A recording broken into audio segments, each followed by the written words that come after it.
want to pay. The YouTube brand does not pay for premium content. It's pay nothing and get this huge array of content that's all the way from the most amateur to professional, but not Hollywood caliber professional. So when people want professional caliber Hollywood stuff, they go to Netflix, they go to Disney Plus, they go to Paramount Plus. And Netflix has way more paying subscribers than YouTube Premium ever had. So I think that's really why Cobra Kai ended up working so well on Netflix, because YouTube just doesn't have much of an audience of people who want to pay for Hollywood caliber content. In terms of measuring YouTube's share of overall viewership, we have subscriber totals for people like Rhett and Link of Mythical Morning, but can we really compare their popularity directly to that of similar programs on traditional or linear TV like Jimmy Kimmel or Good Morning America? It's very hard to do because people watch video in so many different ways now. And you can look at certainly the number of subscribers to a popular channel like Rhett and Link on Good Mythical Morning or Hot Ones or Chicken Shop Date is way higher than the number of people who are watching an episode of The Tonight Show. But not every subscriber watches every video, obviously. And people don't only watch Jimmy Fallon on TV. They're all, he puts lots of clips on the internet and they watch him that way too. On the other hand, these YouTube shows are not necessarily meant to be watched each day. People watch them over time. They go back into the catalog and watch things from weeks ago, months ago, years ago. But bottom line, you can say that millions of people are watching the most popular talk shows on YouTube, and the numbers are growing.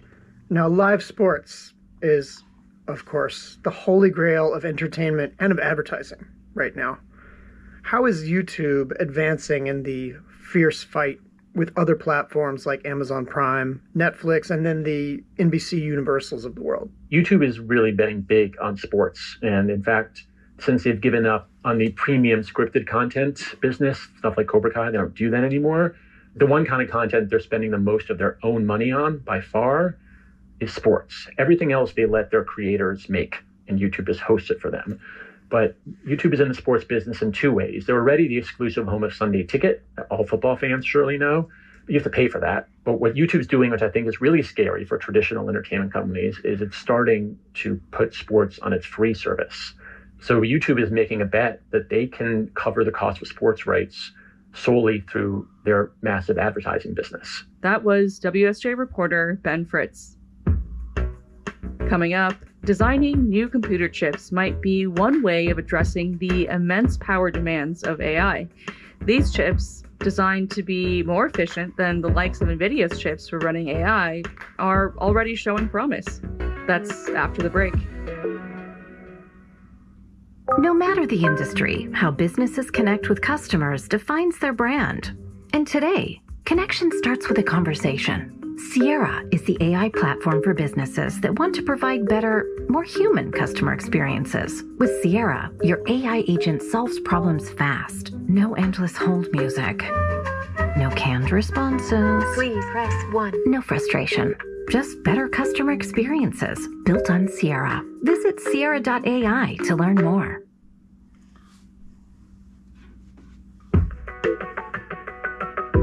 NVIDIA is the undisputed leader in AI chips, the hardware that AI runs on and is trained by.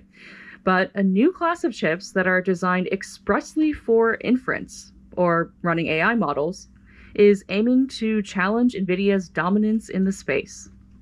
WSJ tech columnist and co-host of the Bold Names podcast, Christopher Mims, joins us to discuss how these new inference chips could address some of AI's demands for power, as well as present an alternative to NVIDIA's chips. Christopher, let's start with the big picture. Why do we need better solutions for all of AI's huge projected power demands? The main reason we need new ways to do AI and rethink how we're building it from the ground up is that the projected growth in the amount of power that AI requires is pretty unsustainable. So one estimate has it that 50% per year increase in the amount of electricity required for AI is a reasonable scenario through 2030. And we're already at the point where companies like Meta and Google and others are building multi-gigawatt data centers and 1 gigawatt of power. That's like a pretty decent sized coal-fired power plant. So Meta has said, hey, we're going to build this data center. It's going to be as big as Manhattan, and someday it's going to take 5 of those power plants, and Google has said, we're going to need nuclear power. We're investing in fusion. We're investing in exotic ways to store energy so we can make this work in Europe, where energy is even more expensive. Let's focus on one solution, which your column focuses on, the idea that these new AI chips could use less energy than the ones from NVIDIA. Tell us about these chips. So there are a dozen startups, at least, coming up with new AI chips that deliver AI. And going forward, it seems like that's where all the demand is going to be, or most of it. And so in addition to these dozen startups, Microsoft, Amazon, Google are all working on custom chips that will go into their own data centers that will power their AI tools and also allow them to sell AI compute to outsiders. So Google, for example, just announced a deal with OpenAI, where OpenAI is going to power some of their AI on Google's new data centers and presumably on the chips that Google makes that are more efficient at delivering AI. And why are so many companies, you said almost a dozen or so, or possibly more, are building these inference chips? Why is the race so heated? There is huge demand. There simply aren't enough chips being produced by NVIDIA, for example, to deliver AI at scale. Also, there's just this huge problem with NVIDIA's new class of chips. They're so power hungry that you have to basically do a gut renovation on old data centers. So some of these new companies, the value proposition is, hey, you can deliver inference, you can deliver AI using our chips, using existing old style data centers where individual racks use less power than what NVIDIA says you should have if you're going to use their latest chips. So it sounds like you can retrofit an existing data center, and that might save a lot of resources, time, and energy when building out data center infrastructure. Yeah, absolutely. As one data center hardware guy put it, he's head of hardware for Cloudflare, and they deliver about 20% of the internet. He said we're going to need more efficient chips, more efficient ways of doing AI in general so that we can get this growth in power consumption under control. Right, and let's talk about Positron, this startup that is building inference chips and is working with Cloudflare and the source that you mentioned there. What's unique about their approach to building these inference chips? Positron is a startup that has taken the approach of, what if we design chips that were only for delivering the kind of AI that people are most likely to use nowadays. So the kind of AI that makes chatbots possible and other things that are based on what's called a transformer architecture. And so they are taking chips from existing providers and they program them in a way that allows them to be super efficient, and they're just for AI. And so by stripping down what they can do and really focusing it on AI, they can deliver AI much more efficiently. But one sort of big caveat, which you call out in your column, is that even if chip makers and designers can make these more efficient inference chips, why is energy production the biggest bottleneck? The problem is you can build these huge data centers, you can fill them with chips. Where do you get the power from? When these companies hook up to the grid, they can't instantly demand all the extra power they need to run their data centers. So they're having to produce power on site from fossil fuels. In order to get enough power long term, they're going to have to work with local utility companies. That's already increasing electricity bills for everybody who pays into that utility, so for everyday folks as well. So there are a lot of challenges and no good solutions right now in terms of getting enough power for AI. That was WSJ tech columnist and co-host of the Bold Names podcast, Christopher Mims. And that's it for Tech News Briefing. Today's show was produced by Charlotte Gartenberg. Logging off for the weekend, I'm your host, Val Lynn. Additional support this week from Zoe Culkin and Julie Chang. Jessica Fenton and Michael Lavelle wrote our theme music. Our supervising producer is Melanie Roy. Our development producer is Aisha El-Muslim. Scott Salloway and Chris Sinsley are the deputy editors. And Falana Patterson is the Wall Street Journal's head of news audio. We will be back this afternoon with TNB Tech Minute. Thanks for listening. No matter the industry, how businesses connect with customers defines their brand. And today, connection starts with a conversation. Sierra is the AI platform for businesses that want to provide better, more human customer experiences. With Sierra, your AI agent solves problems fast. No endless hold music. No canned responses. Please press 1. No frustration. Just better customer experiences built on Sierra. Visit Sierra.ai to learn more. From NPR Business at 2 a.m. today. This message comes from Fidelity Wealth Management, where a dedicated advisor will work with you to help grow and protect your wealth. Fidelity.com/wealth. Investment minimums apply. Fidelity Brokerage Services, LLC, member NYSE, SIPC. Hey, Shortwavers, Regina Barber here. Last week, the Hershey Company announced that it was raising its candy prices because of rising cocoa costs. So we thought it'd be a good time to revisit a 2024 episode where my co-host Emily Kwong talks about the shrinking future of chocolate and what climate change has to do with all of it. Here's the show. You're listening to Shortwave from NPR. Chocolate is not a topic of deep scientific inquiry. Or is it? Okay. This is melting in a completely different way. I have a confession to make. I keep an emergency chocolate stash in my pantry at all times. I eat it like it's my job. But I met someone recently for whom chocolate is her job. Yasmin Tayag is a food, health, and science writer for The Atlantic, and last week she led me in a chocolate taste test. It tastes like a chocolate pastry. I wonder if that's the oats. Because Yasmin recently wrote about how the chocolate industry is changing.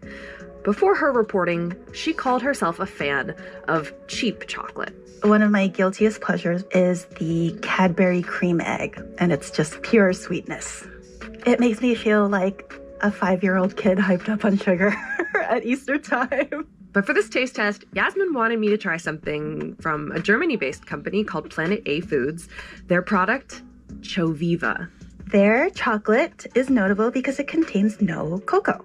The product is made mostly from oats. The color looks a little darker than a typical milk chocolate bar to me. And it tasted yummy. We really liked the alt chocolate peanut butter cups in particular. It's giving, honestly, the flavors of my childhood. If you didn't tell me this wasn't chocolate, I would have no idea. Yasmin has been keeping eyes on the evolving chocolate industry for a while. Retail prices for chocolate are soaring as yearly harvests of cocoa are dipping.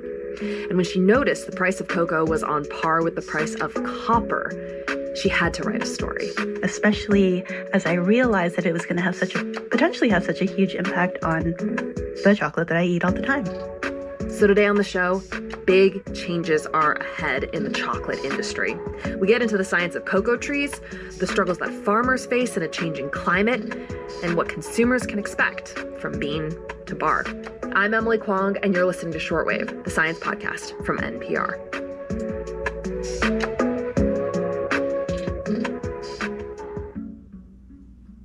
This message comes from Dell Technologies. The new Dell AI PC with Intel Core Ultra helps fast forward through busy work, leaving more time for you time. Get a new Dell AI PC starting at $699.99 at Dell.com/AI-PC.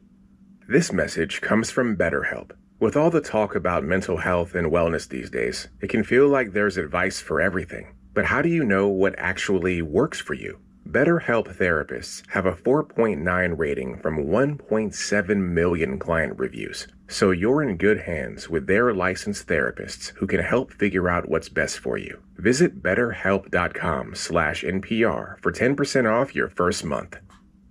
This message comes from LinkedIn Ads. Target your buyers by job title, company, role, and skills with LinkedIn Ads. All the professionals you need to reach in one place. Get a $100 credit on your next campaign at linkedin.com/results. Terms and conditions apply. Okay, Yasmin, I learned a lot from your article about chocolate, the state of the chocolate industry, and the fact that there's an actual definition of what can be deemed chocolate. This is an FDA standard. What is it? Yes, according to the FDA, chocolate has to contain at minimum 10% cocoa. And if it's not, it doesn't get to be the big C, the chocolate. Okay. It doesn't get to be the big C, but it can be chocolate flavored or, chocolate-like. Got it. Well, let's back up to chocolate itself and where it comes from. It comes from a plant. Tell me about these trees and where they grow. Let me preface this by saying cocoa trees are known to be very finicky, very fussy plants. They like things to be just so. And so one of their most important characteristics is they only grow within about 20 degrees north and south of the equator. That's not a lot of area. The trees like this region because they have very specific requirements for heat and moisture. They're kind of tall, at least taller than a basketball net, sometimes much taller. They tend to have a sort of rounded, squat appearance because of the way their branches grow. They've got really beautiful, dark green, glossy leaves. And hanging from the branches are these pods. To me, they look like deflated footballs. They're kind of elongated, a little wrinkly. They can be football colored or sometimes brighter colors like red or orange or yellow or even purple. And it's inside these pods that we get the cocoa bean. What you see instead of like brown beans they look like white fruit, kind of like lychees. Okay. How big are they? About date-sized. Okay. They're kind of fluffy. So this is the pulp surrounding the cocoa bean. Thank you. And that has to be removed before, the processing can begin. What is the process? What are some of the major steps? As I learned, it's so complicated to get from fruit to chocolate bar.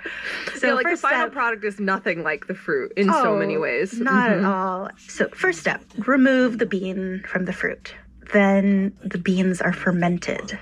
And what fermentation does is it helps the flavor develop and gets rid of any bitter tastes.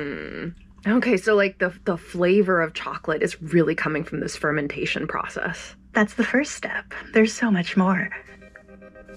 So after fermentation, then you dry the beans. Then they are roasted. So much like coffee beans, these raw beans get most of their flavor from the way they're roasted, the temperature at which they're roasted, and for how long. Yep. But it has this husk on it that you don't want. So the bean is split open, and that husk is removed. And what you're left with is the cocoa nib. This cocoa nib is the edible part. This is later ground down to release cocoa mass, like cocoa solids, plus cocoa butter, which is the fat that comes out of this. This stage and later, you might start adding milk and sugar and other flavoring agents. More refining. Then tempering happens, which is the process of like heating and cooling chocolate so that we get the snap that we want and that glossy coating on it.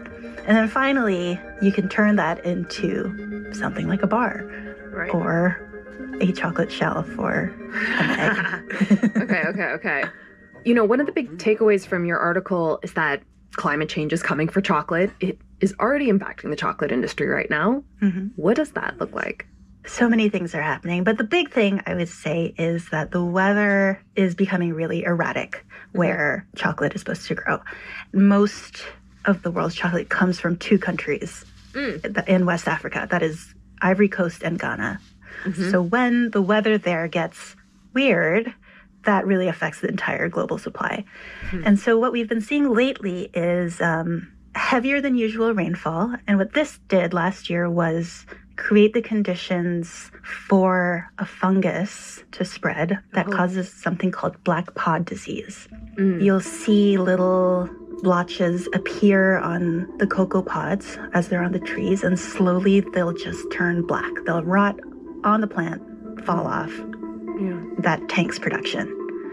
And then earlier this year, you had drier than usual conditions. It sucked all the moisture out of these plantations that the trees require, and production started to dip.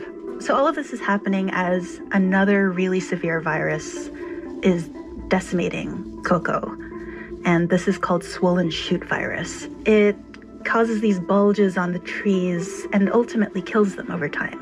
And what's really devastating about this particular disease is that once it's on a plantation, it spreads rapidly. It can cross into other people's plantations, and the only way to get rid of it is to uproot all the trees and start fresh. This just sounds untenable for any chocolate farmer. Totally. Another way that climate change could change chocolate as we know it is that it might change the flavor of the beans. So the cocoa plants are very sensitive to fluctuations in temperature. And, as the climate becomes more erratic, this could result in inconsistent flavors coming out in the cocoa beans themselves. And the way the cocoa industry might deal with this is by roasting the beans to a really high temperature to sort of eliminate all discrepancies.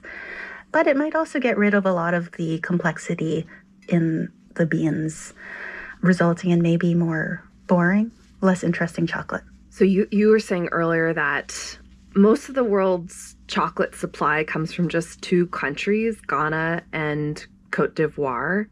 And you say in your article that in Ghana, the average cocoa farmer is close to 50 years old, and that a new generation of farmers there is needed to maintain the cocoa supply, but young people may just walk away from the industry.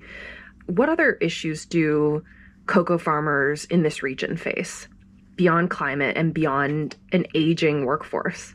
Yeah, the biggest thing is they're paid so little for what they do, in part because the prices for cocoa that they earn, they don't totally reflect the market. They're set by the governments of those countries at the beginning of the growing season. They don't have money to buy, pesticides. They aren't able to invest in irrigation. It is a really bad industry to be in. Somebody's got to pick these pods. And unfortunately, it's often children, people under 15 years old. Sometimes farmers, out of desperation because they're not getting enough money for their crop, lease out land for illegal gold mining. For the farmer, it is a way to make a little bit more money just to get by. Meanwhile, you say in your piece that demand for chocolate is rising. Yes. So how are you squaring this reality with that? The way things stand right now, there isn't going to be enough chocolate. But there are a couple of things that could change, potentially. I think a big thing is that the cocoa growing regions could expand out of West Africa into other parts of the world along the equator. Chocolate makers might end up using less cocoa. Okay. Or, what the hope is for people who are still feeling a little more optimistic about the cocoa industry is that the big chocolate makers like Hershey's and Cadbury will finally realize that they have to invest in these small farms if they want to keep up that supply that they've had for this long. And that would mean, paying them a living wage. But none of that is guaranteed. And for now, there is no real way to square the growing demand with the decreased supply. Yeah. And your piece highlights some statistics from this Reuters article that I want to share, that the International Cocoa Organization expects global cocoa production to fall by nearly 11% this season. And then, according to a market research firm named Circana, U.S. retail stores charged over 11% more for chocolate products last year versus 2022. So given all this, what do you think consumers are going to see from chocolate? I think we're already starting to see it. Chocolate prices are rising and chocolate is getting smaller, or at least the package sizes are getting smaller. The chocolate companies have to make up the cost somehow if cocoa is really costing that much more. And so maybe more peanut butter cups with a lot of peanut butter and less chocolate, or chocolate bars with so many almonds and fruits in them. Or maybe you try out some alternative chocolates. Yeah, the alternative chocolate space is interesting. It's kind of like the fake meat of chocolate. I think for those of us who've had the privilege of eating chocolate like this our whole lives, it really makes you ask what made this kind of chocolate so ubiquitous in the first place. Yasmin Tayag is a reporter for The Atlantic. Thank you so much for talking to us. Thanks so much for having me. You can find a link to Yasmin's article in our episode notes. This episode was produced and fact-checked by Burley McCoy and edited by our showrunner, Rebecca Ramirez. Ko Takasugi Chernovin was the audio engineer. I'm Emily Kwong. Thank you for listening to Shortwave from NPR.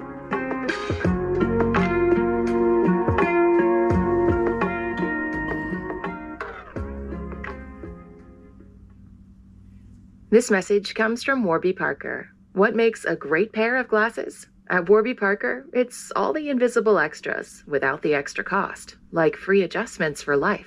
Find your pair at warbyparker.com or visit one of their hundreds of stores around the country. This message comes from Mint Mobile. If you're tired of spending hundreds on big wireless bills, bogus fees, and free perks, Mint Mobile might be right for you with plans starting from $15 a month. Shop plans today at mintmobile.com/switch. Upfront payment of $45 for 3-month 5GB plan required. New customer offer for first 3 months only. Then full price plan options available. Taxes and fees extra. See Mint Mobile for details. This message comes from Warby Parker. Prescription eyewear that's expertly crafted and unexpectedly affordable. Glasses designed in-house from premium materials starting at just $95, including prescription lenses. Stop by a Warby Parker store near you. From NPR Sports at 3:08 p.m. yesterday. For professional basketball players, their jump shot is probably the most important tool in their arsenal. Think Stephen Curry, Caitlin Clark, both jump shot superstars. And there's a whole field of trainers devoted to just the art of shooting. But what if the actual basketball itself could relay information about how to shoot better? The answer to that question could lie in a tech company called Sport IQ. It just released a smart ball with a sensor that captures metrics like the arc of the shot, release time, and makes and misses. Ben Dowsett wrote about it for Wired this week. He joins us now. Welcome. Thanks so much for having me. So, Ben, in your piece, you wrote about this workout with Duncan Robinson where he was using this smart ball, and Robinson's a player who's known around the league for being a sharpshooter. I'm curious to know, what did he tell you about what he thought about the ball?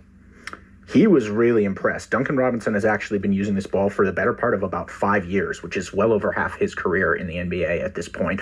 He's used different iterations of the ball, in fact, that have used varying increased versions of the tech as it's developed over the years, and he raves about it. Not only is he really impressed by its various features, particularly its release time feature, and most of all, I think, he enjoys the fact that this ball does not feel any different than any other ball, which was a key topic in my piece and a key area as we move forward here and see if this ball can be a bigger part of NBA play.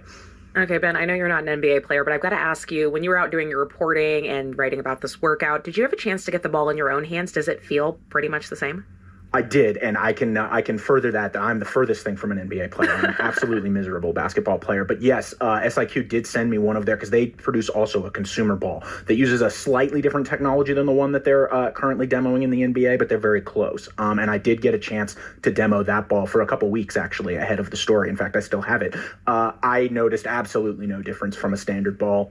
Now, for their consumer product, their balls are able to track a number of metrics, as you noted. For the NBA, however, they're actually just looking at a simplified version of the ball. Currently, the NBA is investigating using this ball for officiating purposes, that things like out of bounds, goaltending, decisions where you may need to know who touched the ball last. So currently, they're isolating solely for touch events. They're using what's called an IMU sensor inside the ball that simply detects whether the ball was touched at any given time or not. Ben, any sense of timing as to when we might see a connected basketball like the one that we're talking about in more widespread use in the NBA? At minimum, it will be another year. There is no chance that ball will be in active NBA games this upcoming season, so that's the 25-26 season. The NBA has told me that they want to test for at least that full year in their G League, which is their developmental minor league, maybe even a little bit more testing with NBA veteran players, because the NBA Players Association, as I noted in the article, is very, very powerful and also, shall we say, quite persnickety. They have a number of players who will want to be 100% sure that this ball does not have any effect on playability and that it feels exactly the same as the previous ball that they've always been using. So that'll require some significant testing. If I had to guess, I would say the ball likely enters the NBA by either the 26-27 season or even the one after, the 27-28 season, once all those approvals and perhaps some collective bargaining with the Players Association have been walked through. Any information about how much these balls cost, which of course could give us some information or indication as to whether this might make it further down the line to colleges or high schools or even pickup players? I believe that SIQ's consumer ball product that I have is costs around $100, $120, something in that range. I actually don't think that this connected ball will be an especially large cost for those organizations to foot, even potentially a high school. Ben Dowsett wrote about the new smart basketball for Wired. Ben, thanks so much. Thanks for having me, Juana.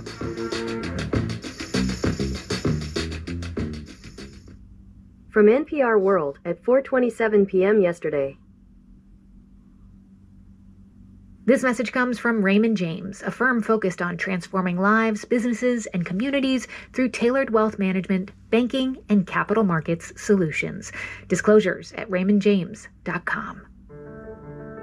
Today on State of the World, Brazil braces for Trump's tariffs, and Brits say goodbye to Ozzy.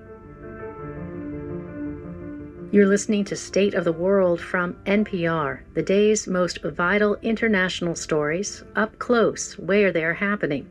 It's Thursday, July 31st. I'm Christine Arrowsmith. Birmingham, England gives a hometown farewell to local boy and heavy metal hero Ozzy Osbourne. More in a moment. First, President Trump set an August 1st deadline for countries to strike trade deals with the U.S.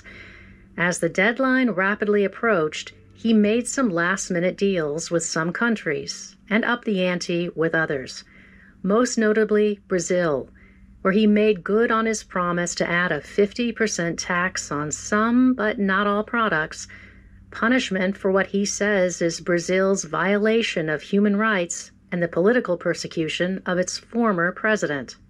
NPR's Carrie Kahn reports Brazilian farmers and producers are on edge. The hills outside the small city of Andrades in southeastern Brazil are covered in bright green coffee plants.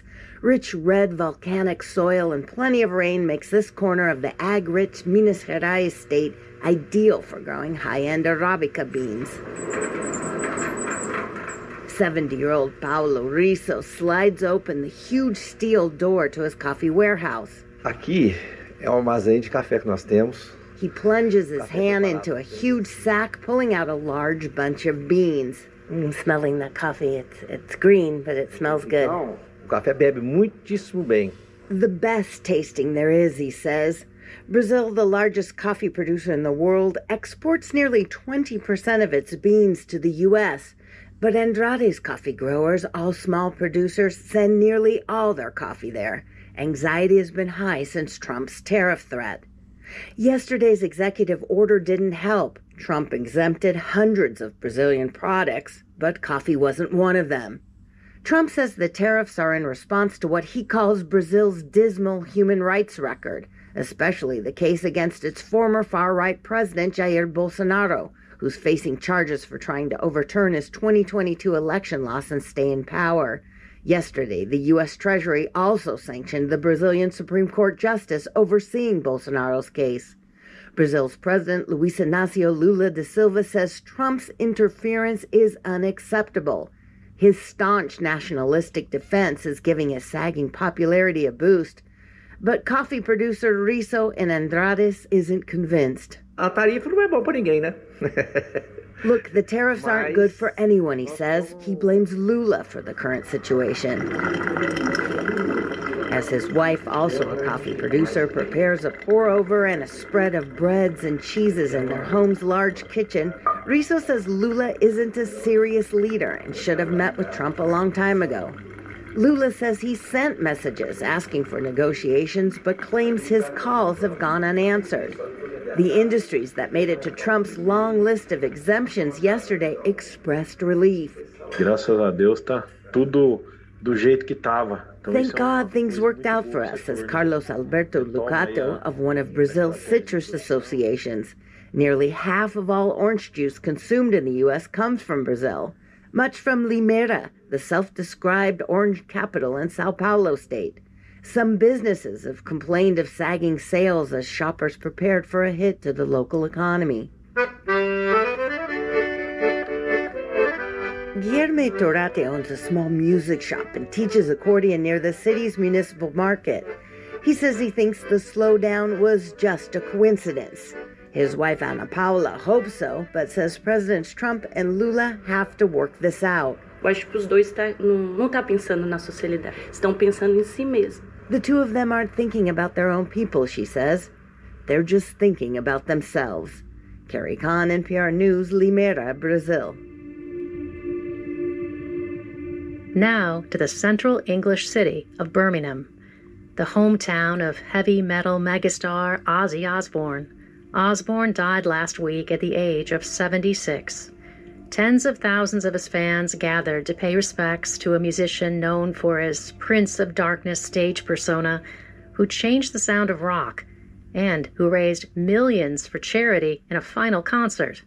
Willem Marx reports. As the lead singer for Black Sabbath, John Michael Osborne, known as Ozzy, was often called the Prince of Darkness. But as his coffin was driven along Birmingham's Broad Street on Wednesday, the mood among the crowds who gathered to see him off was more celebratory than somber, captured on a city webcam feed.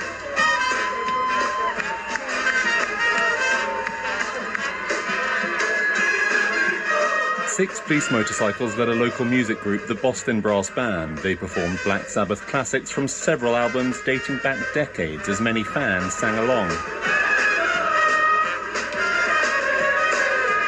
The route included a bridge now named for the band Osborne fronted for almost 60 years, and it was there that his visibly emotional wife Sharon, his children and many grandchildren paused to add their own flowers and bouquets to the vast sea of tributes and messages left in the past few days. Chants for the singer rang out, and his family acknowledged the well-wishers, some returning the peace sign gesture that had been such a feature of Osborne's onstage performances. His fame had expanded far beyond his musical career when he appeared on the reality TV show The Osbournes. It was MTV's most-watched programming in the early 2000s. His family had privately funded the funeral procession too, a poignant moment for Birmingham as it celebrated and commemorated a man that the city's mayor, Zafar Iqbal, described as one of its greatest living legends who had, he said, put Birmingham on the map.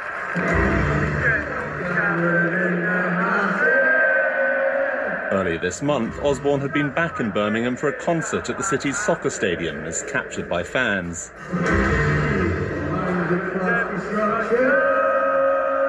It was his final public performance, and the first time the band's original lineup played together in more than a decade, with major acts like Metallica and Guns N' Roses helping raise substantial funds for charity. As his funeral procession passed through the city Wednesday, Osborne's fans were back in force, cheering, taking photographs, occasionally bowing their heads. Some balanced on nearby railings, a few climbed a bus stop for a better view. One advertising screen along the route displayed a picture of the singer with the message, "Ozzy forever, Birmingham will always love you." For NPR News, I'm Willem Marx. That's the state of the world from NPR. Thanks for listening. Federal funding for public media has been eliminated. That means decades of bipartisan support for public radio and television is ending. To be clear, NPR isn't going anywhere, but we do need your support. Please give today to help keep rigorous, independent, and irreplaceable news coverage available to everybody, free of charge. You can make your gift at donate.npr.org, and thank you. This message comes from Mint Mobile. If you're tired of spending hundreds on big wireless bills, bogus fees, and free perks, Mint Mobile might be right for you with plans starting from $15 a month. Shop plans today at mintmobile.com/switch. Upfront payment of $45 for 3-month 5 GB plan required. New customer offer for first 3 months only. Then full price plan options available. Taxes and fees extra. See Mint Mobile for details. This message comes from NPR sponsor 1Password. Protect your digital life with 1Password. If you're tired of family members constantly texting you for the passwords to streaming services, 1Password lets you securely share or remove access to logins. Access from any device, anytime. 1Password lets you securely switch between iPhone, Android, Mac, and PC with convenient features like autofill for quick sign-ins. Right now, get a free 2-week trial for you and your family at 1password.com/NPR. From NPR Politics at 2 a.m. today. Support for this podcast and the following message come from Allianz Travel Insurance. You're so excited to finally make it to Ireland, but the stomach bug you caught in Dublin wasn't exactly on your bucket list. Benefits like emergency medical coverage can have your back. Learn more at AllianzTravelInsurance.com. Hello, hello. I'm Brittany Luce, and you're listening to It's Been a Minute from NPR, a show about what's going on in culture and why it doesn't happen by accident.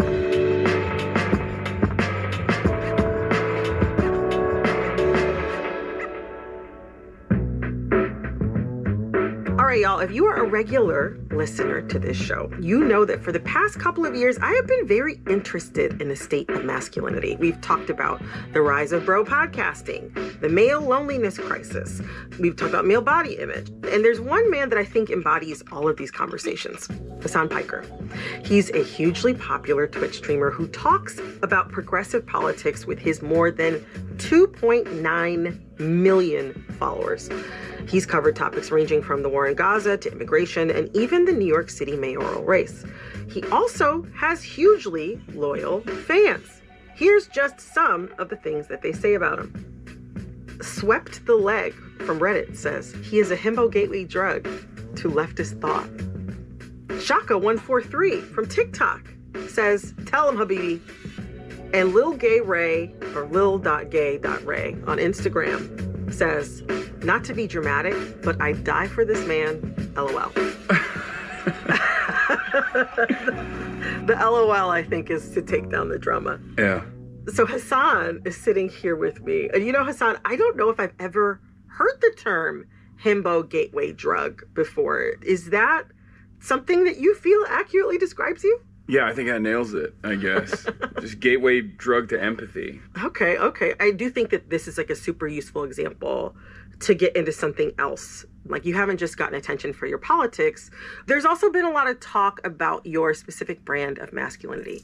Earlier this year, you were profiled by the New York Times, and that headline was really something. I think the original headline was Progressive Mind in a MAGA Body. That's what it was. Yes, you are correct. The headline was Hasan Piker, a progressive mind in a MAGA body. Which, you know, I have to ask, like, what is a MAGA body? Like, do you know what that is? I believe that they were trying to say that there's a lot of content creators in the manosphere that like work out.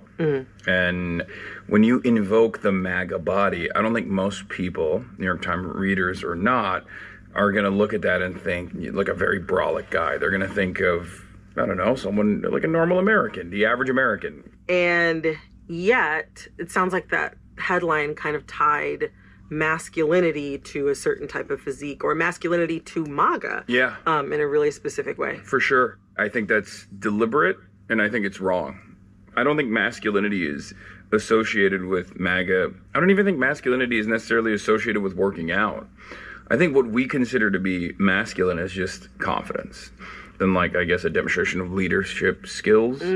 That's what most of these people are pointing to when they talk about being alpha or being masculine in general, like a lot of these people online. We've also spent a lot of time talking about sort of different gateways and pathways to more conservative thinking or MAGA politics. You talk a lot about working out in all your various social media, and, you know, you also like video games. And on top of all of that, you talk about politics on the internet. Like, on the face, these are very much right now activities associated with bro culture. And right now, bros, I think, are often stereotypically considered to be conservative.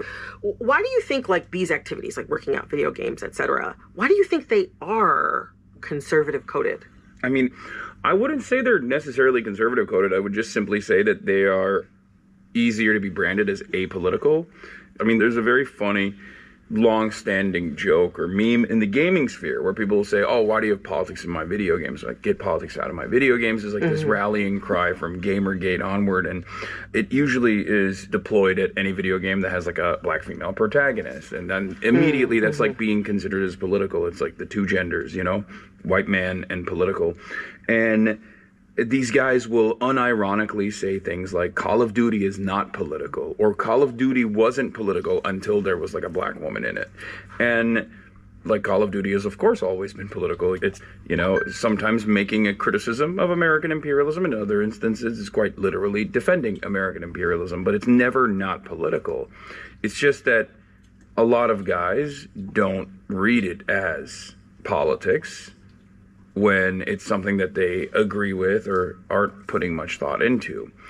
And I think that's what happens in a lot of these spaces for a lot of these hobbies, is that we cede territory to right-wing actors because they get to angle it as though they're above the interests of politics, as though they're totally above the realm of politics. Like, they're not doing any political analysis. Don't try to read too much into this thing. Just enjoy it.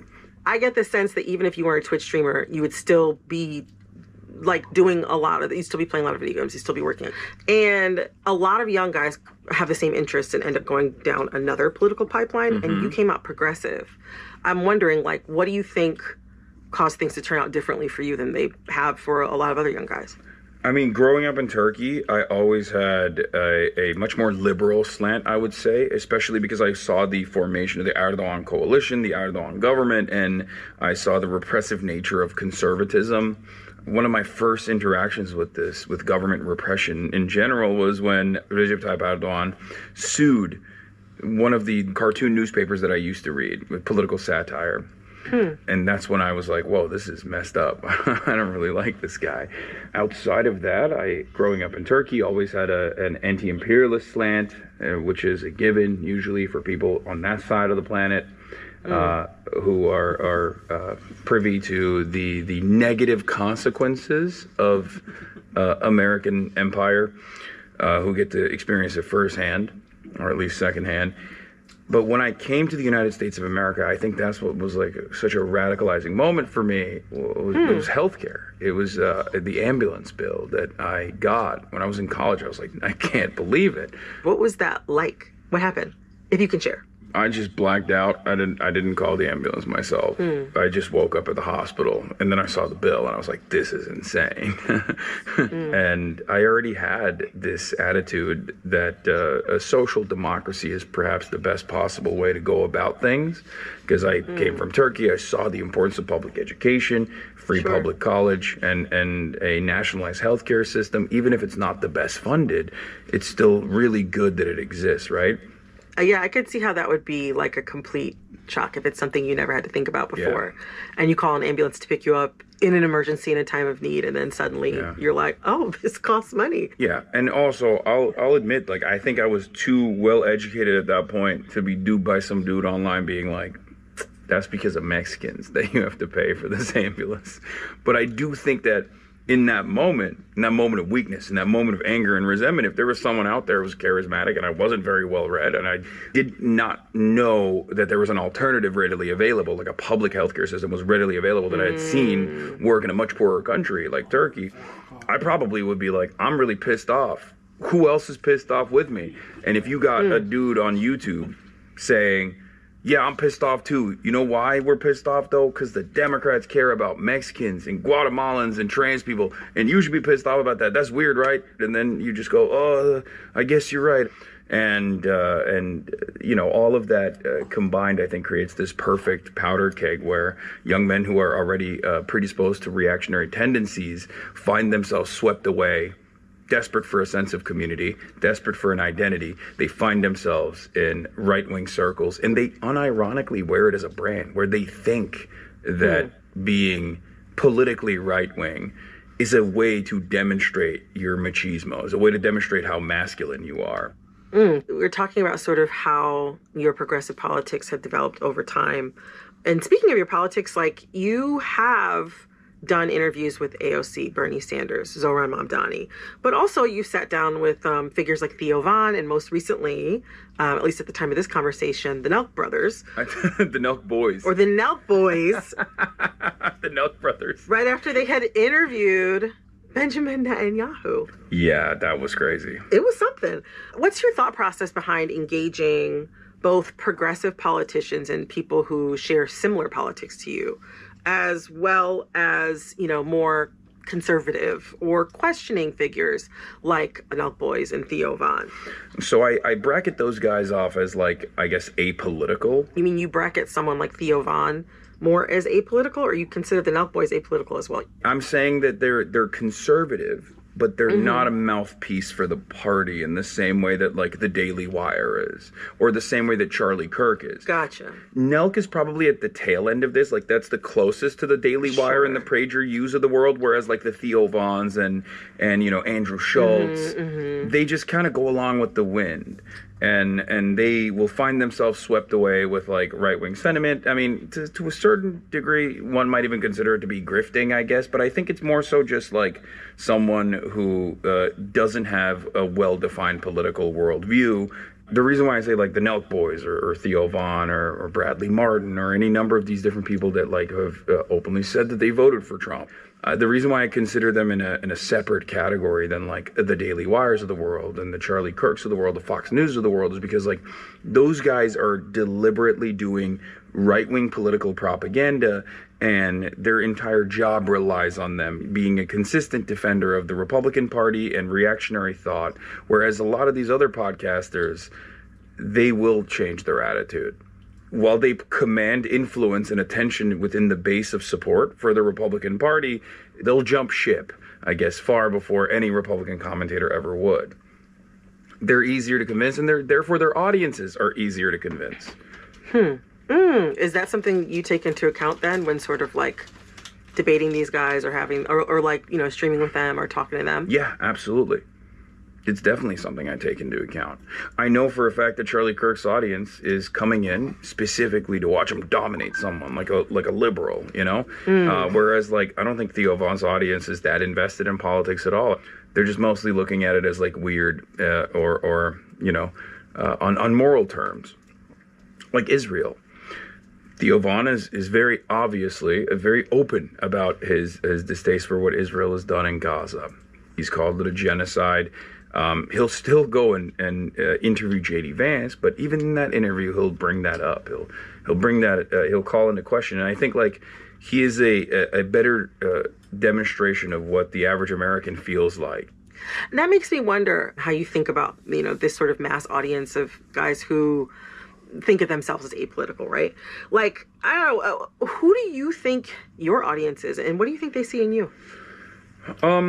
My audience is pretty diverse, I would say. It's like quarter female, 75% male, which is definitely a much higher percentage of female fans than most of the other content creators in the space that I occupy, because Twitch is like very male dominated, white male dominated in particular.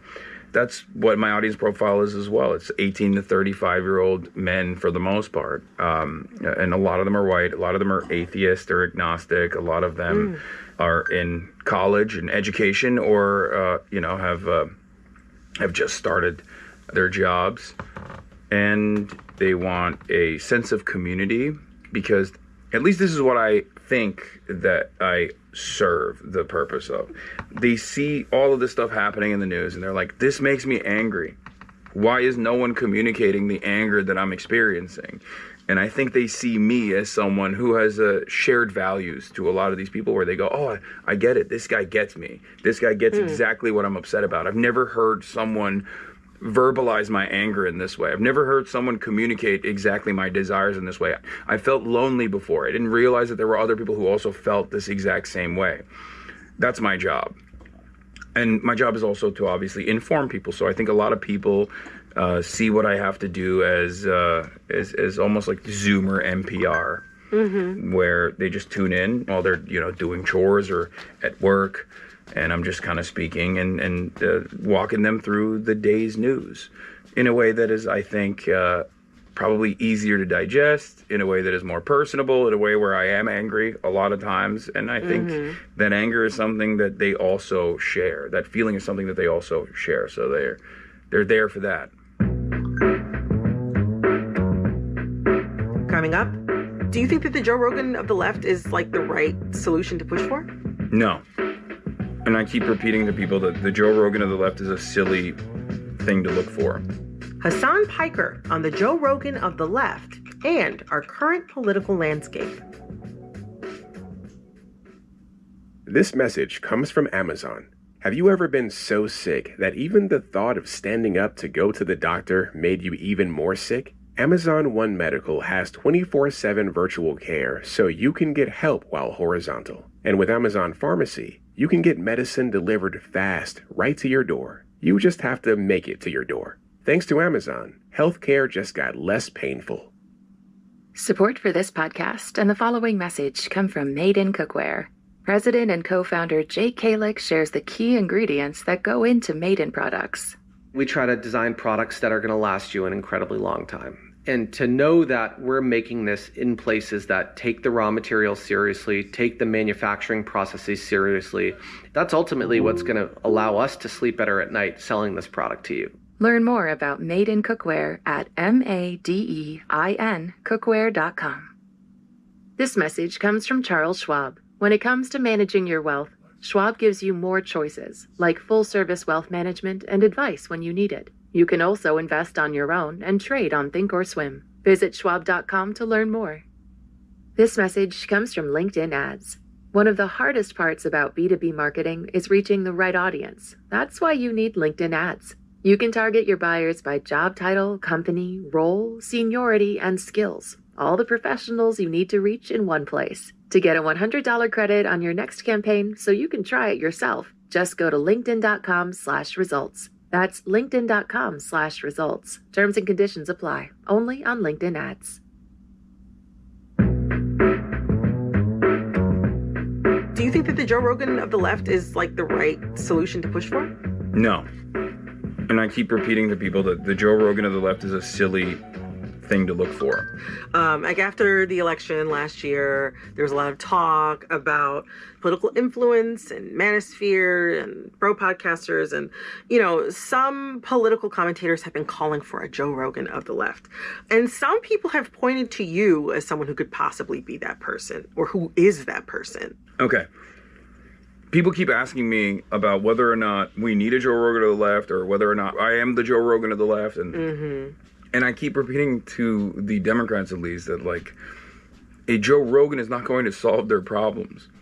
They need to change their policies. They need to actually, do real politics. There was a guy out there who actually was organically doing exactly the things that I was saying, and he had tremendous success in the Democratic primary in the New York mayoral race. His name is Zohran Mamdani. Zohran Mamdani, yeah. Yeah. And he did that. He went out, he asked people, why did you vote for Trump? Or he asked people, what are some of your biggest concerns? And he identified 5 of them. And he said, these are my 5 policies. I'm running on this. I'm going to do a rent freeze. It's been done before. I'm going to make the buses fast and free. He's already worked with Eric Adams and pushed Eric Adams to do that on at least one of the routes. I'm going to increase the housing supply. I'm also going to tax the super rich to the best of my ability. I will work with Albany. I'm going to do that. And people looked at that and were like, okay, that sounds great. That's exactly what I'm looking for. I mean, a lot of the public, a lot of political commentators have interpreted Zohran Mamdani's win as some sort of grand surprise. But it sounds like what you're saying is these are kinds of the things that you think that the Democratic Party should have been embracing for a long time. Yeah. Anyway. I've been saying it. Bernie's been saying it. People say, I don't think they're unpacking it correctly, by the way. No disrespect to your colleagues or no disrespect to the members of traditional media. I see all of this commentary, and I think they only identify Zohran's victory with he's young, he's charismatic, and he did good social media. Yeah. All 3 of those things are true, right? But they only played a role in highlighting the platform policies that he had. It's actually the policies that caused people to pay attention to him. It's not like people were young Cardamom fans ahead of time and they were like, oh my God, that's my favorite rapper. I'm so glad he's running for mayor. When I think about Zohran Mamdani's specific brand of masculinity, it's so not bro anything. It's he's a guy, he's walking the streets, he's in a suit, and he also is a young man himself who's not embodying this idea of what a lot of, both political commentators and armchair theorists alike think that the left should be embracing. Yeah, I think he was just being himself, and that's what's important. Here's another guy who's always being himself, uncompromisingly, in an unyielding manner. His name is Bernie Sanders.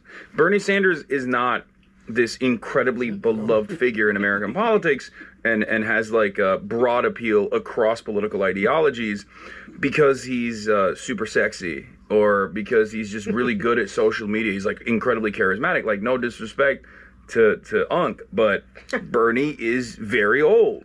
But the reason why people like him is because he is an earnest communicator And he has been an incredibly stubborn guy for all of his life, for his entire life. He's always been anti-establishment. He's always advocated for select policies that you can very easily identify. He is defined by what he is advocating for.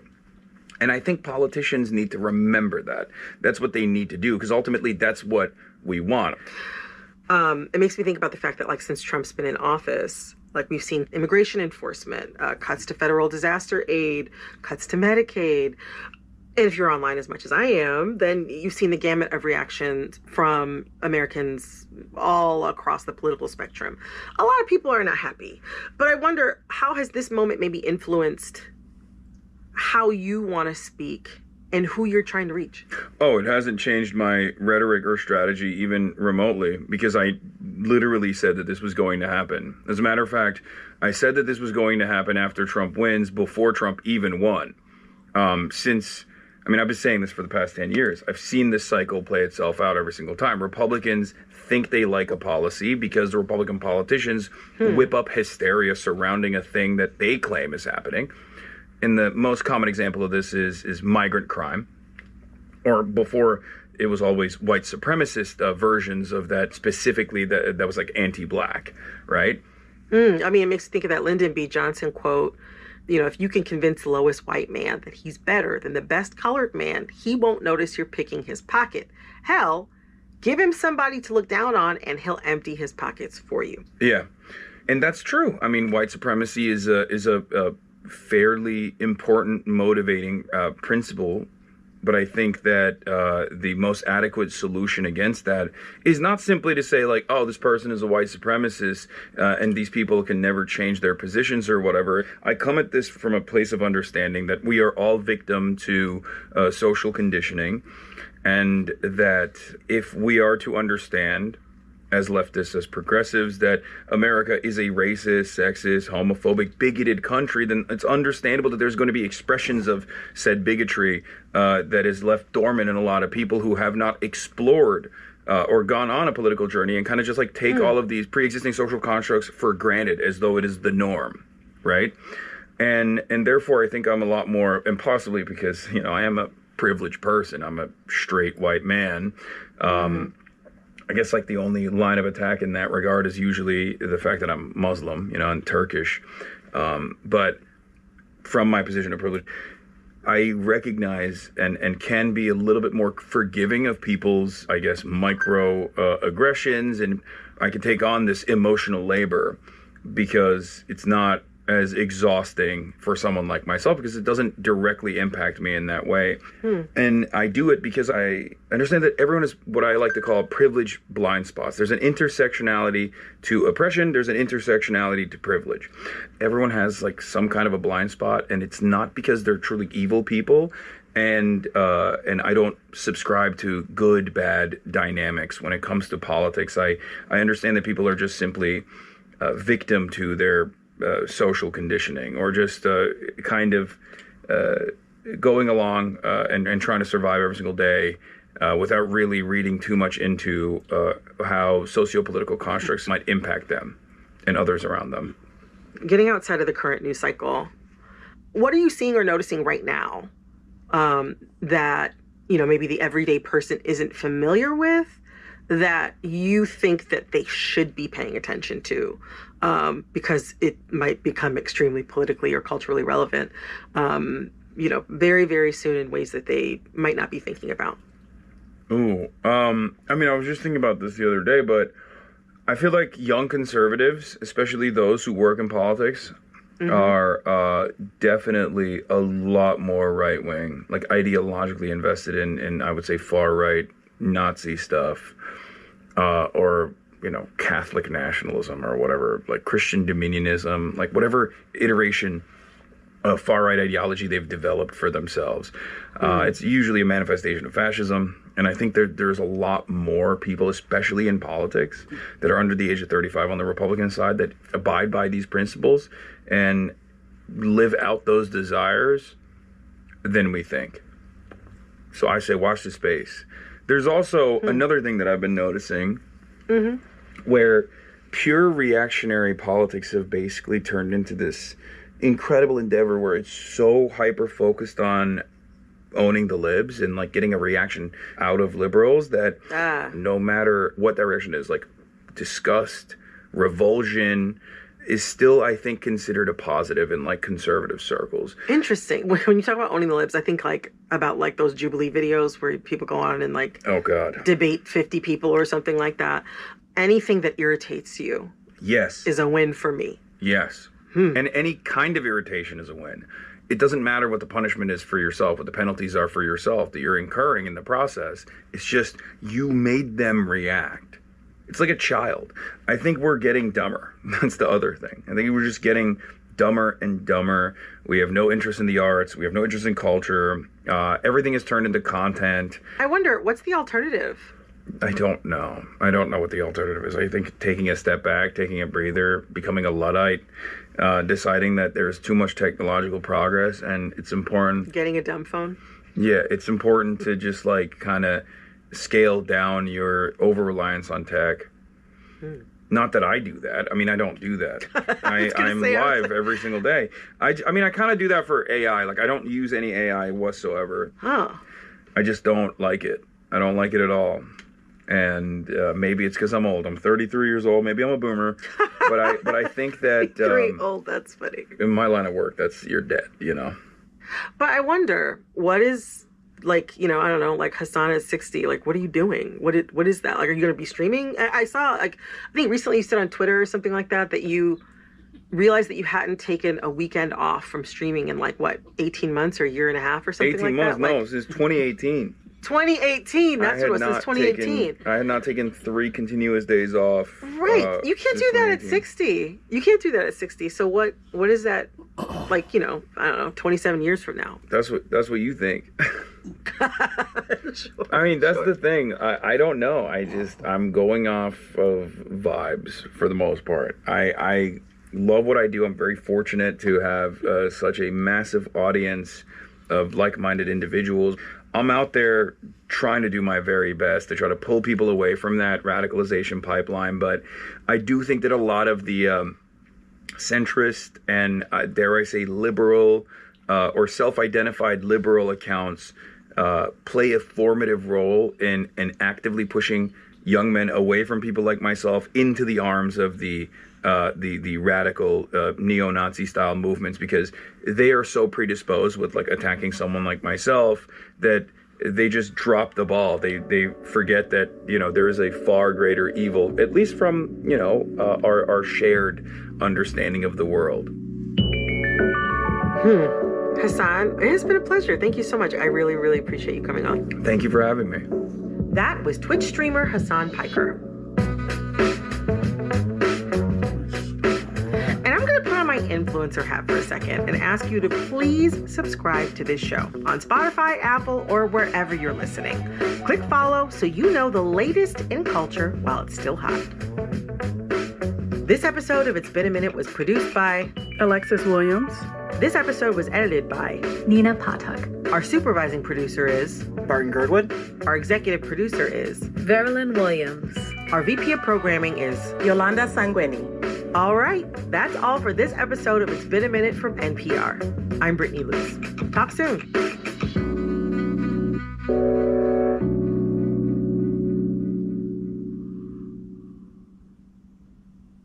This message comes from Mint Mobile. If you're tired of spending hundreds on big wireless bills, bogus fees, and free perks, Mint Mobile might be right for you with plans starting from $15 a month. Shop plans today at mintmobile.com/switch. Upfront payment of $45 for 3-month 5GB plan required. New customer offer for first 3 months only. Then full price plan options available. Taxes and fees extra. See Mint Mobile for details. This message comes from Apartments.com. Ever wish you could clone yourself to conquer your to-do list? Spend too much time imagining how much you could accomplish with a whole team of yous? When you list your rental property on Apartments.com, you can experience leasing with ease. With tools such as tenant screenings, lease generation, and online payments collection, you can seamlessly manage your rental listings. It really will feel like you're working with a whole team of yous. Apartments.com, the place to list a place. This message comes from NPR sponsor Shopify. No idea where to sell? Shopify puts you in control of every sales channel. It is the commerce platform revolutionizing millions of businesses worldwide. Whether you're a garage entrepreneur or IPO ready, Shopify is the only tool you need to start, run, and grow your business without the struggle. Once you've reached your audience, Shopify has the internet's best converting checkout to help you turn them from browsers to buyers. Go to shopify.com/NPR to take your business to the next level today. From NPR Healthcare at 2 a.m. last Wednesday.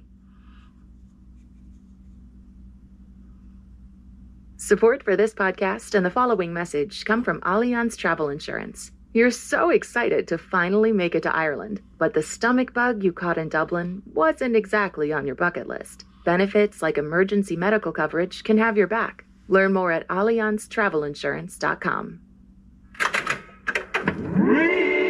Hello, hello. I'm Brittany Luce, and you're listening to It's Been a Minute from NPR, a show about what's going on in culture and why it doesn't happen by accident.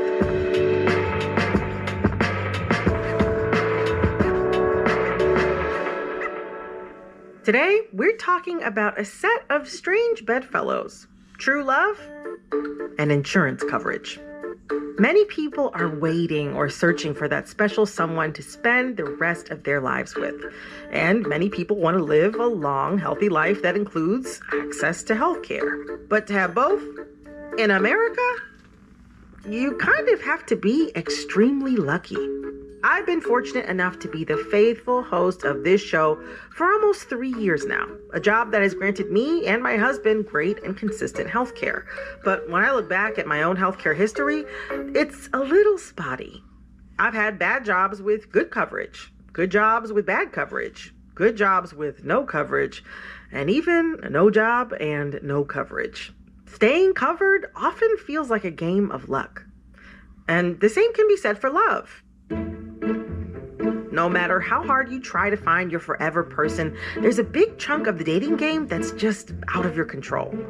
But the hard truth is, a lot of us depend on our partner for healthcare, and vice versa. At different points in my own relationship, that's gone both ways.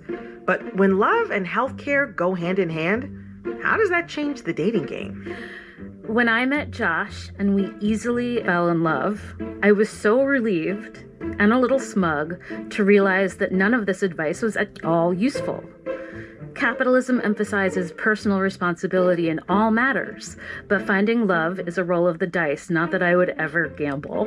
That's author Maris Kreisman. And in her new book, I Want to Burn This Place Down, Essays, she explores this unholy trinity our society has created between love, luck, and health insurance. Brittany, it's so nice to be here. The topic that really struck me the most, and I think a lot of people can relate to, is how you have had to navigate the healthcare system and what that's kind of been like for you. You have this essay called I Found My Life Partner, and in parentheses, and my health insurance because I got lucky. I think a lot of people relate to that, to their health insurance being bound up in their spouses or domestic partners through their employment. And that's certainly true for me. My husband and I have taken turns being dependent on each other's health insurance plans for like the last 8 years. We became domestic partners in 2017 for this reason. Talk to me about why you wanted to shine a spotlight on the relationship, this throuple, this unholy trinity between luck, love, and health insurance. Yeah. I thought that was such an interesting framing. So the moment I graduated from college, I always knew that I would have a full-time corporate job because that was the only way I was going to guarantee that I would be covered with health insurance. And so what a surprising delight to meet someone who I want to spend the rest of my life with and to feel like, oh, and that also allows me a little bit more freedom in terms of what my profession looks like. And that's how I really first started writing full time. Meeting Josh was something that happened later in life. I was 35, which feels ancient when you're 35 and single. And I read all of the advice books. I got all of the advice from my mom's friends and the women's magazines. And it just turned out that I was lucky. I didn't do anything to change myself. how weird that you can be lucky in love, and then the byproduct of that is be able to live your life every single day without worrying.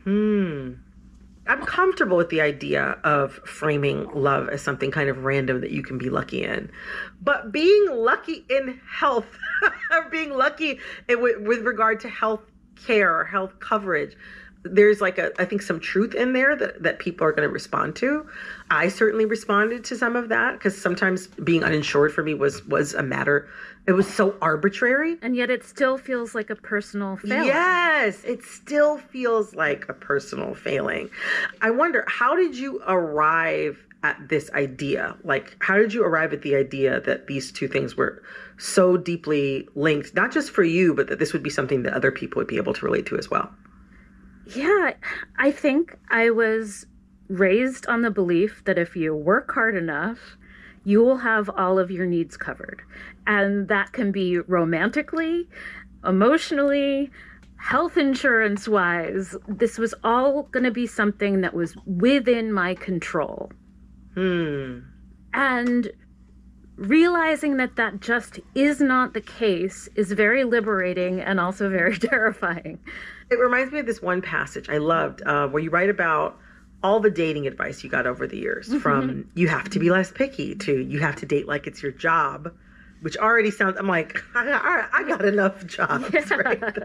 I don't want more. Or you can't love anyone else until you learn to love yourself first. But then you have this whole passage where you talk about meeting your husband. I would love for you to read it. Yep. It's out of our hands. You can't girl boss your way into love.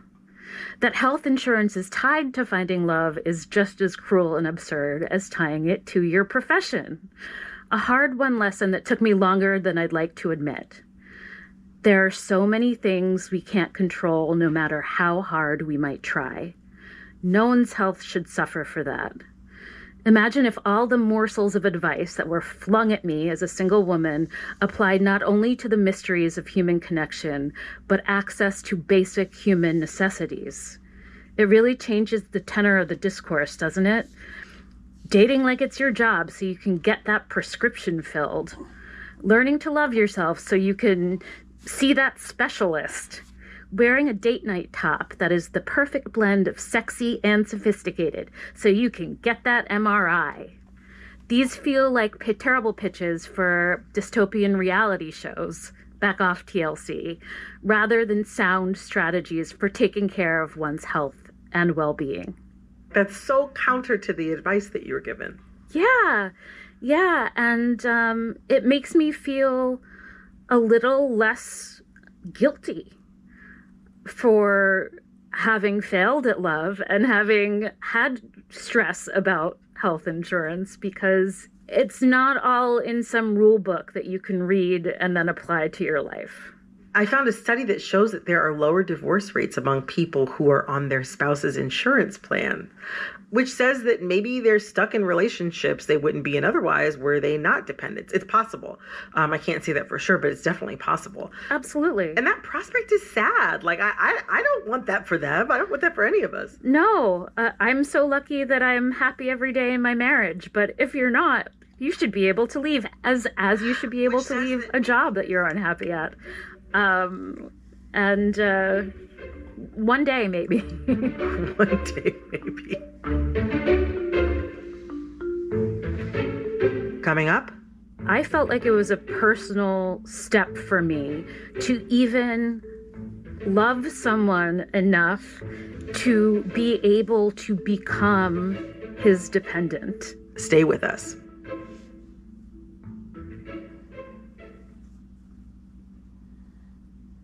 This message comes from LinkedIn Ads. One of the hardest parts about B2B marketing is reaching the right audience. That's why you need LinkedIn Ads. You can target your buyers by job title, company, role, seniority, and skills. All the professionals you need to reach in one place. To get a $100 credit on your next campaign so you can try it yourself, just go to linkedin.com/results. That's linkedin.com/results. Terms and conditions apply. Only on LinkedIn Ads. Support for this podcast and the following message come from Betterment. Don't just imagine a better future. Start investing in one with Betterment. Betterment helps people and small businesses put their money to work by automating to make saving simpler, optimizing to make investing smarter, and building innovative technology backed by financial experts. So be invested in yourself. Be invested in your business. Be invested in better with Betterment at Betterment.com. Investing involves risk. Performance not guaranteed. This message comes from FX's Alien Earth. From creator Noah Hawley and executive producer Ridley Scott comes the first television series inspired by the legendary Alien film franchise. A spaceship crash lands on Earth, bringing 5 unique and deadly species, more terrifying than anyone could have ever imagined. And a technological advancement marks a new dawn in the race for immortality. FX's Alien Earth premieres August 12th on FX and Hulu. This message comes from NPR sponsor Shopify. No idea where to sell? Shopify puts you in control of every sales channel. It is the commerce platform revolutionizing millions of businesses worldwide. Whether you're a garage entrepreneur or IPO ready, Shopify is the only tool you need to start, run, and grow your business without the struggle. Once you've reached your audience, Shopify has the internet's best converting checkout to help you turn them from browsers to buyers. Go to shopify.com/NPR to take your business to the next level today.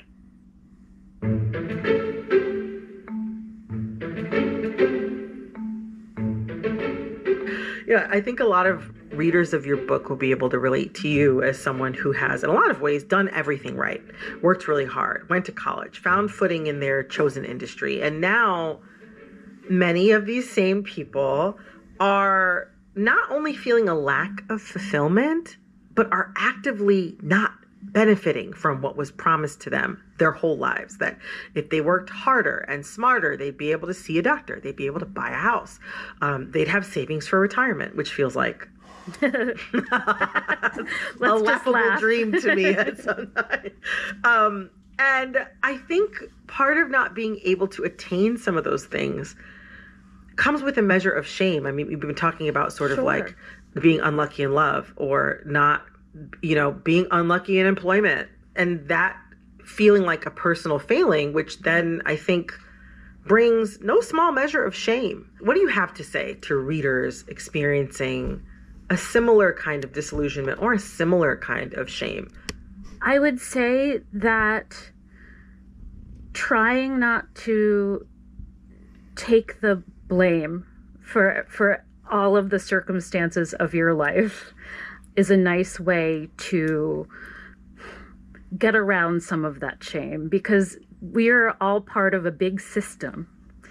And personal failing is only the smallest part of that, especially with healthcare and love, where everything does feel a little less controllable than we would like to hear.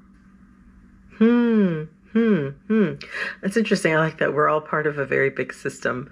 This book is very much a reckoning with your old belief system, which centered on, amongst other things, meritocracy, the Democratic Party, and the virtues of navigating capitalism. Yeah. You say that a lot of that changed through navigating the healthcare system with type 1 diabetes.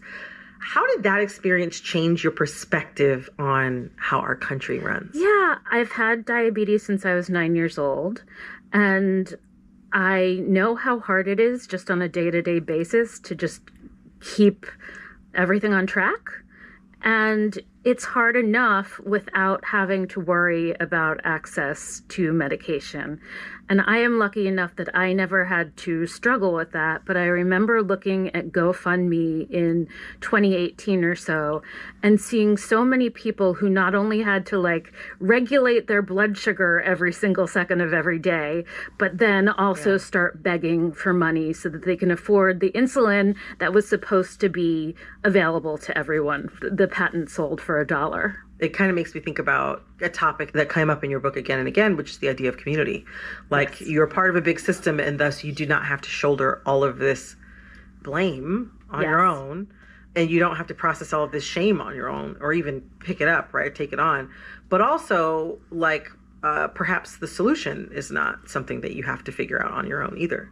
Absolutely. And I felt like it was a personal step for me to even love someone enough to be able to become his dependent. Like that to me was a huge, important step. As a diabetic kid, I grew up knowing that I would have to be the one to take care of me. And it's a real bootstraps kind of mentality. And I wasn't prepared for the idea that being entirely independent might not be the healthy, wise thing to be. It sounds like you were envisioning a future where you were going to be fully dependent on yourself. Yes. And then, you know, you grew to love someone enough that you would allow yourself to become their dependent. That's like a mindset shift. It's an identity shift. It really is. And I think the overall book is really going from that mindset shift from individual achievement to community orientation, and knowing that it's okay to depend on other people and to also want to be someone that other people can also depend on. What has that looked like for you? It looks like being involved in some mutual aid charities. It looks like really valuing my family and my friends. It looks like being on the board of Authors Against Book Bans, which is a kind of grassroots organization that is getting authors themselves more involved in fighting the numerous book bans that are happening all around the country every day. And it's also just feeling like me and Josh sitting in our apartment alone, having an average night where we're watching TV and drinking a little wine, might be the thing that I've been working for all my life. Your book is really like a meditation on your loss in faith in institutions. I think that very often institutions and systems are upheld even by people who they do not serve. Yeah. And some, I will also say, often begrudgingly upheld by people that they do not serve.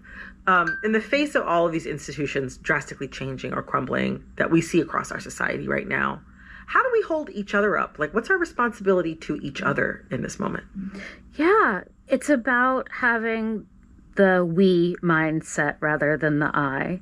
It's about making sure that if things are going to get better, if we're going to try to fight for things to get better, that it is for everyone and not just ourselves and our own family.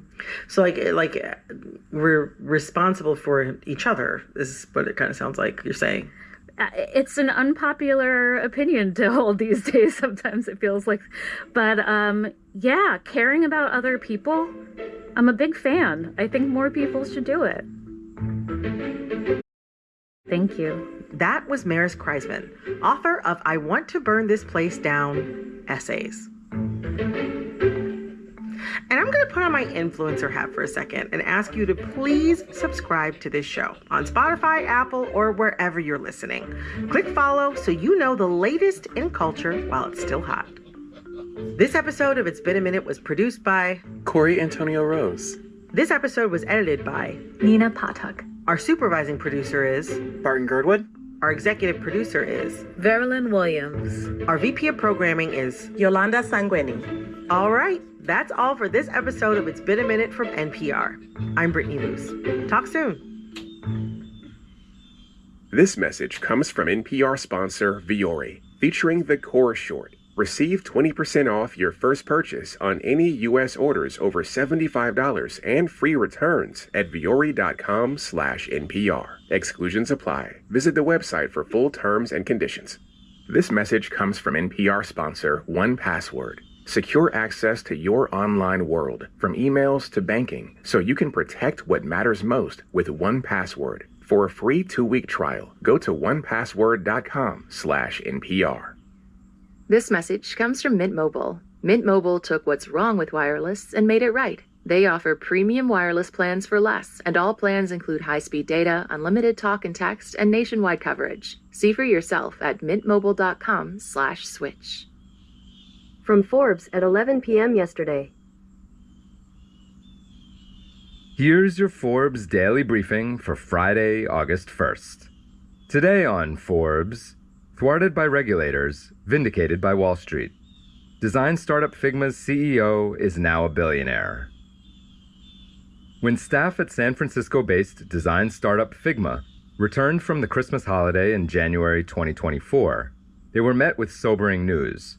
A $20 billion takeover by Adobe, which had been stuck in 15 months of regulatory purgatory, had fallen apart amid antitrust concerns. In the wake of that news, co-founder and CEO Dylan Field pushed the reset button for the startup that aims to be the Google Docs for design. Figma slashed its internal valuation to just $10 billion and offered employees a voluntary exit package of 3 months severance. Only around 4% of the company's 1,300 employees took the buyout. The move, insiders and investors say, was meant to anchor the company and prepare it for the long-term future as an independent startup. Figma investor Mamoun Hamid, a partner at venture capital firm Kleiner Perkins, says, quote, "The net effect was that you had a lot of extremely motivated folks who have been working relentlessly to deliver new products." Nearly 18 months later, Field's gamble paid off. Figma and its investors were set to raise $1.2 billion yesterday, Thursday, by selling shares to the public at a more than $19 billion valuation on a fully diluted basis, including options and other equity awards outstanding. The tech IPO is among the 5 biggest in its sector this year. One of the biggest winners of that listing is Field himself. At Thursday's IPO price, he is now worth an estimated $1.8 billion, but that may only be the first chapter of his payout. Over the next 10 years, the 33-year-old could unlock additional stock currently worth $1.3 billion at the IPO price, before taxes, between the compensation plans awarded to him in 2021 and 2025, if he remains with Figma and the company's stock price quadruples to $130 per share. Adobe had offered him a similarly historic retention package. The structure reflects a trend of aggressive long-term incentive plans akin to Elon Musk's $56 billion Tesla Moonshot grant, which a Delaware court voided in January 2024 after ruling that the process underlying the award was not fair due to Musk's control over the board. Musk has appealed the ruling. Field might have taken Figma public, but he still exercises a huge amount of control over the startup he co-founded in 2013. The terms of the initial public offering give Field the right to vote his co-founder Evan Wallace's shares, worth nearly $900 million at the IPO price. Field and Wallace will own 99% of Figma's Class B shares, which carry 15 times as many votes as the Class A shares held by other investors. All told, that gives Field, a Forbes 30 Under 30 alum, control of around 74% of the company's voting rights, including nearly 26% tied to his former Brown University classmate Wallace's shares. Wallace would already be worth an estimated $1.3 billion himself, based on the IPO price, had he not donated a third of his shares in June to the nonprofit Marin Community Foundation, which works to fight homelessness, according to Axios. Wallace, who previously served as Figma's chief technology officer, left the company in 2021. Field, Wallace, and Figma declined to comment. The listing marks a remarkable comeback for Figma from the collapse of its $20 billion takeover by Adobe in 2023. At the time, Adobe's CEO, Shantanu Narayan, branded the deal as, quote, transformational for the publisher of Photoshop, Premiere Pro, and InDesign. Adobe investors, however, balked at paying a sum that valued Figma at twice its last valuation and at around 50 times the startup's $400 million of revenue. The deal was also met with concern by antitrust regulators in the United States, the United Kingdom, and Europe, not to mention Figma fans, many of whom had bailed on Adobe's own costly tools. The acquisition, which was first announced in September 2022, was ultimately called off in late December 2023 after the British antitrust watchdog warned that the deal could reduce competition for design software. For full coverage, check out Ian Martin's piece on Forbes.com. This is Kieran Meadows from Forbes. Thanks for tuning in. From Post reports at 3:29 p.m. yesterday.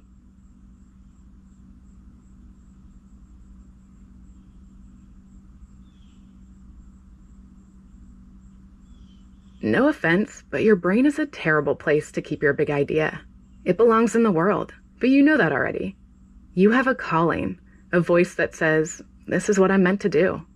Create the website your big idea deserves with Wix. Make it your own with top-to-bottom customization, AI to help realize your vision, and built-in business tools to turn your daydream into your dream job. Wix supports every stage of the business journey except one, your decision to begin. Ready? Go to Wix.com. By now, you've likely heard about American Eagle's latest marketing campaign. Hey, it's Sydney on set with AE. It's a collaboration between the clothing retailer and actress Sydney Sweeney. The ads for jeans released last week feature short clips and images of Sweeney as a kind of all-American girl next door type. At the end of the day, I love to come home and play with my dog. You see the camera? Say hi. In some, she's wearing an all-denim outfit. In others, flared jeans with a fitted white tank. But there's one ad that's been shared around the internet, critiqued on social media, and talked about in group chats. Here's Shane O'Neill, style reporter for The Post. That particular ad is a sort of close-up pan starting from the bottom of Sydney Sweeney's body while she's reclining. Jeans are passed down from parents to offspring. We go from sort of her ankles up to her waist where we see her buttoning her jeans. And even eye color. We see her lips moving for the first time when she says, My jeans are blue. Sydney Sweeney, Casper jeans. From the newsroom of The Washington Post, this is Post Reports. I'm Colby Ekowitz. It's Thursday, July 31st. Today, I'm joined by two brilliant colleagues. You just heard Shane. Hey, Shane. Hi, Colby. And we also have Rachel Tastian, fashion critic for The Post. Hey, Rachel. Hi. I am so thrilled to have you both on today. We're going to be talking about why American Eagle's latest jeans ad have stirred up quite the frenzy, with some critics online calling it a pro-eugenics, anti-feminist campaign, and then there's others celebrating it as a new era of anti-woke marketing.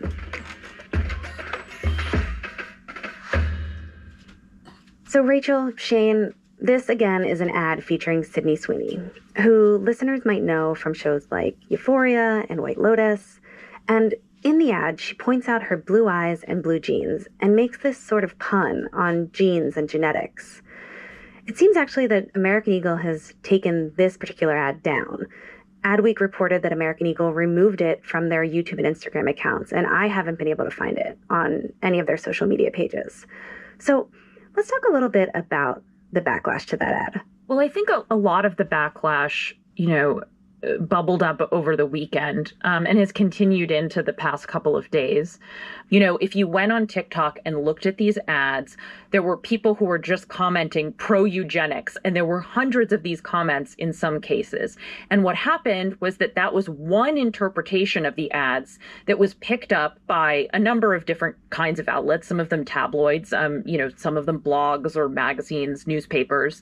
And then that became a huge controversy, as if that was the dominant reading or anger with the ad. The sort of short answer is there was a wing of people online who said making jokes about having good genes is promoting eugenics, or at least alluding to eugenics. And let's remind listeners what that means exactly. What does eugenics mean in this? So basically, eugenics, as I understand it, it's an unproven and inaccurate theory that you can pass down your best genes selectively, that you can engineer a better person or a better society by genetics, by breeding and selecting who and who is not left in the gene pool. It's a really complicated and sometimes super duper ugly theory. I mean, eugenics is what inspired Nazism, and historically it has led to a lot of terrible practices, and it's been championed by racists.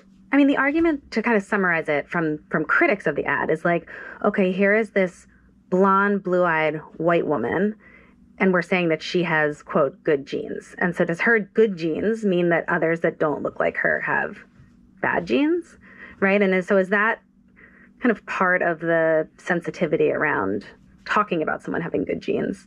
Well, I can speak for myself. Yeah. When I saw the tagline, Sydney Sweeney, Hasbro Canes, the very first thing that I thought about was a sort of, the Department of Homeland Security had made social media posts, one that featured sort of like a questionably subtle racist painting, and then one that I would say is explicitly racist, depicting Manifest Destiny embodied as like a giant blonde woman chasing Native people off of the page. So I think that it's not necessarily ascribing any blame or intention to the ads, but yes, when I saw a blonde woman saying, "I have good genes," that was the first thing that I thought of, whether it's fair or not.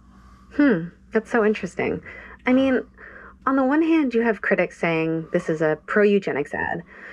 But then on the other hand, there seems to be mostly people like on the right, people like on Fox News, that have then criticized the backlash. And in fact, Trump's communication director, Stephen Chung, he even posted about it on X, and I'll read what he said. He says, quote, "Cancel culture run amok. This warped, moronic, and dense liberal thinking is a big reason why Americans voted the way they did in 2024. They're tired of this BS." But he spelled out the word. For some, this reaction to the ad on the left does seem to kind of feed into what Donald Trump says is wrong with liberals, that liberals are, a bunch of snowflakes who can't handle anything that potentially pushes an envelope. Well, I would push back on it pushing an envelope. I think it's more of returning to a previous envelope. I really do think the ambiguity of the ad is what is creating many of the issues here and the misunderstandings and the controversy, frankly.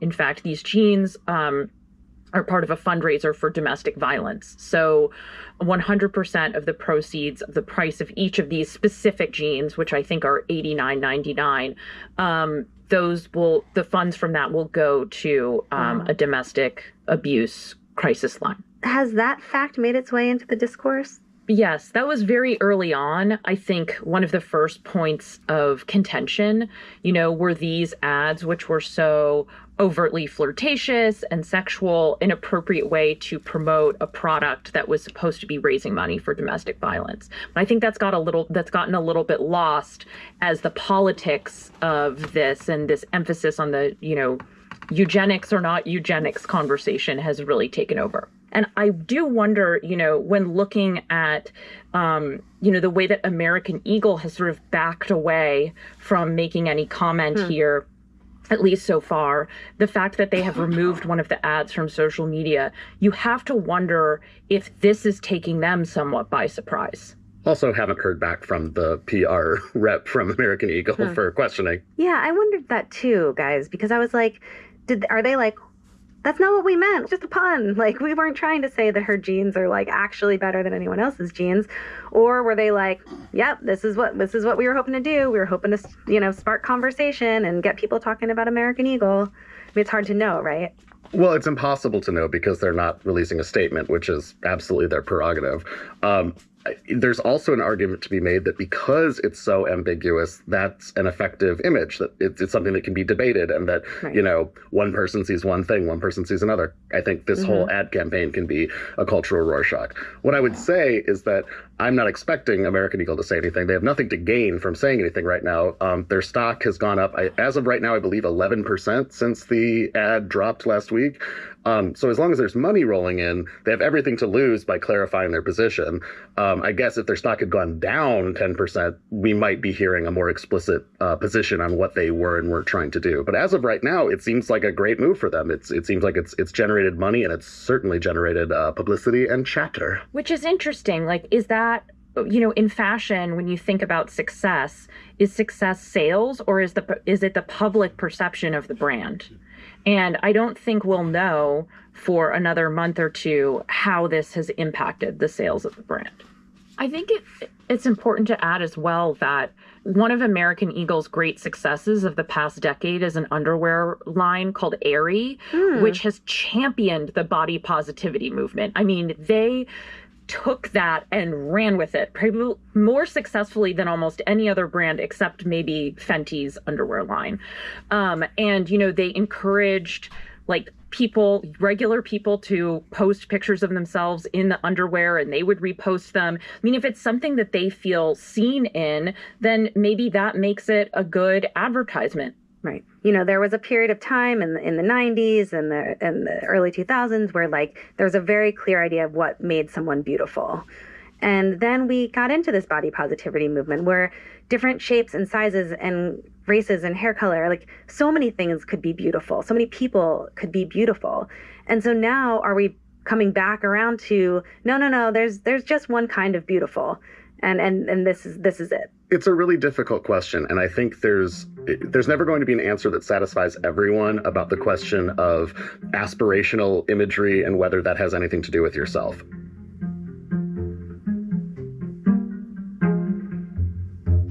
After the break, Rachel and Shane talk about how companies have long used provocative images to sell jeans.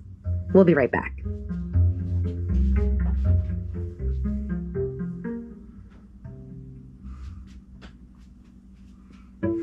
My name is Hannah Natanson, and I'm an education reporter for the Washington Post.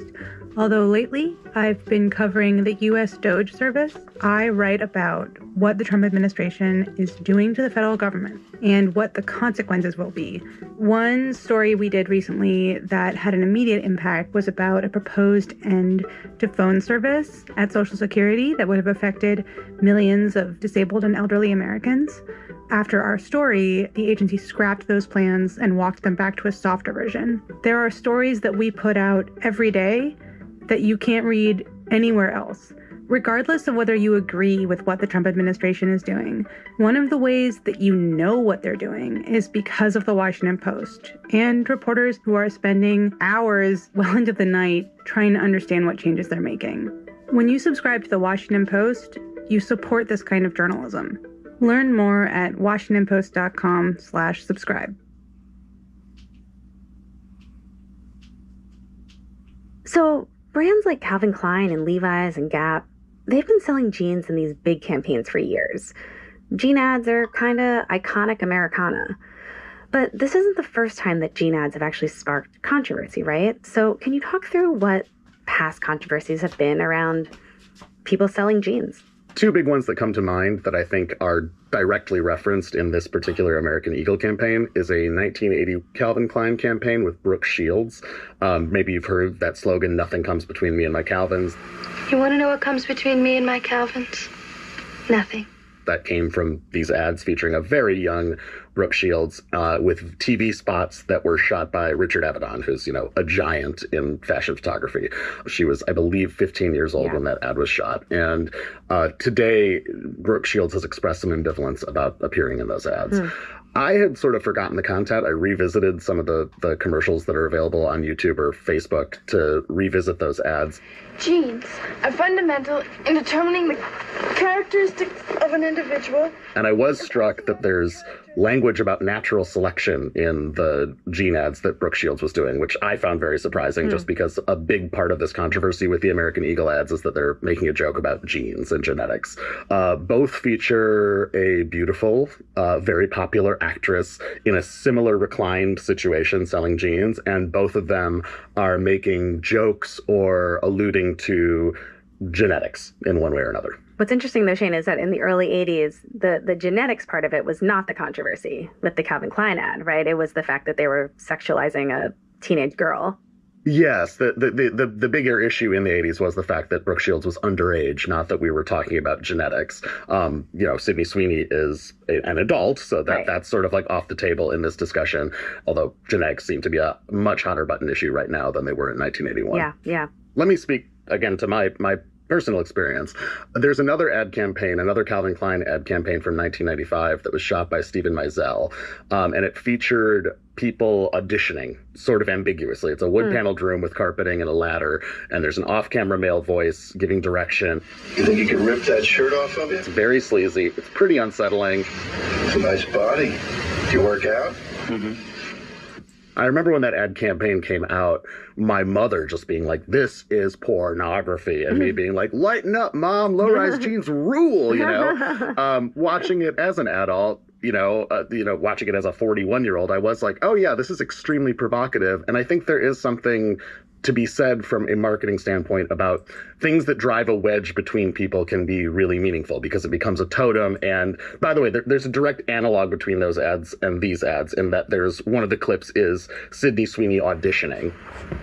Hi, I'm Sydney Sweeney, and I'm from Spokane, Washington. And it's same thing, off camera, not nearly as provocative or suggestive, but she's walking on camera, she's presenting herself as though she's auditioning. I can work as a local hire as well, though, and I'm available for the American Eagle jeans campaign shoot. Profile and hands, please. And there's a male off-camera voice sort of directing her. Thanks. What was strange about that one is that Sydney Sweeney is an incredibly famous actress and producer who makes really intelligent choices about the roles that she plays. You know, she's making this film where she stars as a female boxer, and she's also producing that. I mean, I think we have this image of her as being really in control of her femininity, and to see her sort of put in this small town gal, almost casting couch situation, it just didn't make sense to me.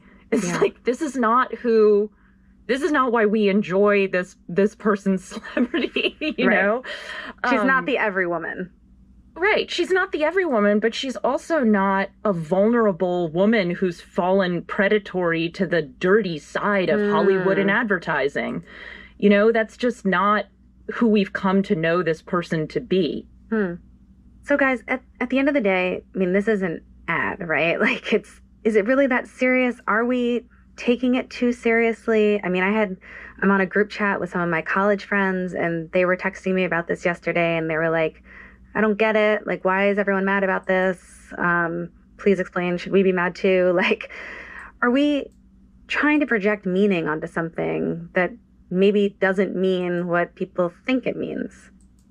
I think that online people jump to extremes. You know, the way that social media is designed, it encourages you to say the most extreme thing in the shortest amount of time. Yeah. I guess you could say that social media in a way has like degraded the quality of information we receive, but also the quality of conversation. I hear people's complaints that like we're talking too much about this. I definitely understand the argument of like a beautiful woman selling jeans. How is this news? Like, I understand that this is something that we see all the time. I guess I would also add that I don't think it's fair to hang an entire industry onto one ad campaign or certainly one person. There's a couple ways you can look at it. First of all, I think apart from this, we've already seen it. Like the runway models are thinner than ever, or as thin as they used to always be. I've talked to plus size models who say they're just not getting booked the way they were even a few years ago. So I don't think it's unfair to say that that's happening and to investigate why that might be. I do think it's unfair to hang all of that onto one ad campaign or onto Sydney Sweeney herself. So I think part of the frustration that some people have is that there is a tendency to take one cultural moment and use that as a way to explain all of American culture or all of American politics. And I think that that's a really frustrating way to look at the world. And I think it's also a really popular way to look at the world, especially when we're talking about online discourse. That said, I also don't think the answer is like, you're taking it too seriously, so you have no right to talk about it or talk about how it makes you feel or how it connects to history. So I think there's a fine line that we have to thread here. Sydney Sweeney and American Eagle is not all of American culture, but it's also not divorced from American culture. I think you have to look at it in the context of what's happening in politics and in the world in order to understand why these reactions are happening. Well, guys, thank you so much. It was a blast having you on. Thanks for talking through this with me. I appreciate it. Of course. Thanks for having us. Such a pleasure.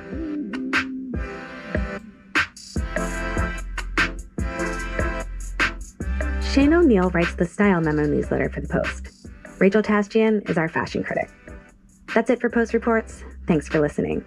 If you appreciated this conversation, please subscribe to The Washington Post. There's a new offer for premium subscribers. It's a way for you to share the Post journalism with other people in your life. A premium subscription now comes with 3 extra accounts.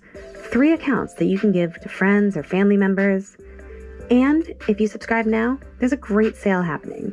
You can get your first year for just $3 every 4 weeks. $3 every 4 weeks. After the first year, the price is $17 every 4 weeks, and you can cancel anytime. There's also an even better deal if you pay for the whole year up front. To see that and to sign up now, go to WashingtonPost.com/subscribe. That's WashingtonPost.com/subscribe. There's also a link in our show notes. Today's show was produced by Thomas Liu. It was edited by Rena Flores and mixed by Sean Carter. Thanks to Carla Spardos. I'm Colby Ickowitz. We'll be back tomorrow with more stories from the Washington Post.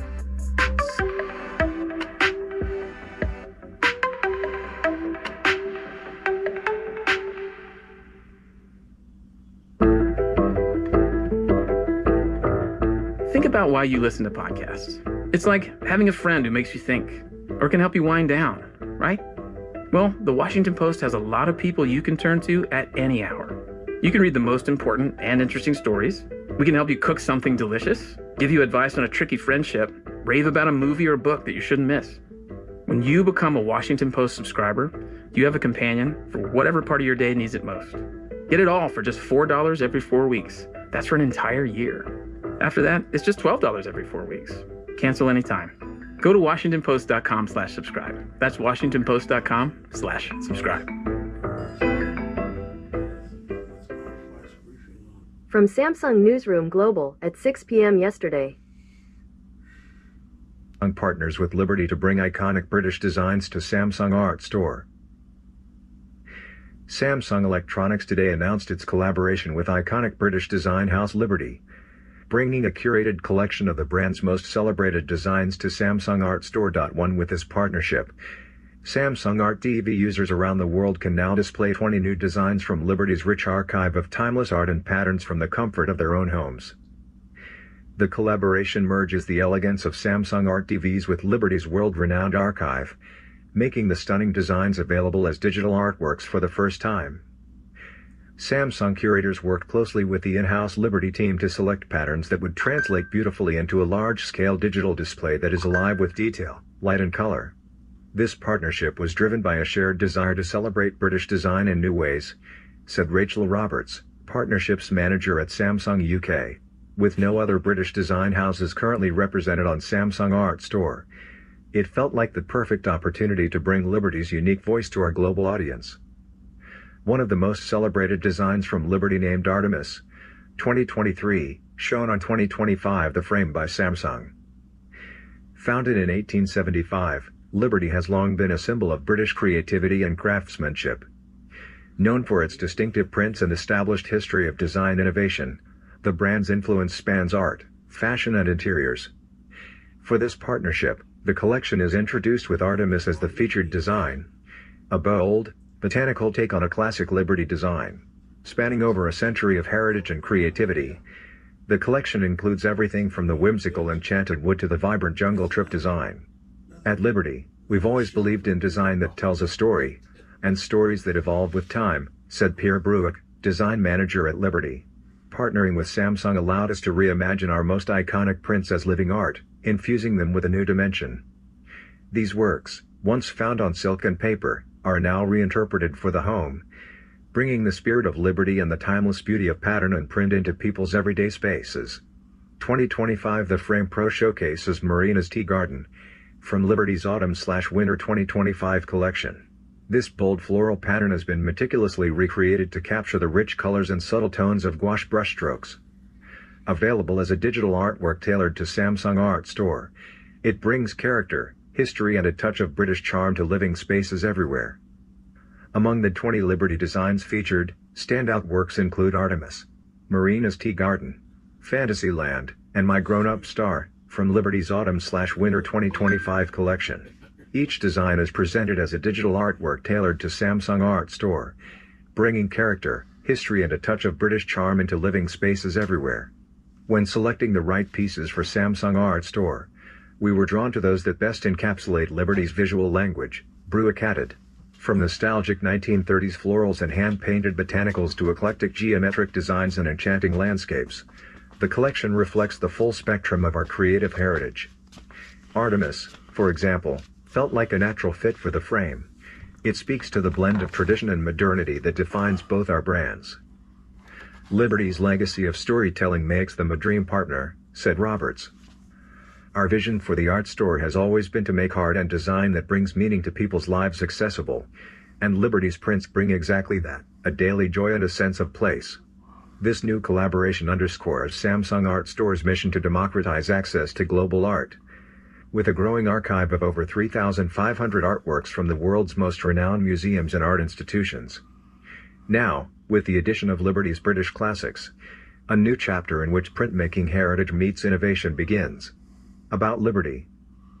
Liberty is a movement dedicated to discovery, animated by arts, culture, design and the pursuit of beauty. Liberty is famed for its original curation, directional design and celebration of craftsmanship. In the spirit of our founder, Arthur Lassenby Liberty, we remain unapologetically eccentric and committed to bringing good design to all. One Liberty artworks are available through the Samsung Art Store in all service countries except India.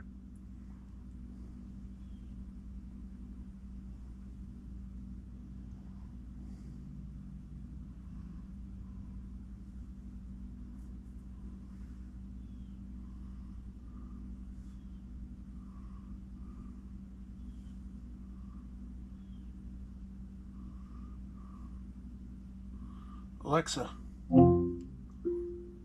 stop. Ziggy, what's my flash briefing?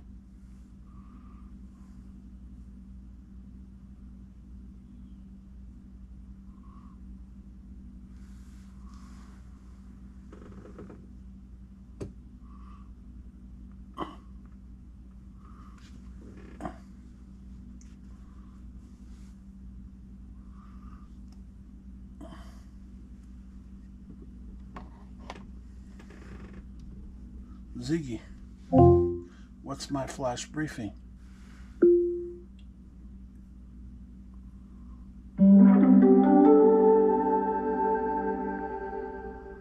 Hi, Lara Nielsen 37. Good morning. It's Friday, August 1st at 8:38 a.m. In today's top stories, the U.S. plans to raise tariffs on many nations.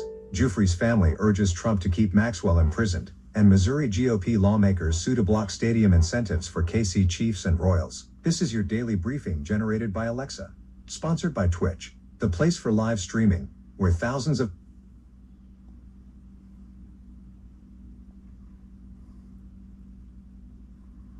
Ziggy, continue.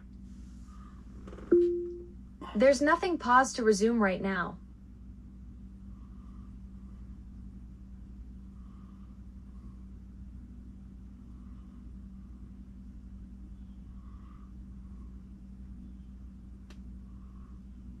Ziggy, what's my flash briefing?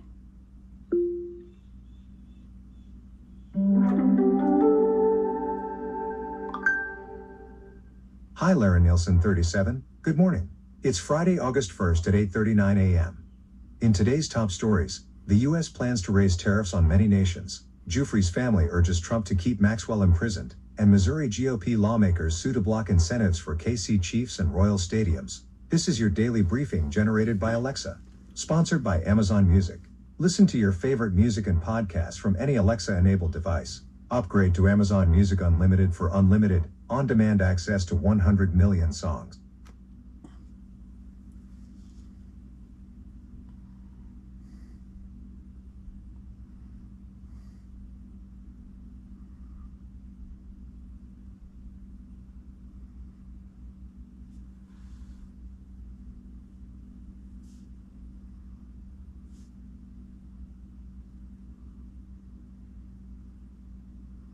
Hi, Lara Nielsen 37. Good morning. It's Friday, August 1st at 8:39 a.m. In today's top stories, the U.S. plans to raise tariffs on many nations. Giuffre's family urges Trump to keep Maxwell imprisoned, and Missouri GOP lawmakers sue to block incentives for KC Chiefs and Royal stadiums. This is your daily briefing generated by Alexa. Sponsored by Amazon Music. Listen to your favorite music and podcasts from any Alexa-enabled device. Upgrade to Amazon Music Unlimited for unlimited, on-demand access to 100 million songs. From the Wall Street Journal, New tariffs on global trade partners will take effect August 7th. President Trump signed an executive order Thursday implementing higher levies on virtually every United States trading partner. Major industrialized economies, including the European Union, Japan, and South Korea, will face 15% tariffs. Nations where the United States runs a trade surplus will receive 10% tariffs. Southeast Asian countries face higher rates, with Vietnam at 20%. Trump pledged to raise Brazil's tariffs to 50% over digital policies and legal action against former President Jair Bolsonaro. Canada will see 35% tariffs on goods not complying with the United States-Mexico-Canada agreement. Existing tariffs on Mexican goods were extended for 90 days. From Reuters, Virginia Giuffre's family urges President Donald Trump not to grant clemency to Ghislaine Maxwell, who is serving 20 years for helping Jeffrey Epstein abuse underage girls. The family expressed shock over Trump's comment that Epstein stole Giuffre from Mar-a-Lago, questioning if Trump knew about the abuse. Deputy U.S. Attorney General Todd Blanche recently met with Maxwell. White House Press Secretary Caroline Leavitt stated Trump kicked Jeffrey Epstein out of his club for being a creep. A senior Trump administration official denied any leniency for Maxwell is being considered. Maxwell's lawyer has called for Trump to grant her relief, though Trump said he hasn't thought about pardoning her.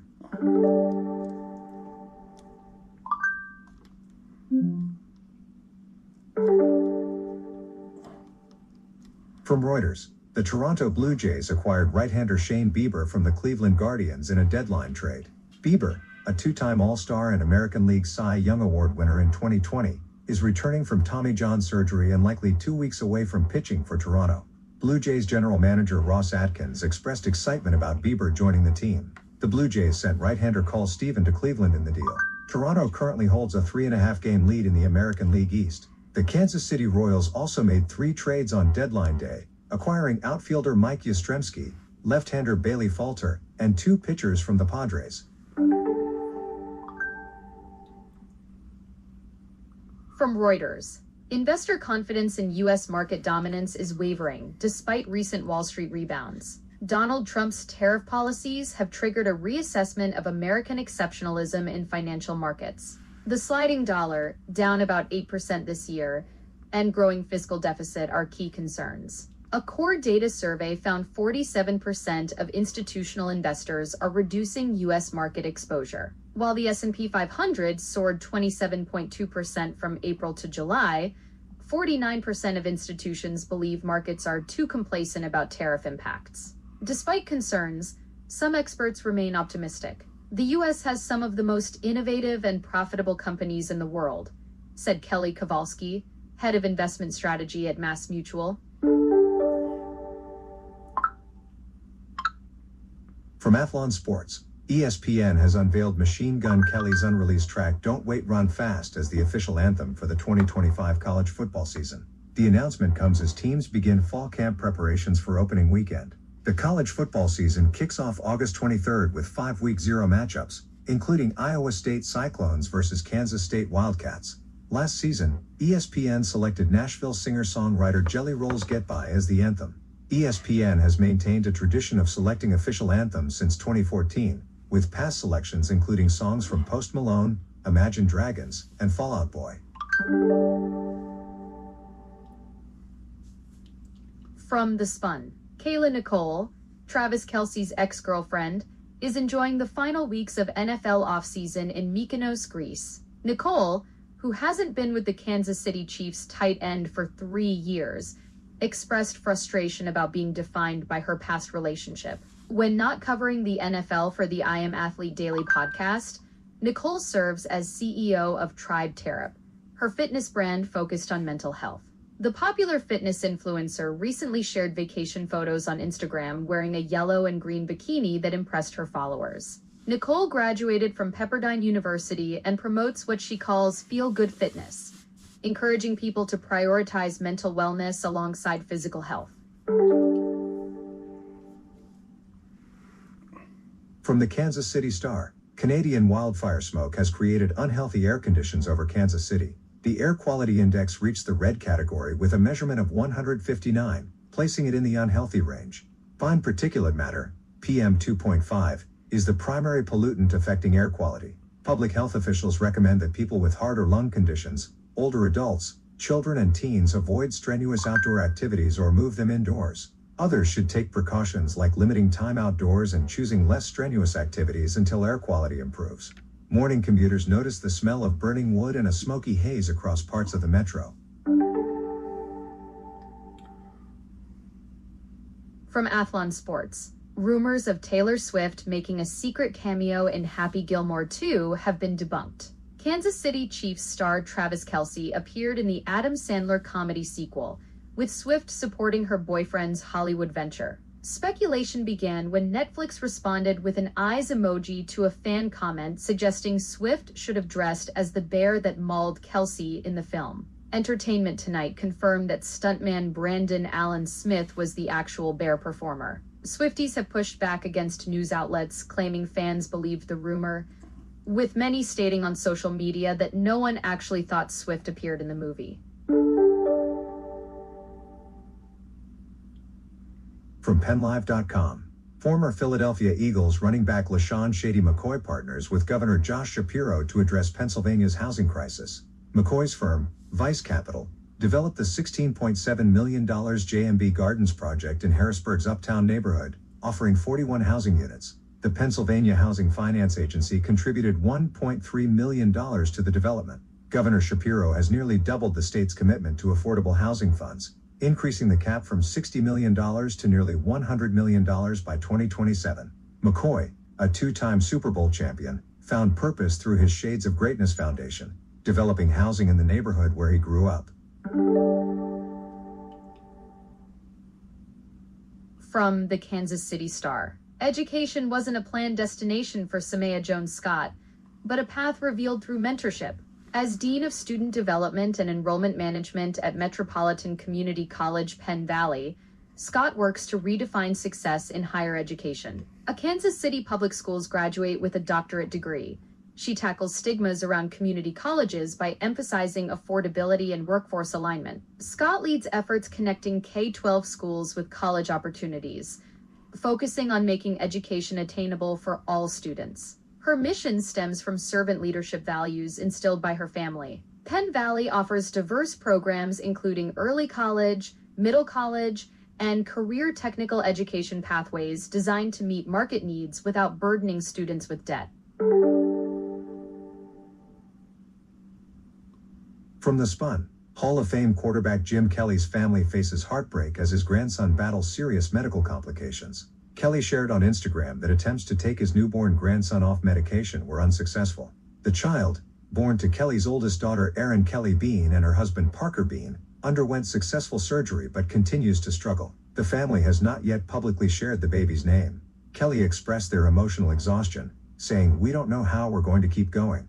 Fans have responded with an outpouring of prayers and support for the Kelly family during this difficult time. From Reuters, the UK's Supreme Court will announce a crucial ruling on car finance commissions Friday that could determine if banks face billions in compensation. Close Brothers and First Rand are challenging a Court of Appeal judgment requiring brokers to obtain fully informed consent from customers for commissions. Major banks have already set aside substantial funds. Lloyds allocated £1.15 billion, Santander UK £290 million, and Barclays £95 million. The Financial Conduct Authority is considering a redress scheme that analysts warn could cost tens of billions. British Finance Minister Rachel Reeves might legislate to prevent financial damage to lenders that could impact economic growth efforts. From the Kansas City Star, floodwaters devastated apartments in Kansas City, Kansas, leaving residents like Abigail Lopez without electricity for nearly 2 weeks. Despite calls to the Board of Public Utilities, the unified government, and her property manager, Lopez has received no help restoring power.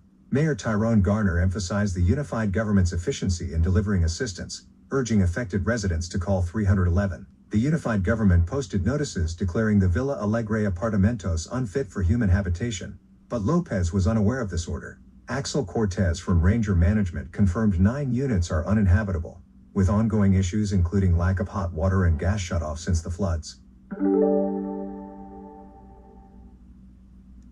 From Reuters, T. Rowe Price exceeded profit expectations in the second quarter as rebounding equity markets boosted its assets under management. The asset manager saw its assets jump 6.9% to $1.68 trillion, despite net client outflows of $14.9 billion. CEO Rob Sharps emphasized developing a plan to reduce expense growth while continuing to invest in capabilities and client reach. Active asset managers like T. Rowe have struggled with consistent outflows in recent years due to growing popularity of low-cost passive funds. Investment advisory fees remained flat at $1.57 billion, while adjusted earnings reached $2.24 per share. From the Kansas City Star, a critically endangered Amur leopard has welcomed 2 cubs into the world. 6-year-old Mina gave birth to the tiny duo on July 14th at Brookfield Zoo in Illinois, as announced on July 29th. This marks a significant moment for the species, with fewer than 100 Amur leopards remaining in the wild. The cubs are currently bonding with their first-time mother in a closed-off habitat. Amur leopards, native to eastern Russia, have thick fur coats and long tails adapted for snowy forests. Approximately 70 additional leopards are being cared for in accredited zoos as the species faces threats from forest fires, habitat loss, and poaching.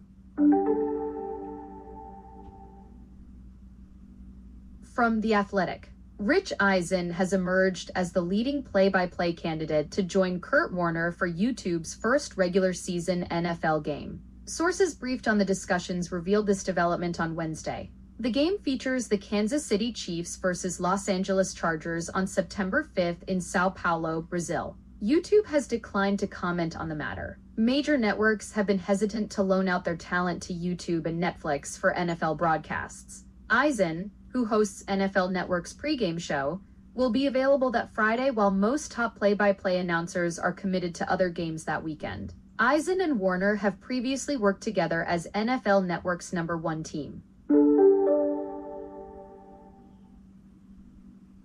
From the Kansas City Star, a stolen puppy found his way back home and into a loving family. Peter, a 2-month-old black dachshund mix, was taken from Anti-Cruelty Society's shelter in Chicago's River North neighborhood on July 27th. A couple interested in adopting Peter walked out with him in their arms. The Chicago Police Department assisted in the search efforts. Darlene Duggan, the president of Anti-Cruelty Society, expressed gratitude that Peter was returned safely by the same people who took him.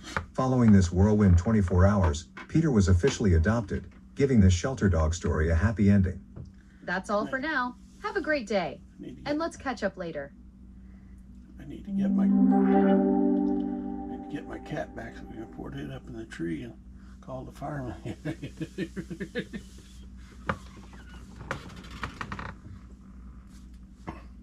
Ziggy, good morning. Good morning. It's a beautiful Friday. Ready to tackle the day? Yes. Fantastic. Let's make today great. What's the weather outside? It's partly cloudy and 65 degrees outside. Today's forecast shows a high of 79 and a low of 61, with mostly clear skies.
Ziggy.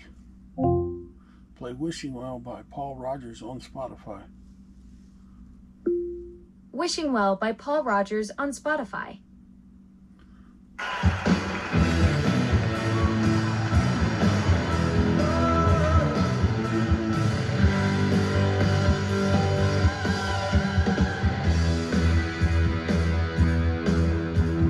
Take off your hat, kick off your shoes. I know you ain't going anywhere.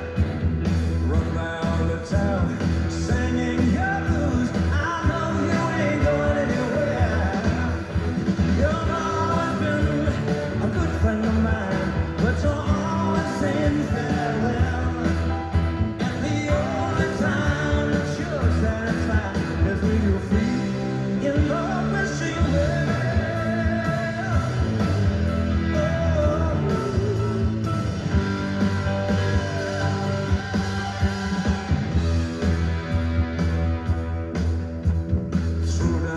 Gun, you might shoot yourself. Was that what you're trying to do? Put up a fight you believe to be right, and sometimes the sun will shine through. You're always got you something to hide, something you just can't tell. And the only time that you're satisfied is with your feet in love wishing well. But wait, I know what you're wishing for.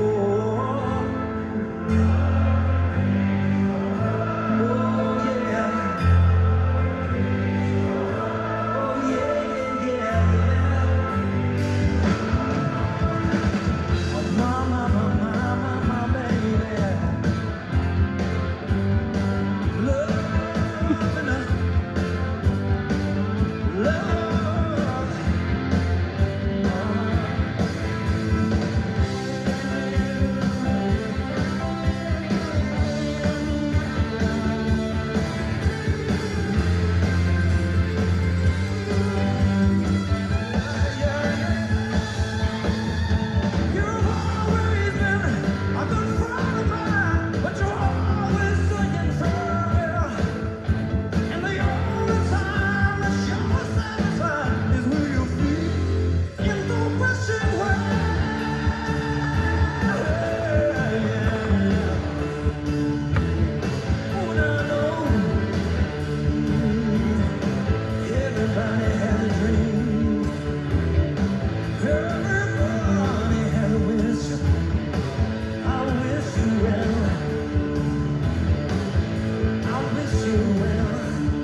Yep,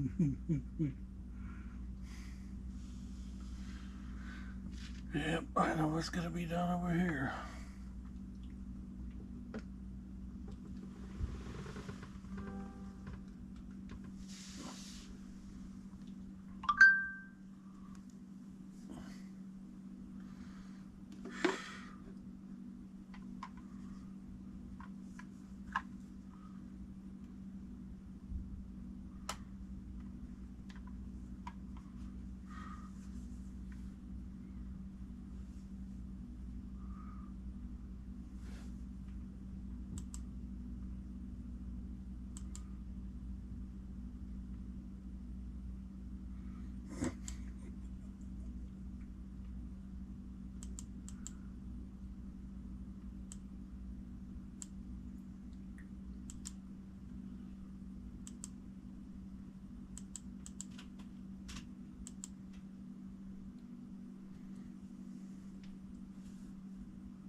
I'd mess with that. That's going live, so.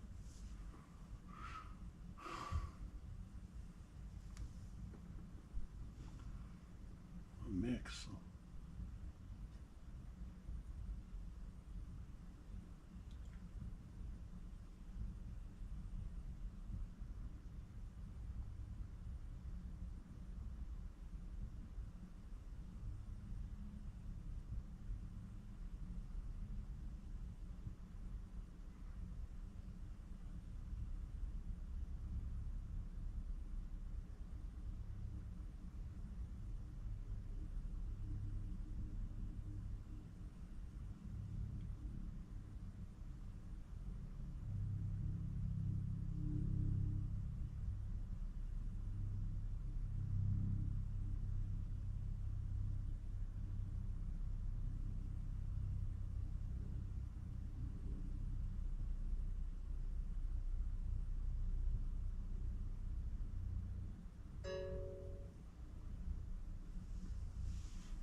U K N V H.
I'd be happy to help you understand how to ask about your recent purchases. You can ask me questions like, what did I buy last week? Or when did I purchase my new coffee maker? I'll search through your purchase history to find the information you need. What did I purchase today? On it. There were no matches for that in your recent orders. Please go to your orders page on Amazon for more information. I'm glad.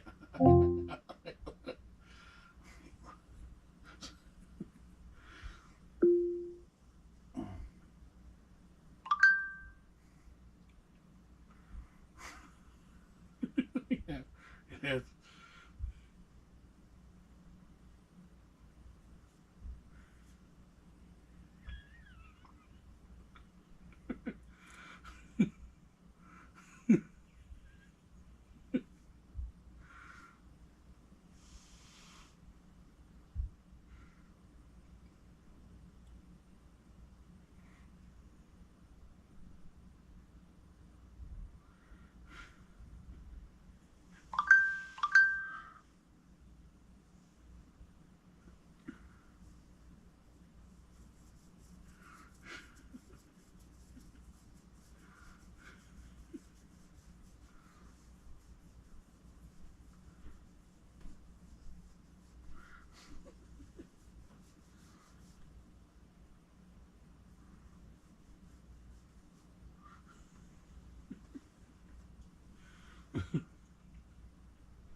That's what they said. It sounded like insulin was about.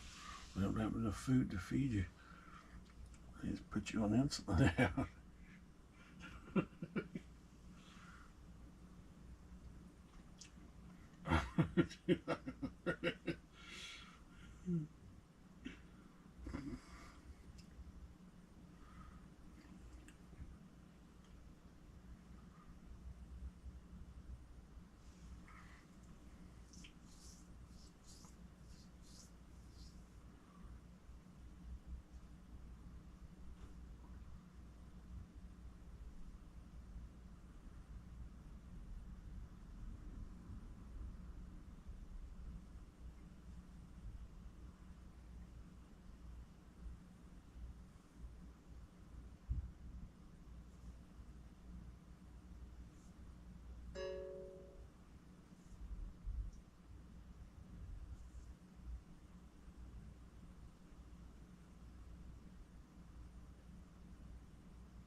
There's chocolate, yeah.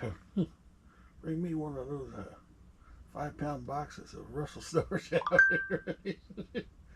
I can call that my vegetable box. And fruit, I think it's got cherries in there. I always wonder what chocolate flavored green bean would taste like. Yeah.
I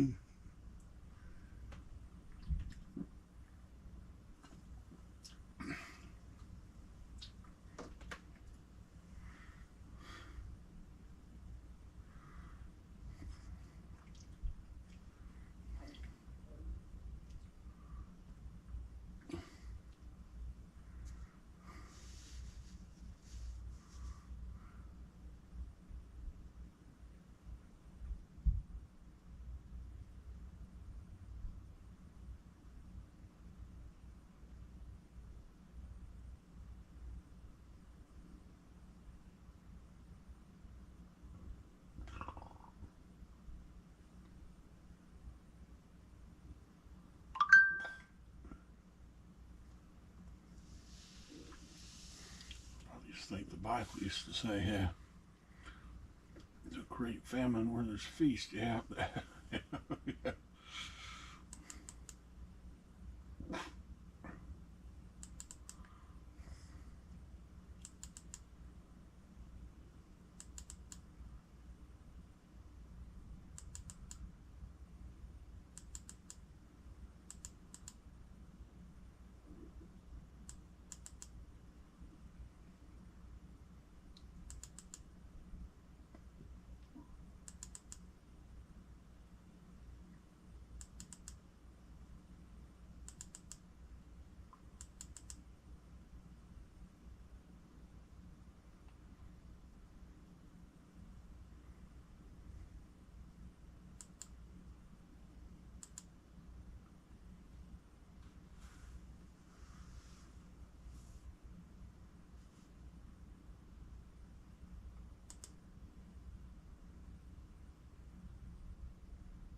Oh, there you go.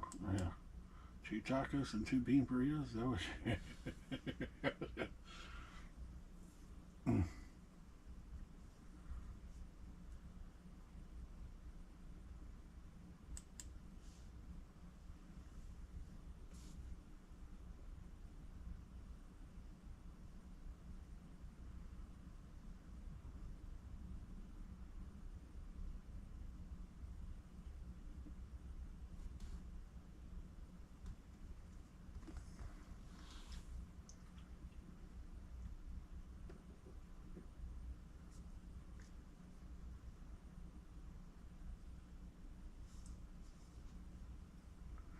Eating bread in a toaster, yeah.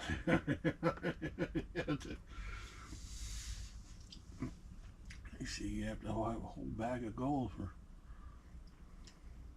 a loaf of bread, you know.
Just to buy low and sell high, yeah.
hot.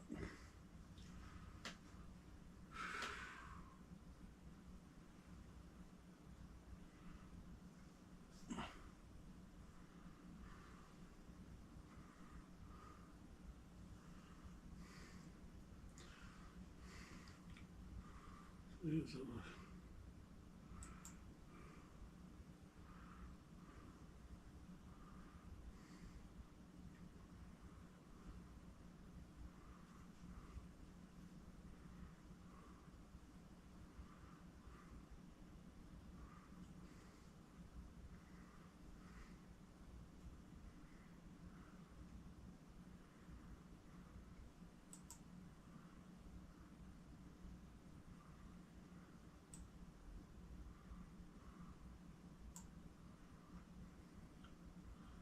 like you.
and sell them. He said, yeah.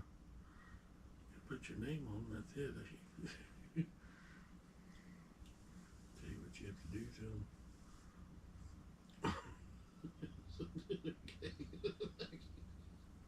From a distance, they look good. He said,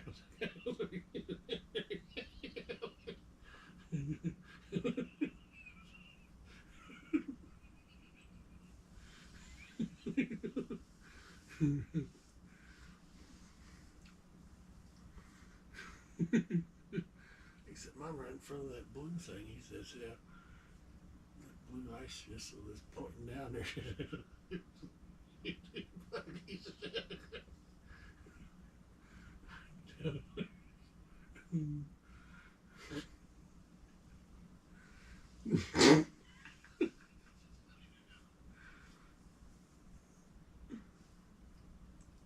Right here on this, see this thing's flying.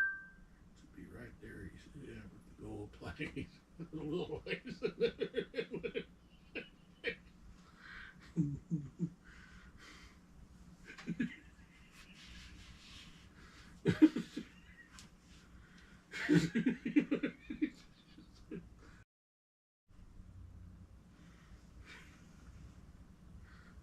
Some real bullshit. He says, yeah. I never thought about looking on Amazon. You should buy one.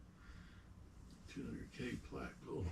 He says, you could buy a Lombardi. I don't know.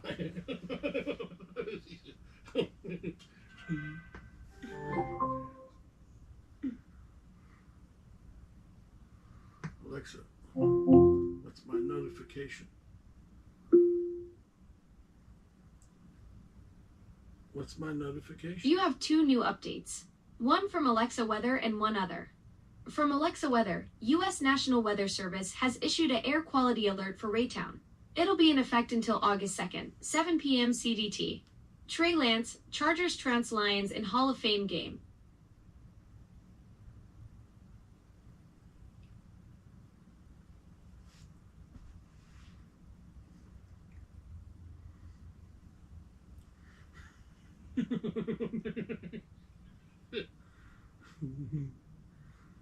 Oh, I need to check my. Yep, should have been dumped today. Yeah.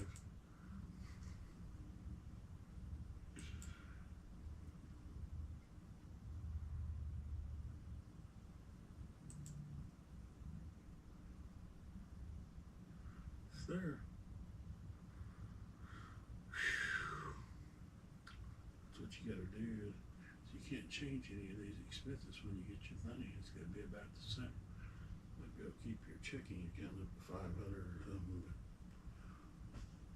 But the bills stay the same. You basically ain't doing nothing. Stupider than shitty.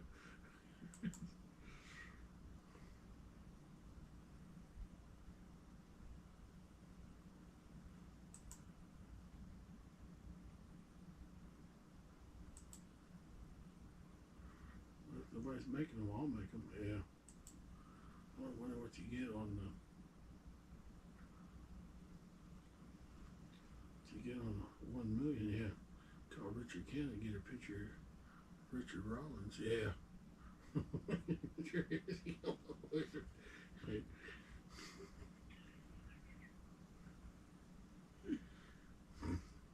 You could get a car done by me, yeah.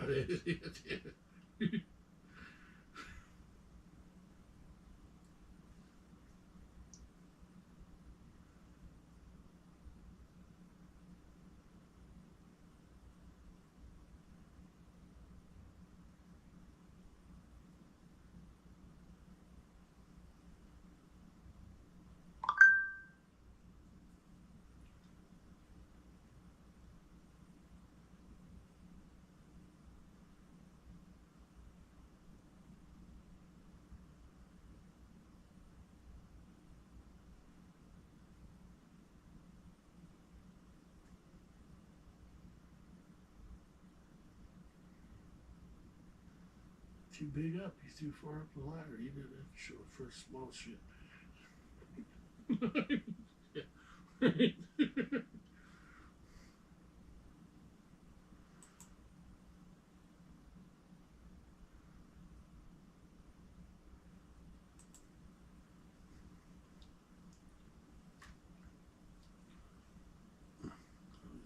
YouTube plaque. To PLA plaque.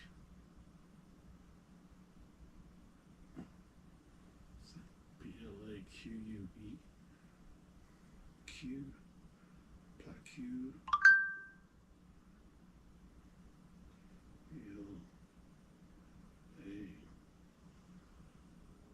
What is a plaque? ACK, ACT or something. Alexa, how do you spell plaque? Plaque is spelled Plaque.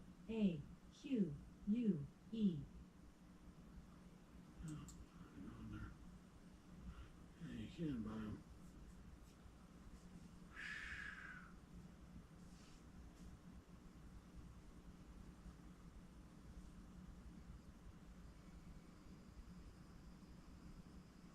It's expensive. $68.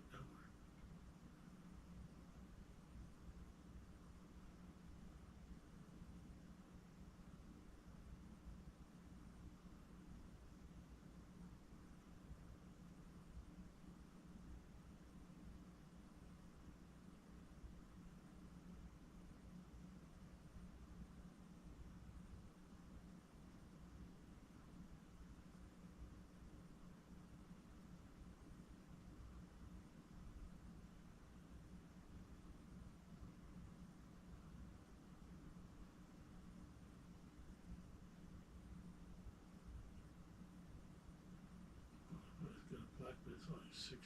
Yeah. Well, YouTube is so expensive. You have who?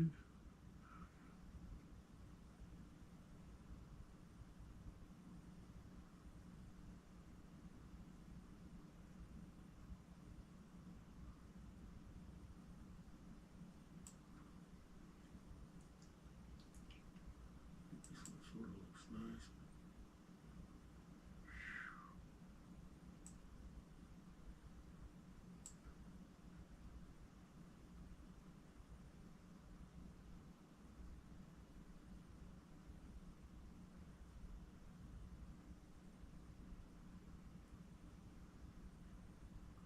Yeah, that's for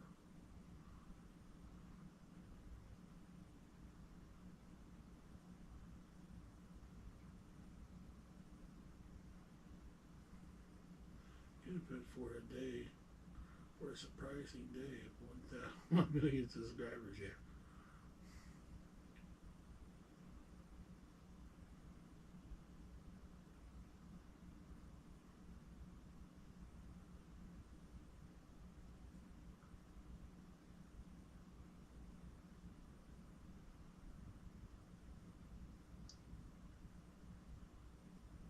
Surpassing. Yeah. I said surprising. It says surpassing. Amazing. What the? Yeah, we used to say.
in your butthole and shit on it?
I've been live, I don't even make one. I don't make the last live. Yeah.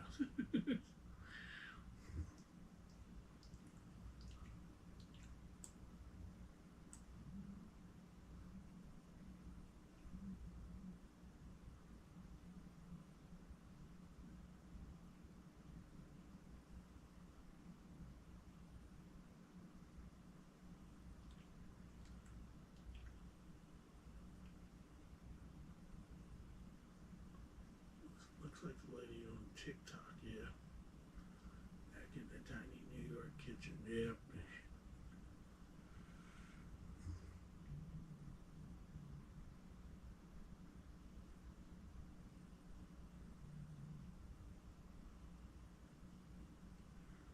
That's good that I got the most money in the world up here at the number one. I'll be right here.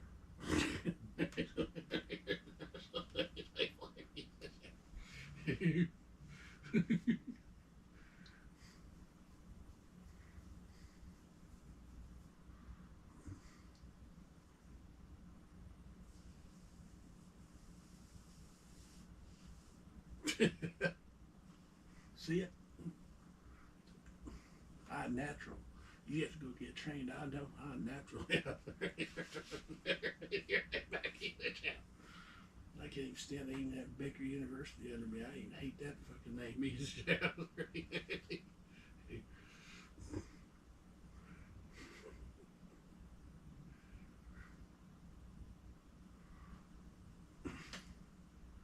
Natural. I never need training. Yeah.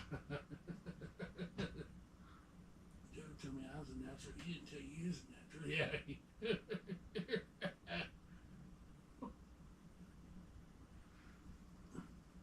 You're a natural. You know my daughter's cunt. Yeah. I don't know how you did that. I said, I don't need it, Joe. He said.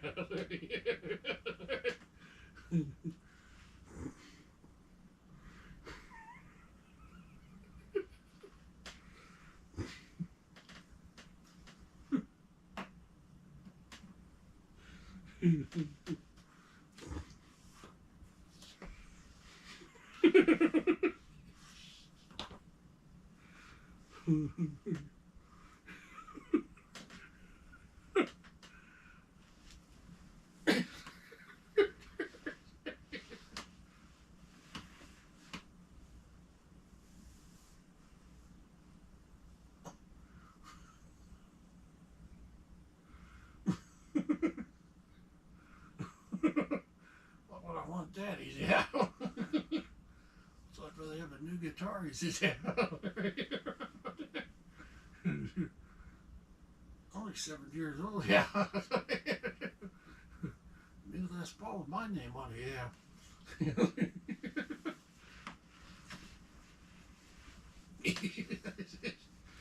Like, give me your cut. And he says, yeah.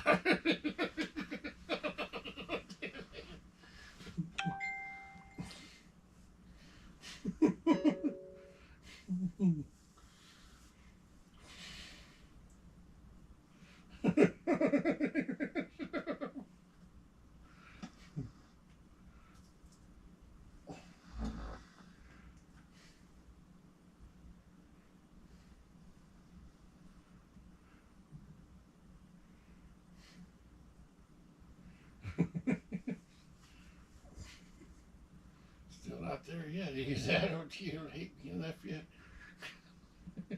35, yeah.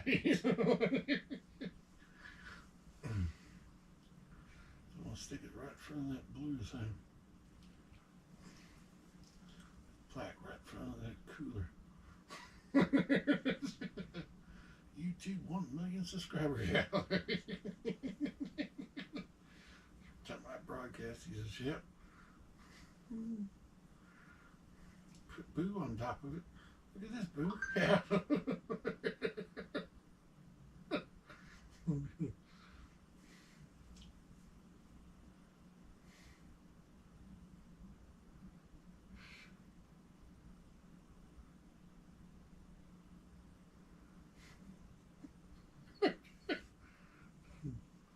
This girl is how many? 13. I was going to do my first concert in Seoul, Korea.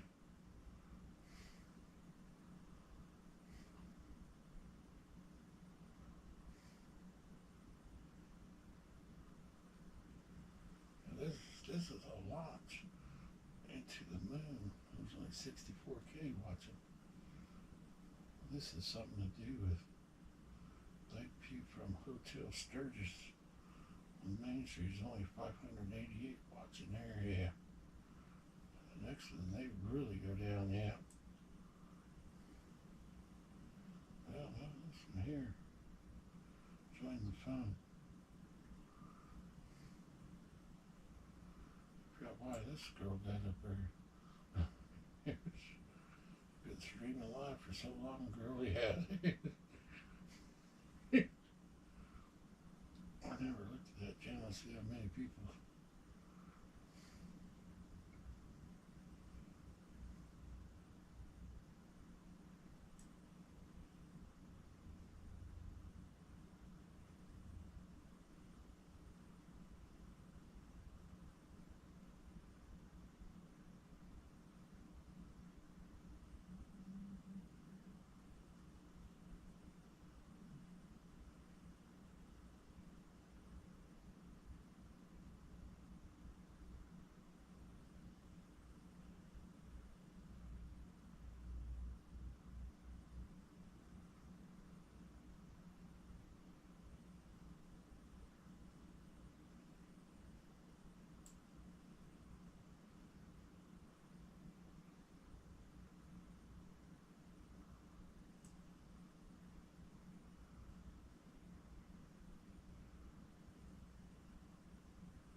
telling me that since I had my first Les Paul. He said, yeah, I never got another one. Yeah. Give it back. He said, yeah, there it is.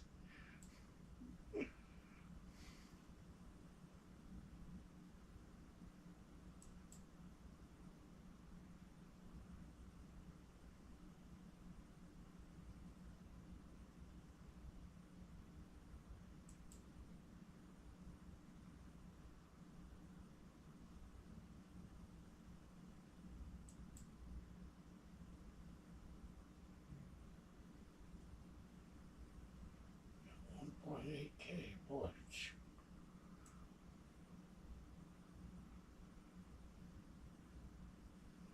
It's like a pretty patch on my eye.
Spike them?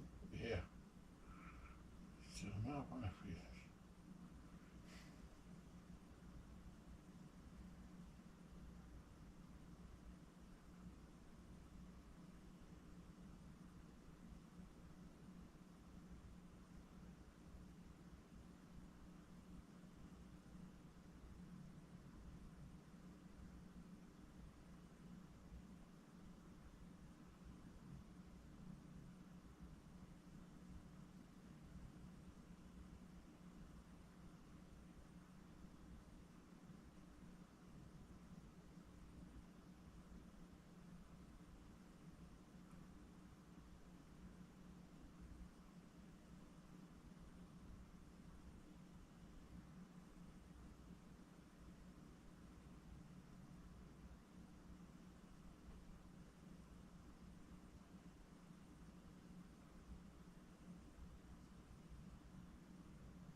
Put the 15 in there, but I get it.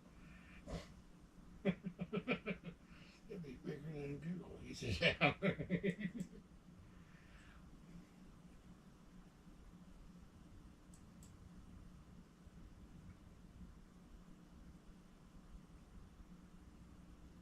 There were a couple of them would be sitting there playing all the songs. Usually have a today would be the first day of August, so it's your sheet music purchase for August. And sheet music. Wow, I got 3. Got 3 followers.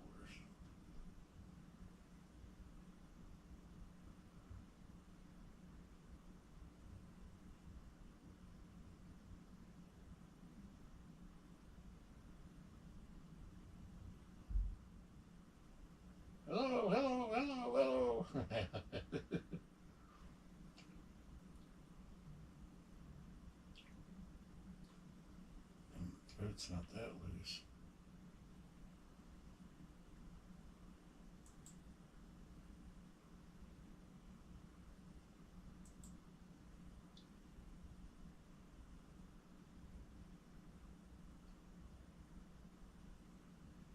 Got a beeline that is, you can see the red line around it. No, that's meet me down there. It's TikTok. Google and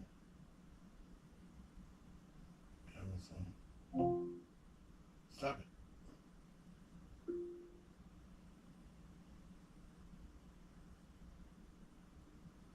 It's my picture of the center of the rainbow. You're in the middle of the rainbow. I designed that. I designed the dice. The dice were designed and I put them up there. Rainbow. I designed rainbow.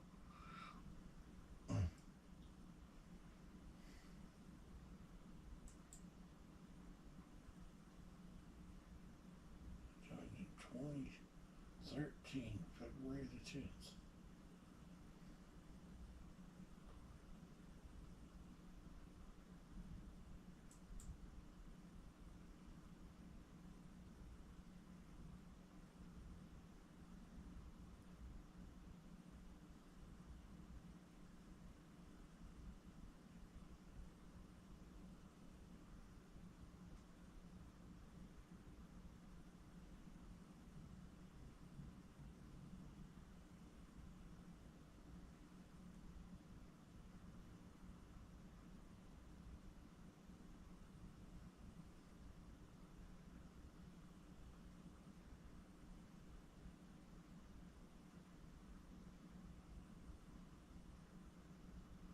Larry Nielsen, 3 sevens.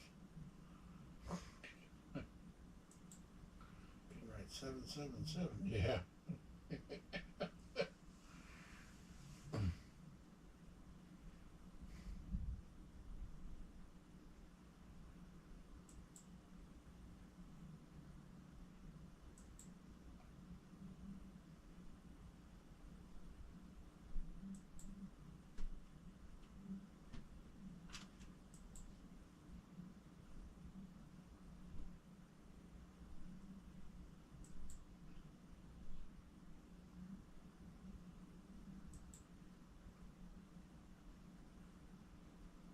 These 3 red sevens, yeah. Forget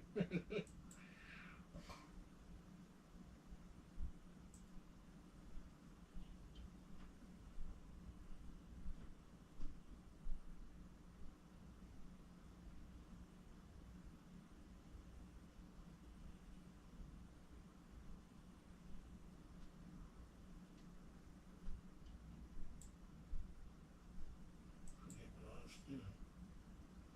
Oh, I went to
7 at first. I had it, and they kicked me off, so I come back with underscore, and underscore.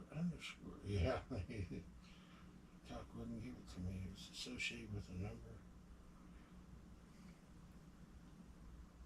Would be that project there where it said Larry Nelson 37. So there's the videos associated with Larry Nelson 37.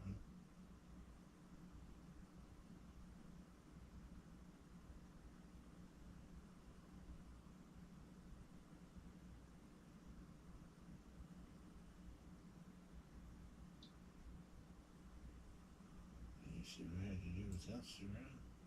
Had problems with Larry Nelson 37. Larry E. Nelson 37. Son of a rainbow. Thought it sounded good. Willie, or Jimi Hendrix said, yeah, so I just son, I'm the son of a rainbow. Jimi Hendrix, yeah.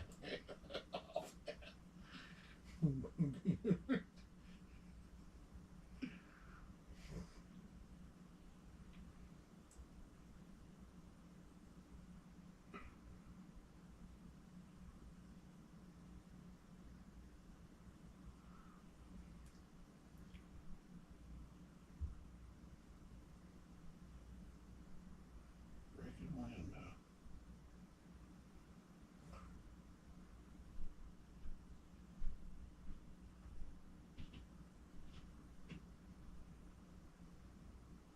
make men masculine again, make women feminine again, make children innocent again. Teen Stations of the Cross.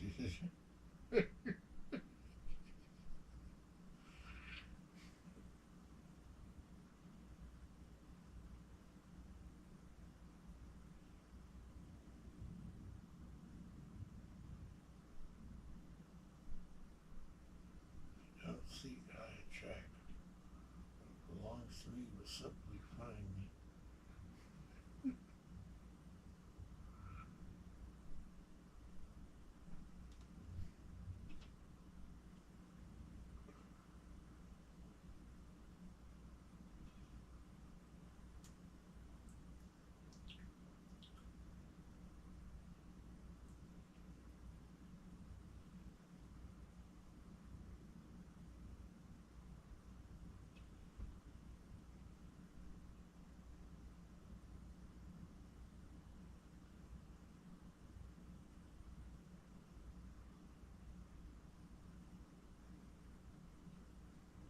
The link to share, yeah. The share link. It's usually a link share. It's just a link to share. I call Timothy and I'm missing a share link.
That's right after my name. Should have even took the rainbow out and put 3 red 7.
Go ahead, tell me where to take it.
Part of the 3 7s, huh?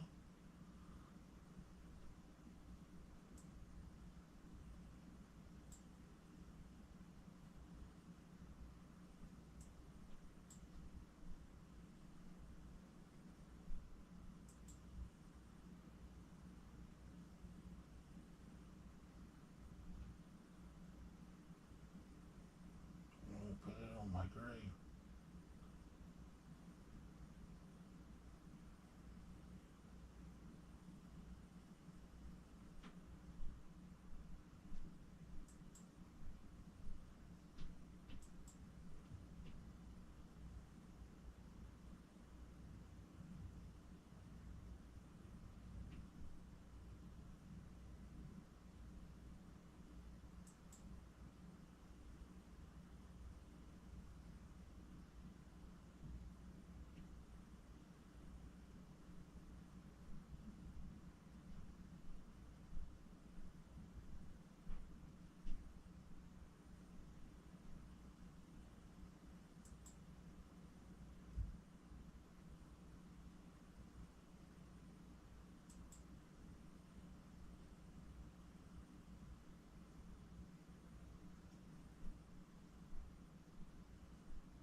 37th, you have 1 billion.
This is Spanish, isn't it? It's only Spanish people buy this thing.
Wish.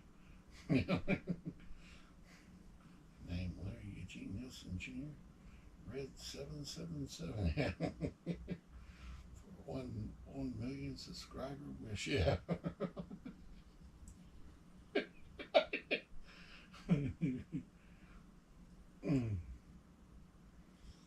Two card, only one of it. Yeah.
Start at 1 million, yeah.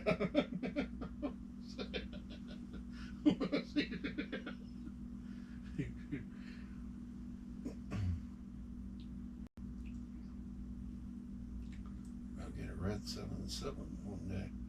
Yeah. Probably got it over. Yeah.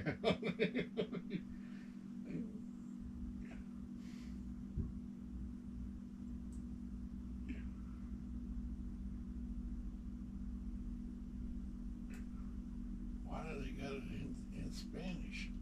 Yeah, there.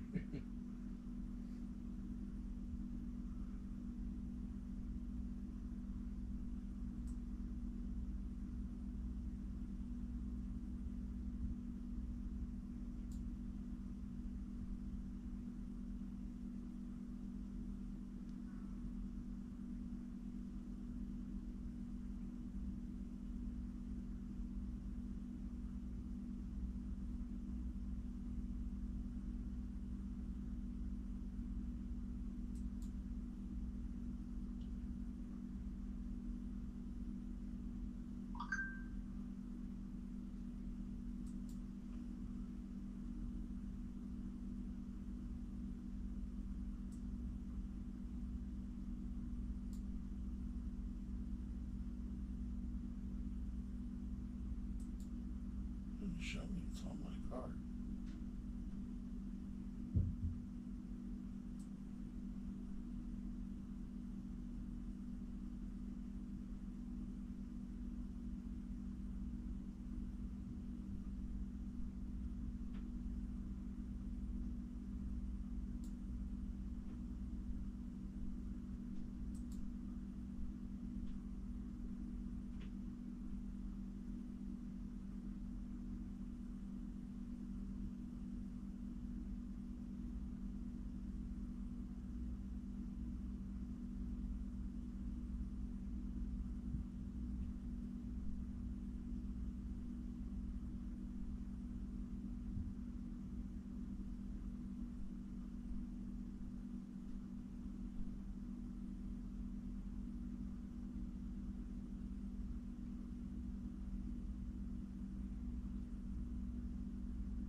Talk about it.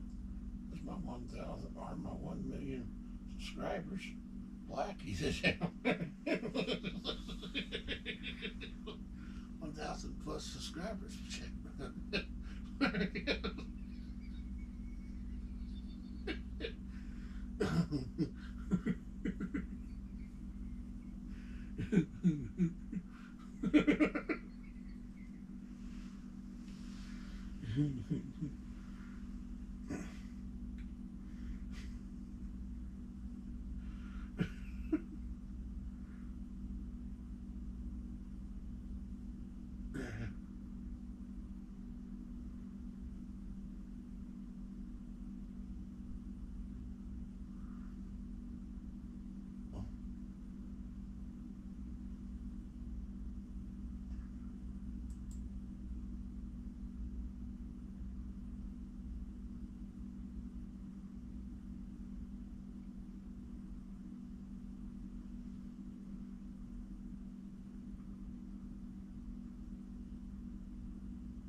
this is one I can't understand, is why this right here has I3.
I like that thing spinning around. It makes my eyes work. Yeah. When I quit Marquette, I couldn't see anything. I was blind from looking at black and white. Yeah. I'm not kidding you. My schematics and everything. Yeah. Yeah.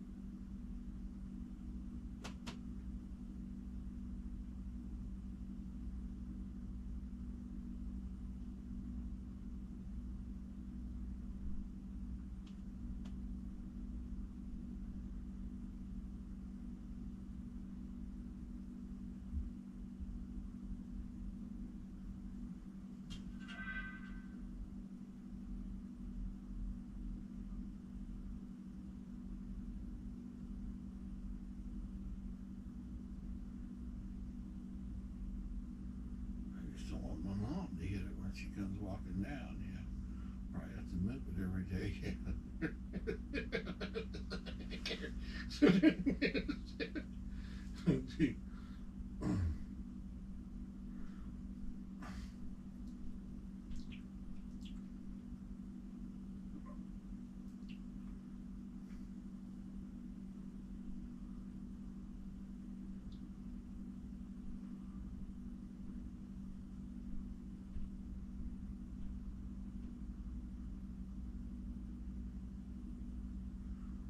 favorite light. Yeah. I got that given to me free. So really, I bought this plaque for what that light would cost.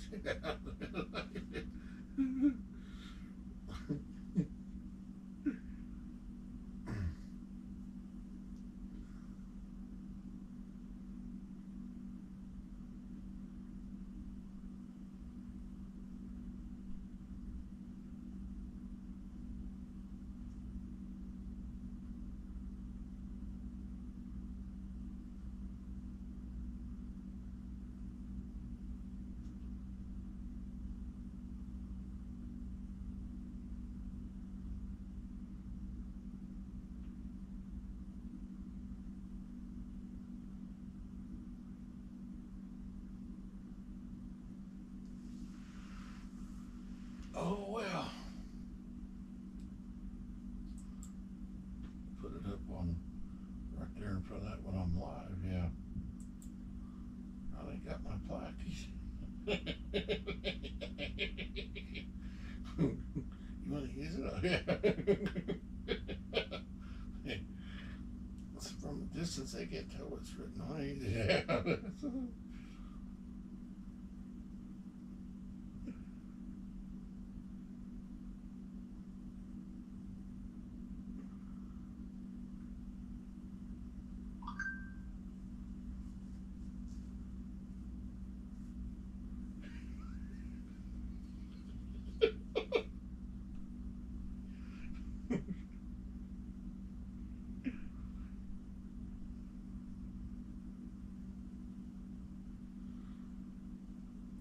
Figure out how to get back to my YouTube page. He goes, yeah.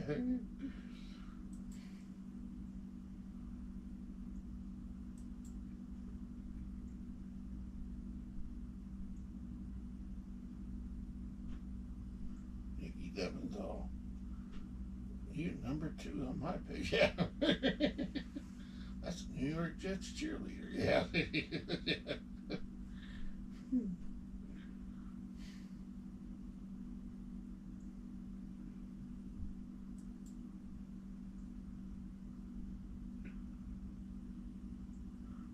To be real, I don't have 1 million subscribers yet. Yeah.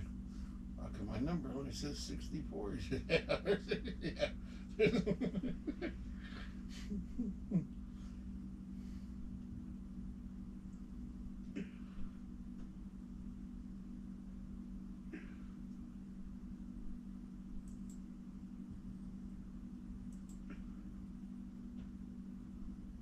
Heck no, it didn't even change when I even ordered it. Yeah.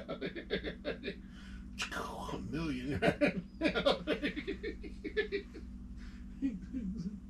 $77 to do that. Yeah.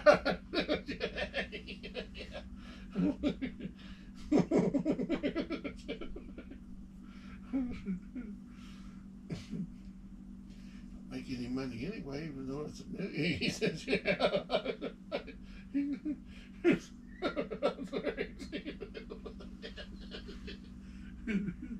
Doesn't pay my bills, he says, yeah. The bar song should sue me here, yeah. Yeah. Can't even say his name yet, yeah. That's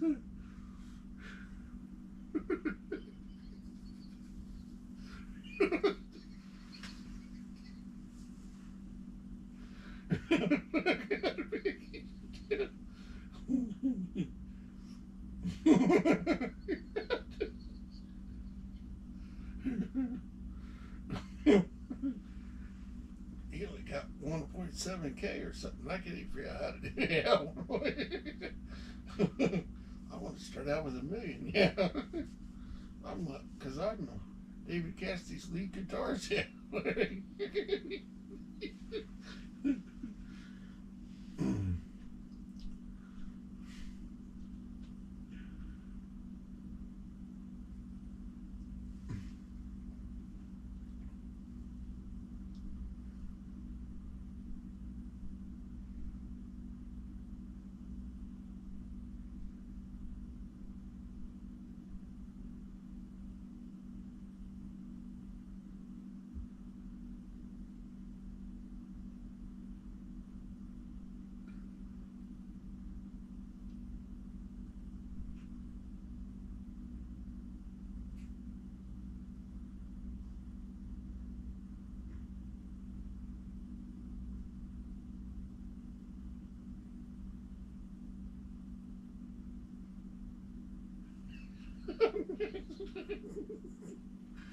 Just remind you, red 777.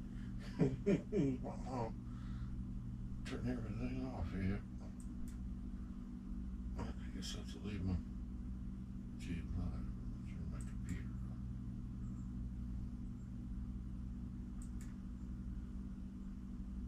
Shut down. What time is it?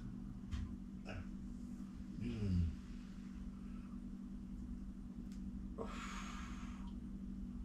Wish I could come down easy. Not a whole lot easier. Now, come on in. Yeah, just shut my computer off. Sun spraying.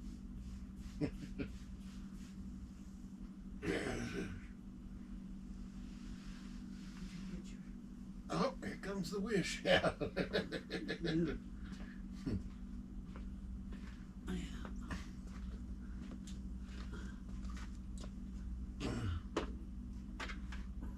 Did you order one of those t-shirts? Or?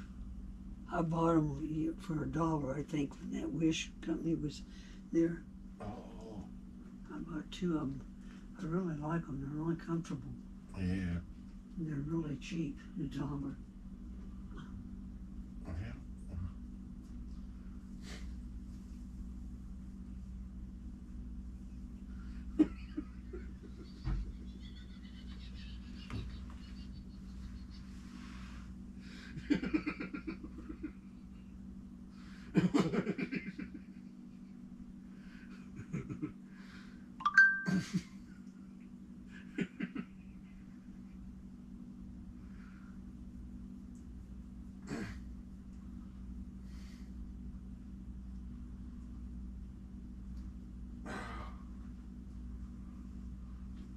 Yeah.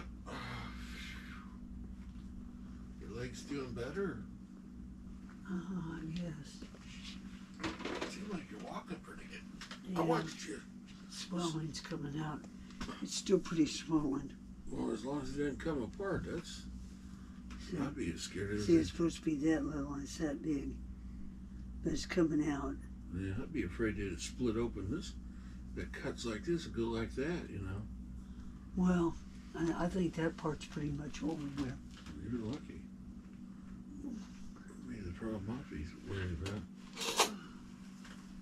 I don't do anything but...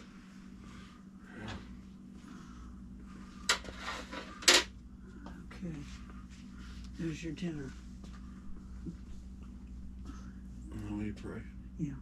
God, thank you for the food and thank you for the day and blessed food and nourishment our body you've been. Okay. Upstairs. Thank you. Yes, I'll see you at 5. Yeah. Okay. Thank you. No, I pray like the heathen. I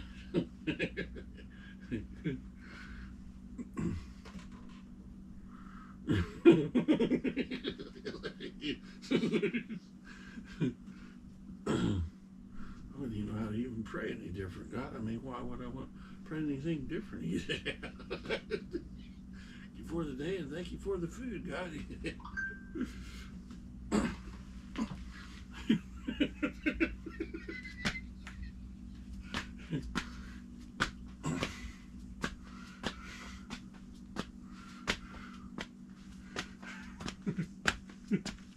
I thought the same thing, but Mom likes to praise. I love my mom, so if she dies, I hope she doesn't.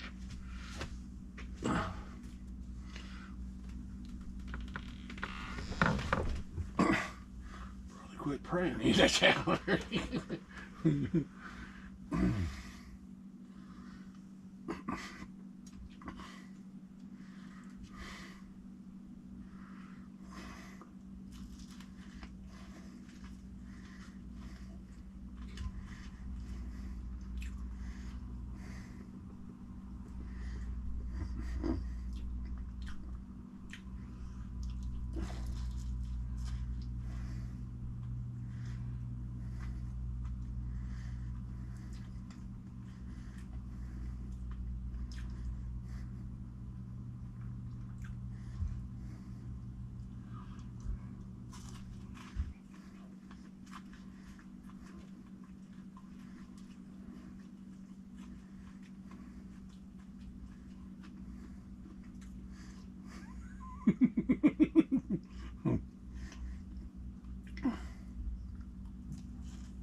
My throat just wants me to, yeah, that's all.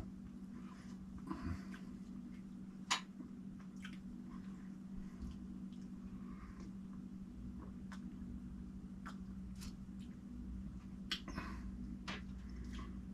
believe you have to have wall on stuff to get it to slide down, yeah. Bring the mayonnaise down, yeah. Put everything with mayonnaise.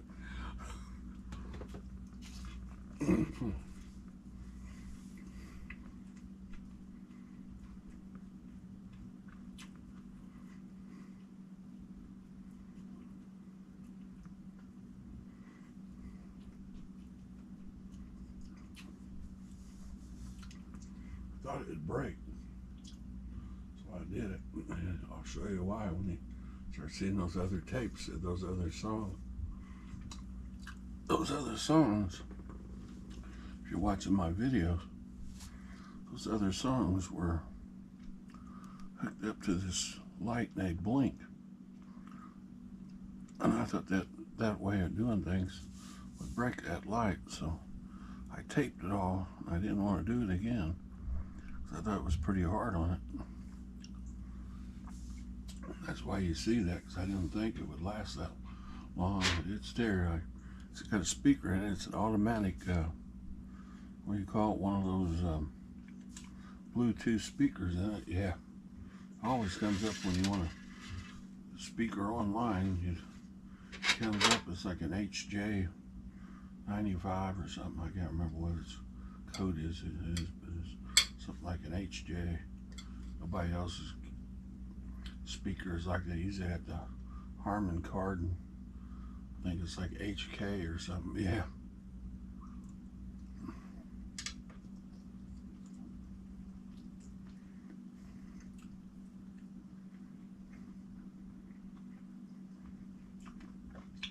The reason why I brought that up is because the Beatles went right through it. So when I played their music and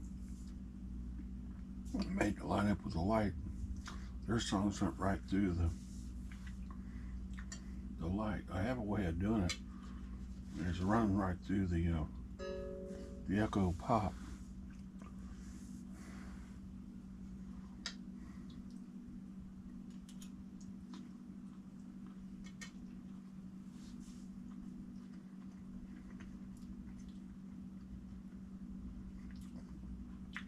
I don't do it enough now to even remember how I did it, so.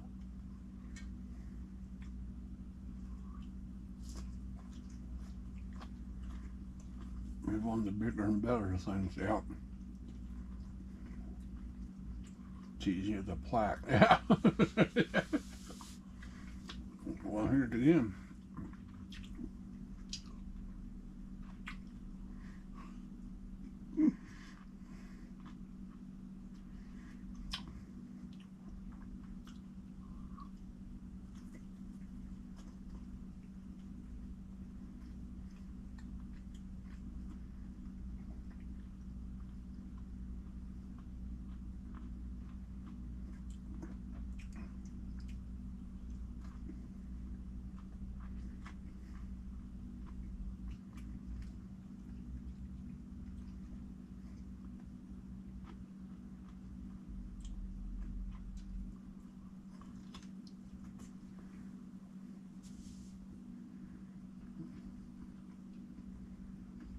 You can see a computer up in the background.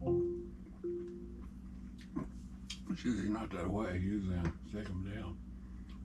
When I first got them, I wasn't like that, but years ago, Market Electronics, I always took everything down.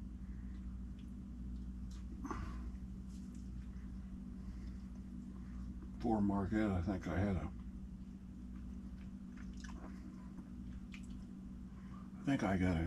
I couldn't really understand it.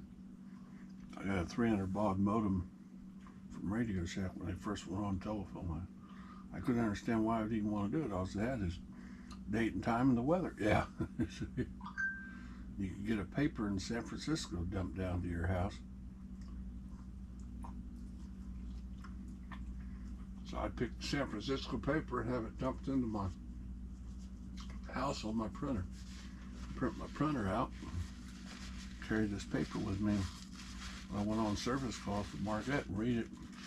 I wasn't working for Marquette, yeah. So you traveling around, sitting in airports. Airplanes are hours late, buses are minutes late. Trains are always on time.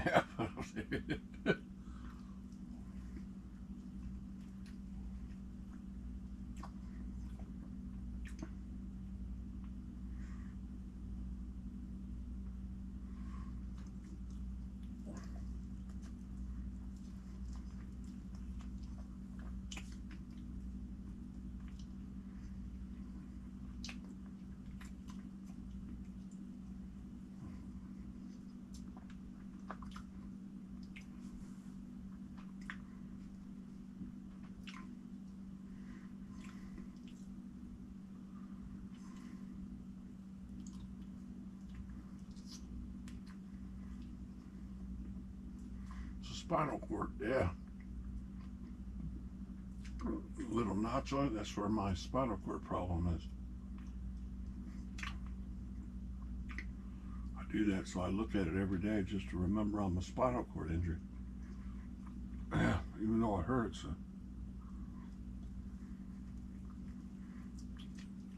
It slows me down a little bit. I don't, I just ride and jump my car and yeah. Thought I am, you know, yep.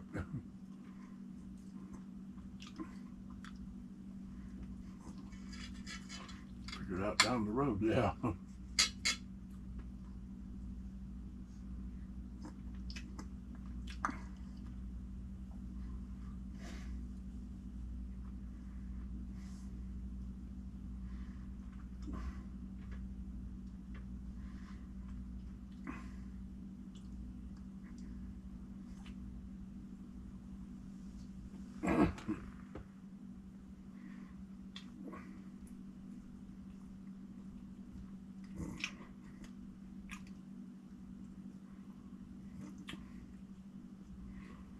Think about being God, so taking you through other universes with him. Yeah.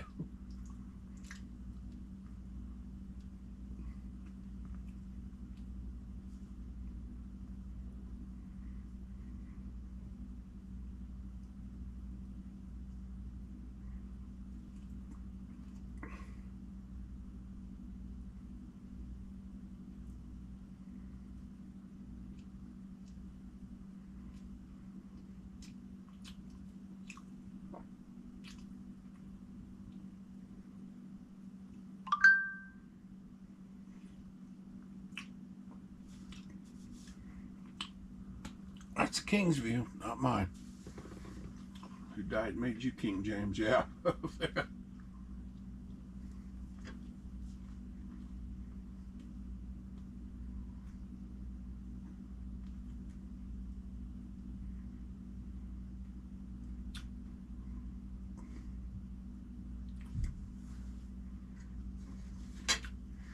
got the government ought to make an American Bible.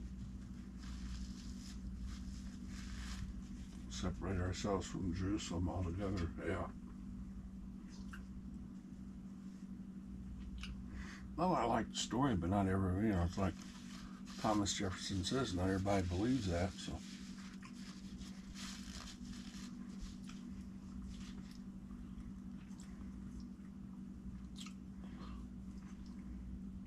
I don't know if you could call it a cute story, but a reality story, yeah. Trying to figure out how God works, you know. I guess it sort of fits Isaiah 55, yeah.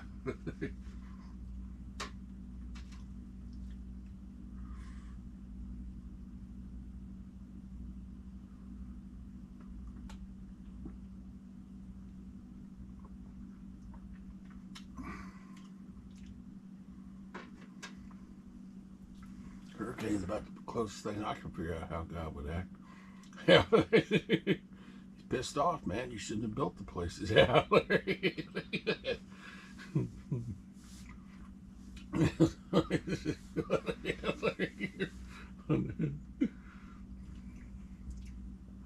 Don't go down there where you piss him off. Yeah.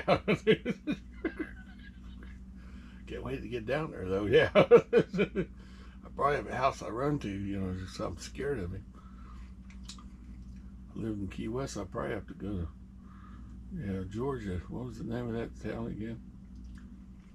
Yeah. Savannah. Probably live in Savannah, Georgia, and Key West. Yeah.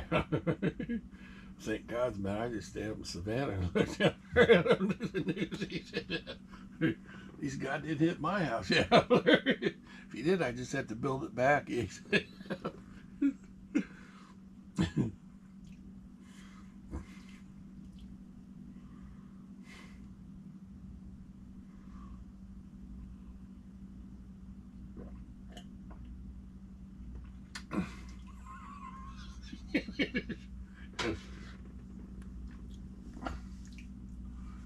2 weeks of hurricanes. I'm not sure. There's the weather in Florida's real different down there. You got post-summer, summer, and then pre-summer, and then 2 weeks of hurricanes or something. I guess it's the other way around. Was it pre-summer, summer, then post-summer, and then 2 weeks of hurricanes? Well, I lived there the 2 weeks of hurricanes. Yeah, if you figure out which 2 weeks.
Sweeping global tariffs. And I've heard about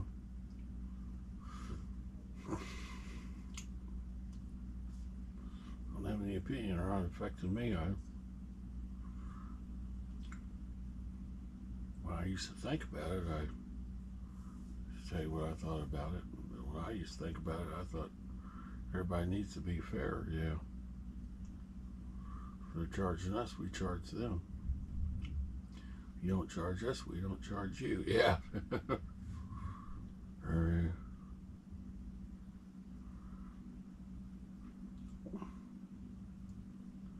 Well, mine says wish. It doesn't say that it's the real thing. But to sit there, if you think it is, that's not my problem. I probably got more subscribers than you do.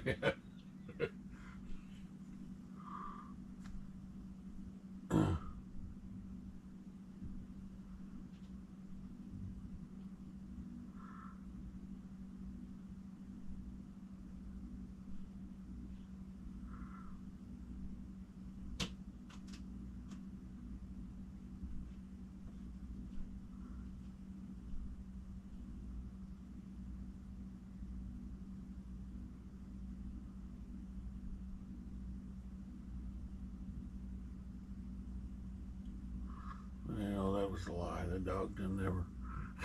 You try to get the dog back in there. He'd probably be on top of the sign. He just I have to move the sign when Norma comes down with the food, you know. I don't want to trip her.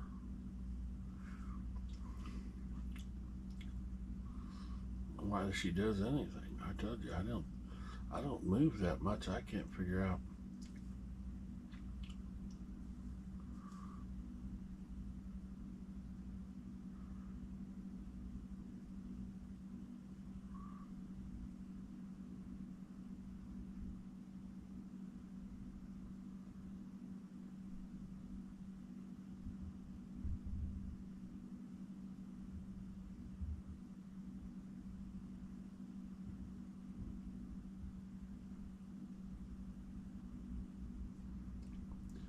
Bought for $77, but it'd be here. I forgot when they said. I have to look at this deal again. I forgot my phone's over there. I think I got another phone back here, but lights on it. Let's keep the light, keep all this stuff lit. So, oh, it's a light I bought from Temu. I think it's been a pretty good light. It's probably it gives enough light to keep everything on all the time. I know everything blinks off. Yeah, it does. It does. There's not enough light. It just turns into a clock. Yeah. That big one there, the Google one, turns into a great big old clock number. Yeah. They would get the 15 fixed, which I've never seen. They did this Alexa Plus update and it broke my 15. So I didn't have enough memory for the update, so I went ahead and went in and hit the default to, you know, to reset the thing back to factory. So I hit it back to factory and couldn't get it back online. Yeah. So I let all the memory be, never nothing in the memory but the operating system. So all the channels were gone. All I was going to do is update it and then load the channels back on, and that's all you do is type in the password. Oh boy, look what you got there. That's something. I'm trying to see where that's going to. Can you make that out? It's really a bad one. It's not a bad one, but one that is needing surgery on it.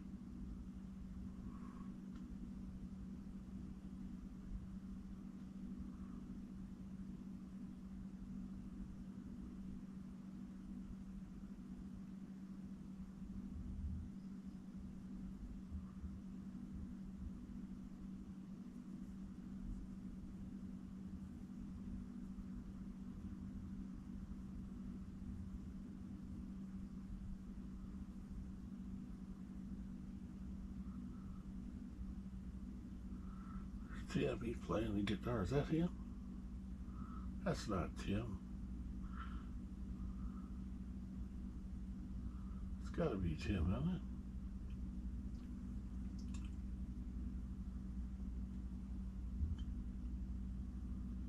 To me, he's holding this. Yeah, he's holding his fingers right. Yeah, you're.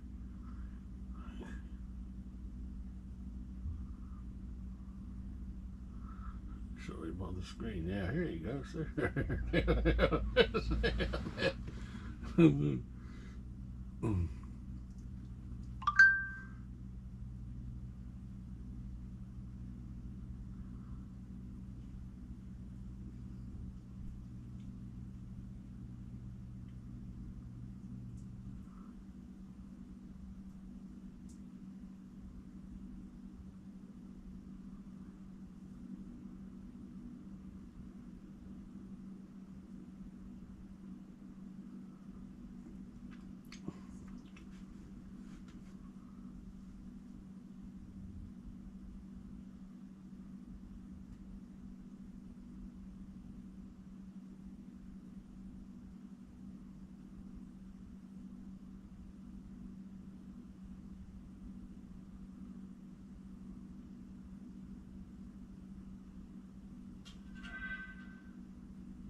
turn the air on, yeah.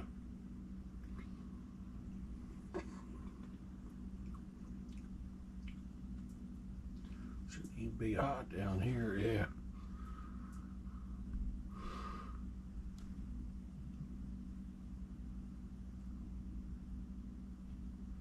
I wouldn't understand that. Yeah, they told me in the mental wards you gotta eat. They'll keep bringing you back here and making you. I didn't want to go back to the mental wards because I wasn't eating. You know, you gotta eat 3 times a day. You gotta eat breakfast, lunch, and dinner, yeah. That's all I usually eat, yeah.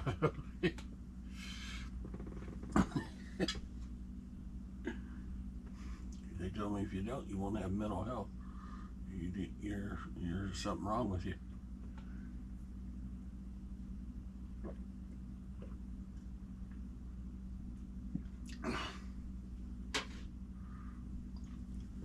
So they said in the mental ward, yeah. There's some guys in there that won't listen to it. And they get in trouble, yeah. Not me, I follow what they say usually. But I'm not into that. I hate that stuff, yeah. Nobody. Not my dad. Yeah, I've already checked that, yeah. Oh, that was Trans World Airlines guy. Came over and gave him that, his retirement. Trans World Airlines.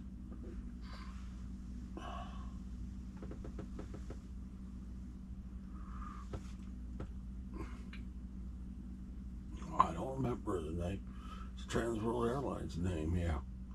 You ever watch it, read the Trans World Airlines paper or whatever they had? Yeah. Read those in there, you'll hear that name. Yeah, that's the guy that come over. So I used to read the Trans World Airlines paper because it was laying there on the table and I was eating and needed something to read. So, you know, I think, boy, these guys all look like my dad. Yeah.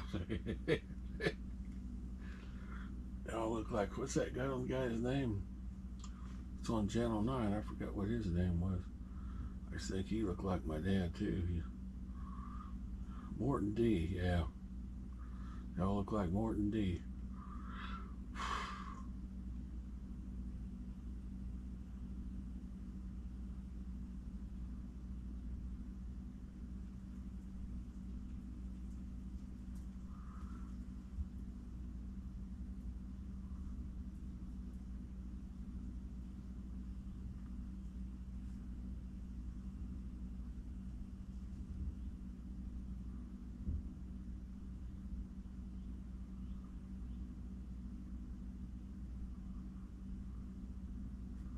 Uh-oh. Amazon wants to come down. It says low temperature. What's the burn. what? So they go ahead and take it off. Yeah. Yeah, it's gone. It's down.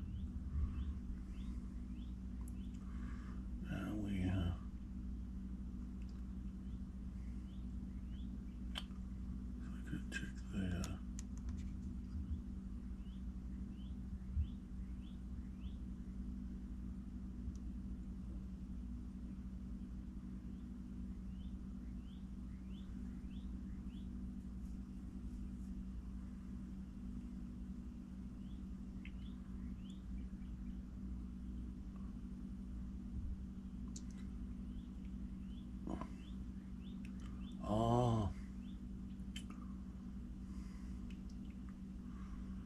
The data will be lost.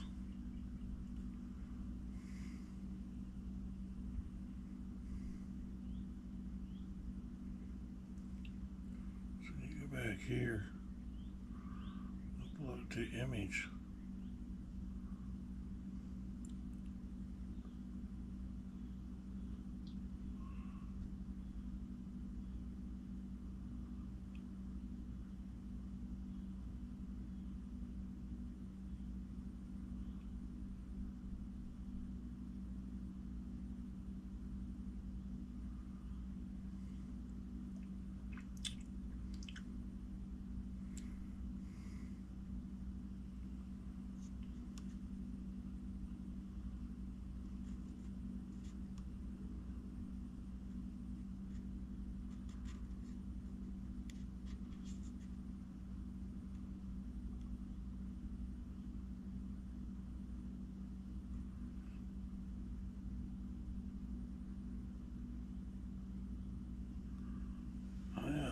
89.5 gigabytes. I'm going to have to go ahead and format. It's gone now. Probably won't be as hot.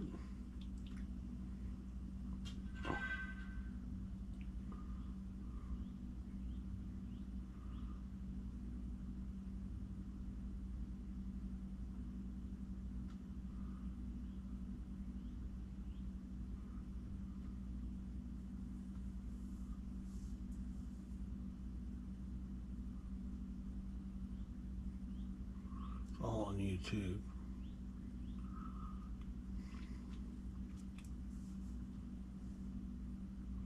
No, nothing saved on anything for YouTube except the YouTube. Yep.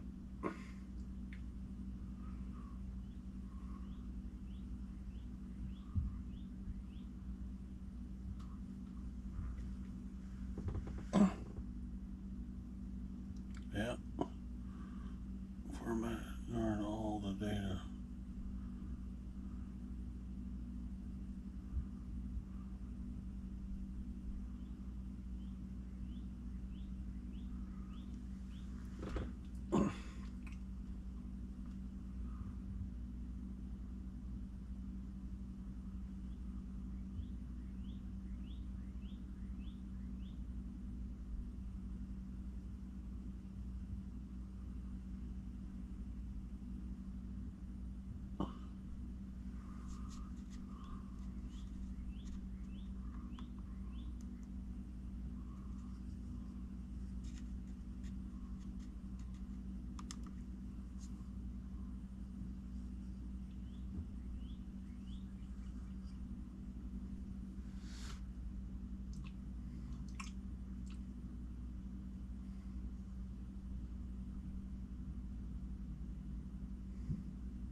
I used to look at people who had those plaques and thought my computer was broke. They say they have something like 1,000,000 subscribers. I look at it. You only said they have like 135 or something.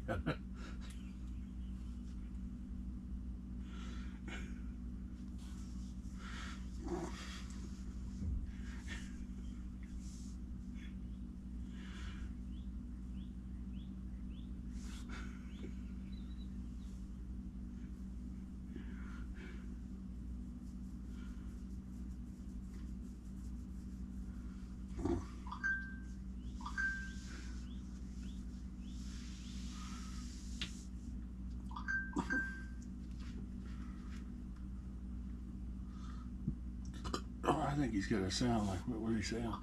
REM, and what's that other group? Red Hot Chili Peppers or something, yeah. Well, that's usually just guitar, bass, and drums, yeah. See, it's just straight rhythm and singing. The guitars and the bass come in and all that stuff. And the drums, yeah. See, he usually plays guitar and drums. That's just a metronome-like thing, yeah. That's all.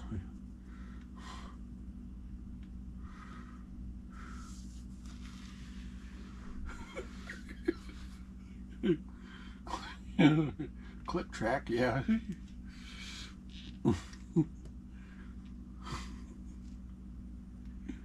Used to make me play the click track when I even tried to play lead, yeah. If all my lead worked out before I even got on stage. It was just a click track, yeah.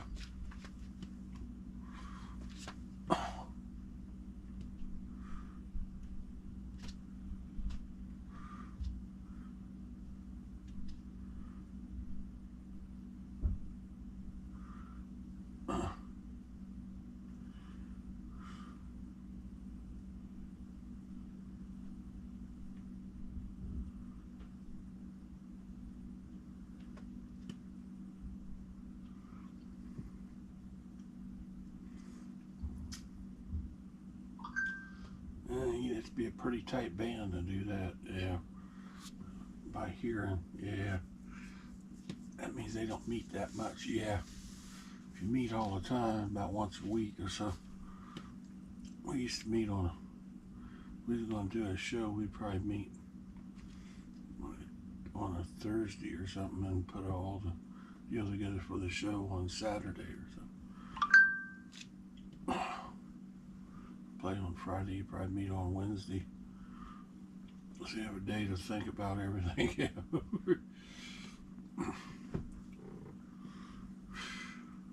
Usually that Wednesday you record everything. It may not be a perfect, but you got a sample of it so you know how to put it in there. So the next day you sit and work out all the parts you're having problems with, and hopefully Friday you're good, you know, yeah. Well, you gotta still show up, you know. Better play something, yeah. Let's hit a couple notes. I still don't just make sure they're not out of tune, you know, out of key. I stay in the same key. Every song you usually come in on a third and a fifth, yeah. Dance around on the third and fifth, go forward and backwards before fret up, fret back. You go up and hit the seventh, yeah. I want to do the 4 chord here.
do, hang it up there by Key West. I can hang it right there. I got a piece of wire to put through that hole.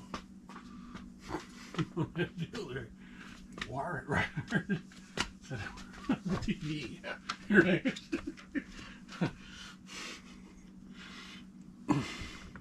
Put it up there and stay up there all the time. My camera could hit it. Yeah, every now and then he goes. Put it down there, it's on there all the time.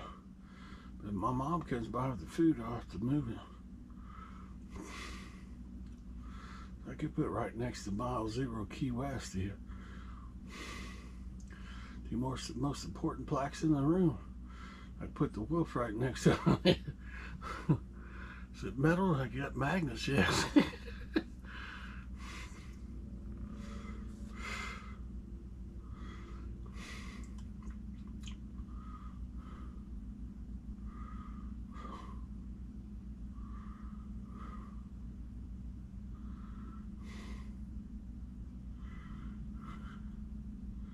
I told you, I used to wonder how they did it.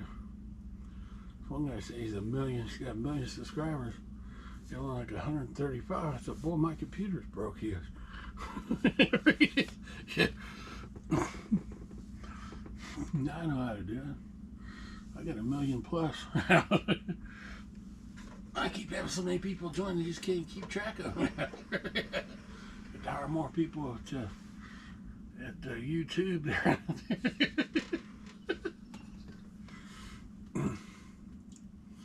I call it a wish plaque, you know. I've been working at YouTube now for so long. I call them wish plaques. You guys want a wish plaque? There's not enough people working there yet.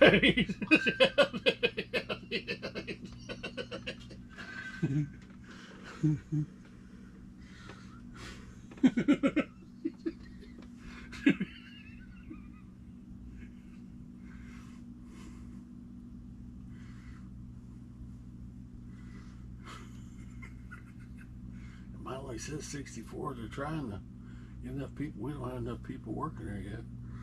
So they sent me my plaque for 1 million. I went up this one guy at, what's his name, IQ? Yeah.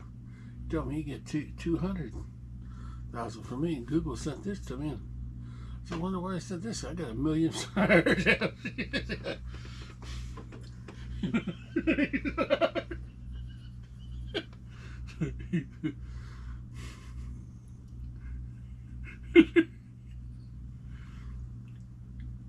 I always thought my computers were broke. He says, picking up YouTube stuff. He says, I told him I checked to see if it was on Amazon. They're there. They're about $80. Yeah. Right on what you want. Sorry, I didn't catch that.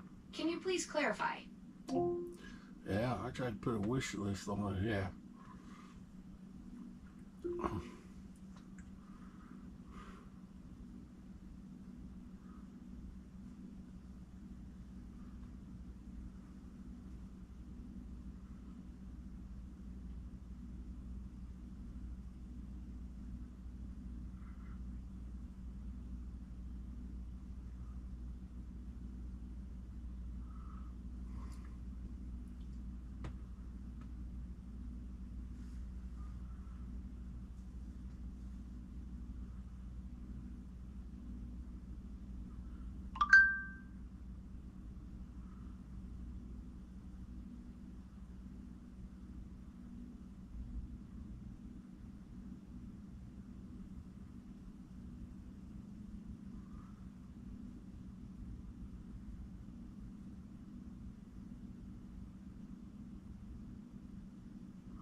I think I should have more than that, yeah.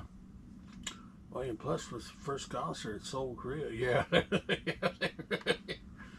I pulled my little phone out and I said, look, now I'm on YouTube, and now you guys be sure and subscribe. And I know all you guys out there is 1 million of you here. Yeah, there's so I'm looking for 1 million subscribers. The first concert. He says, yeah. If you guys do, you could throw the dice. We can see where it rolls and see what kind of numbers we get. Yeah. I'm not sure what they mean. Yeah. Roll the dice, we get 1 million subscribers. He says, yeah. This one girl wants to tell you what she's going to do for you, but yeah, I'm not sure I could do that. We could roll them and see what it is. Is it 7 or 11?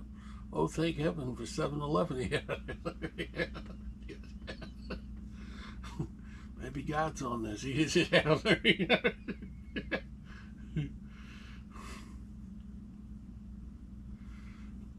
I don't want to mention her name because it's not nice to mention name.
Iggy, what's the temperature in the basement?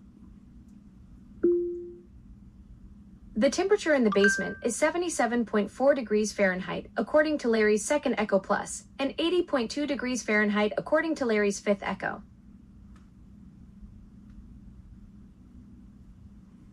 Well, that's on the other thing.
There, yeah. What are you looking for again? Oh, it'll probably be up here.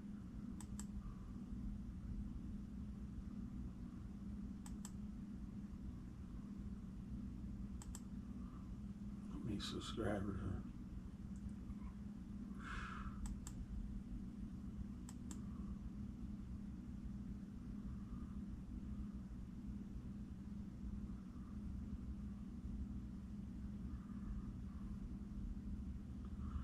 That's the one they say you tease, because she types in her name and she's second after you. She thinks, who in the hell are you?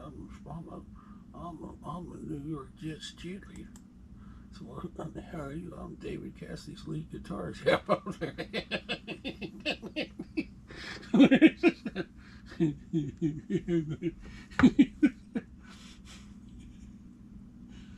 64 followers so far, yeah.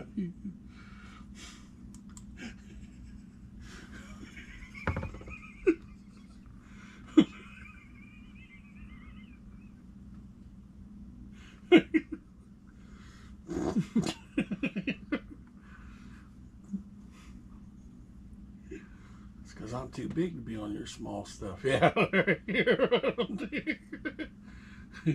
couldn't play Twinkle Twinkle Little Star. I was too big for Twinkle Twinkle Little Star. He said, you better look it up how popular that song is. He said,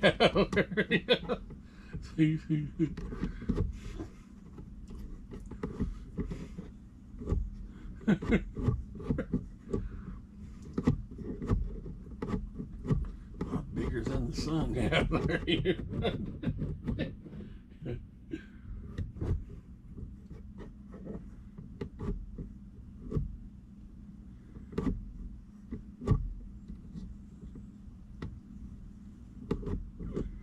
You don't think so? I'll just go ahead and look up your plaque at Amazon. Which one you want? You want the 2 million one? I'll be mad because I only got the 1 million. I made sure mine says plus on it. Oh yeah.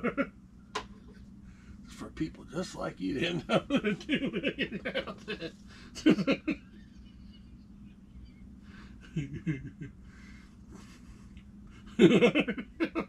Plus, yeah.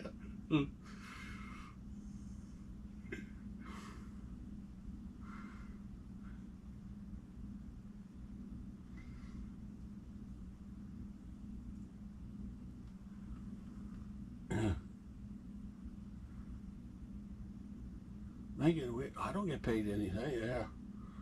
I only made $99 the whole time I was a musician. Yeah. Yeah. That's the thing. Bottom Man was a great. You ever watch my Bottom Man video? Lowest man on the totem pole. Yeah.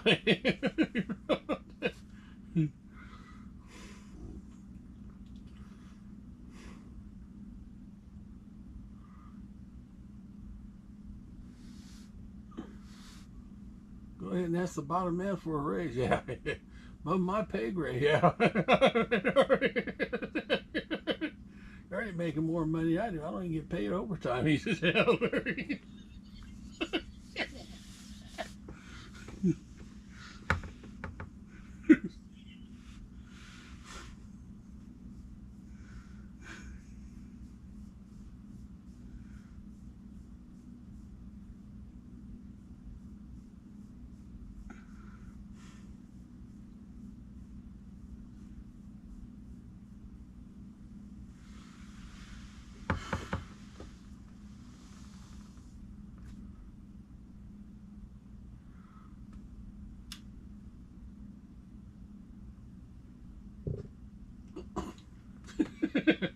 Please, Gordon, why did you do that to me? He made me fart while you guys are talking, you know. And he says, that's as close enough as I give a shit. It's a fart, you know. So you're getting too close to me, yeah. You make me fart. He says, that's as close as I give to giving a shit. I usually go to the toilet to shit, but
I thought we'd have a dating game. Yeah.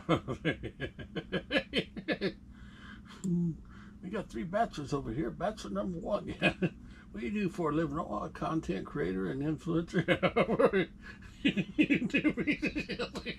Bachelor number 2. What do you do? Oh, a content creator and influencer for YouTube too. Yeah. I mean, nobody makes any money at all. He goes.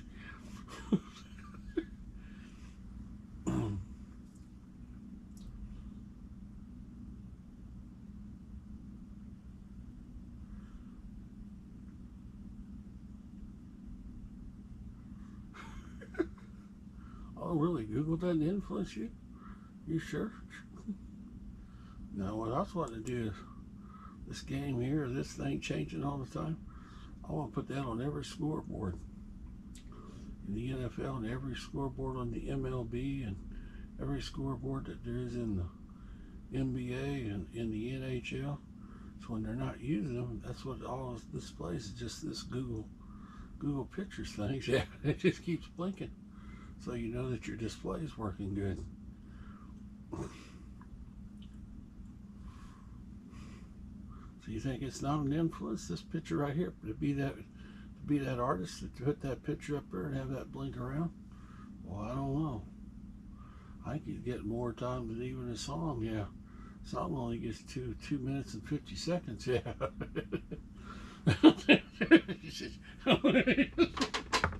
We can time it and see how many times it's in a 24-hour. Yeah.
talk about paint. That's terrible.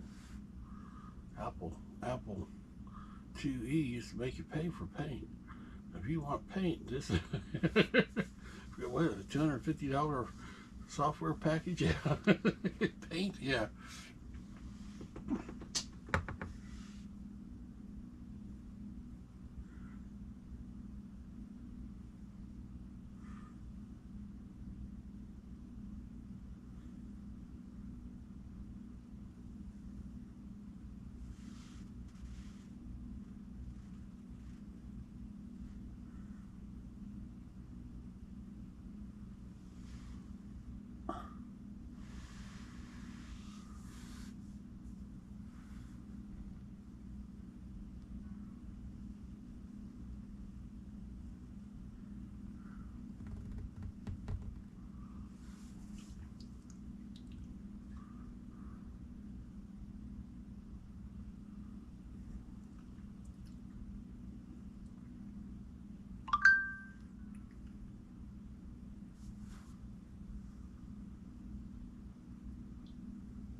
Doesn't look very good to me. It looks pretty normal. Looks like, boy, this here looks like it's probably reality.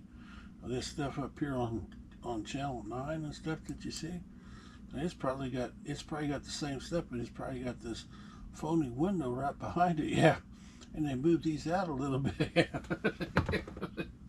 He's probably got a phony weather chart that he's pointing at somewhere. He's got here.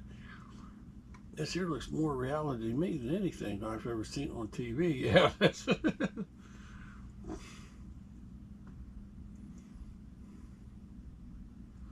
Just trying to show you just how raw it really is. Yeah. you want the painted picture up, so the camera's sitting over here pointing on a white screen, and all they do is wipe the screen down probably with a little bit of soap and water and make sure it's white that day, and blast the image over there with another projector, so that you can, the weatherman acts like he's projecting by projecting something up there that looks like a baton and saying right here it's going to be a 50% depression in the wind today. Whatever, you know. Just because I don't give that to you, it's just not, I'm not my style. Yeah, I let everything be real. Yeah.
Bothers me when you hear that dong like that. I look around, see what's going on.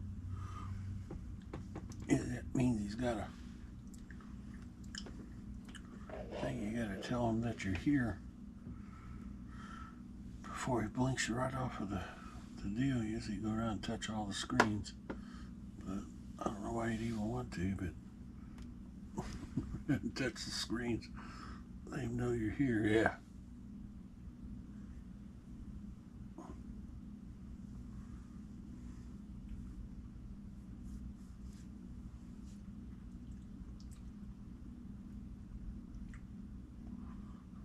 12:38. There's something wrong with that picture unless that's our week out. 12:45.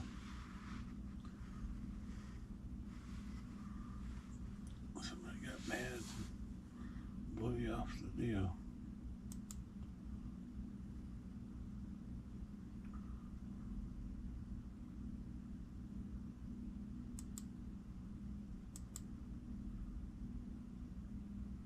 Yeah, we're still live. There we are. Number one. It is 12:45.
Chicken boxes! Roosting boxes! Woo! If you're gonna be a chicken hunter, you gotta learn the lingo. Got 12 of them.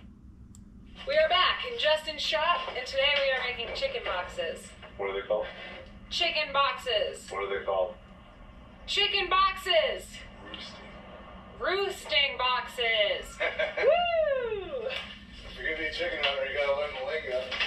Got 12 of them. So today, other than building the nesting boxes, we have a ton to do. So far, we've dug the holes, cemented, and got the foundation set. And today, we're continuing with the structure and getting all the framing done to complete the foundational structure of the chicken coop. But let's be real, we are just getting started. This is concerning. What does he do? Hey, Justin! What are you doing with this? It's supposed to be part of a Halloween costume that was never worn. Yeah, it's probably a good thing. Got a gem on your face? Game plan. I've seen those shows. Yeah. Somebody tell who's the boy or what the boy's name is or what the girl's name is. Our nesting boxes. Cut to me, bedroom number one. Yeah. We have 91 and 3/8 in the clear for our width. We gotta figure out dimensions based off of that. 91 divided by 13. Any mathematicians here? That's 15. 91 by. There you go. Here, I got a calculator. I don't have That's it. like Jim Booten said, don't use calculators. Your phone is right there. No, that's my camera. It's a Jim Booten joke. He goes, I did the math. 7 boxes. 91 divided by 13. 7. Nailed it. Yeah, didn't need my phone for that. 14, and then we'll rip an inch off. Not only does this guy rip, but he also rips wood. Ew. Perfect lines. Oh yeah, FYI, I did mess my ankle up yesterday when I fell in that hole. And then I tried to take the dogs on a hike today, and now it's like throbbing.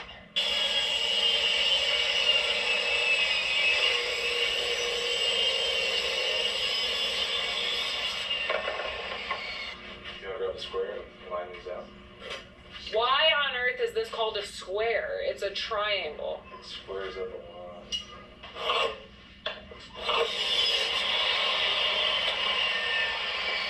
You know my favorite part of watching you build is when you flick the thing out, the thing at the end. Like this, right?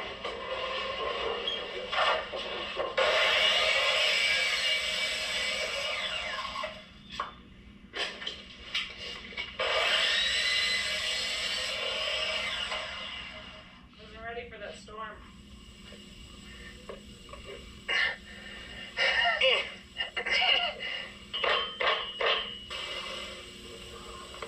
Very nice glue job. an artist. Nice bead. Beautiful bead. Okay, nail guns are so cool.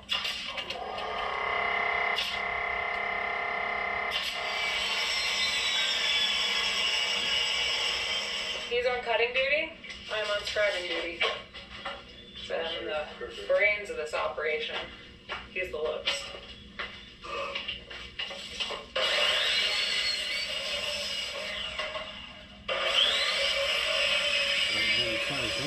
Yeah. This is pretty hard to do. It's talking around a saw. Expert scribe. Talking around a saw. Yeah. Oh, show them all three. Oh. Now we start the assembly process. There you go. Where's my pencil? Where's the pencil? You want to... Probably wouldn't love you if you cut your arm off, so make sure you're watching what you're doing. Yeah. Probably want to do with you. Well, our generation was used to Vietnam, you know. Well, if I get caught in Vietnam, they blow all my legs off, you know. Still gonna let me swim? Oh, yeah, I love you if you have one of your legs blown off.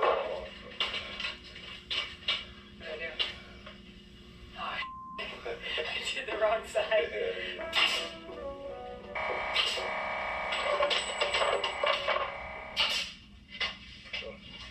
Oh, these are going fast.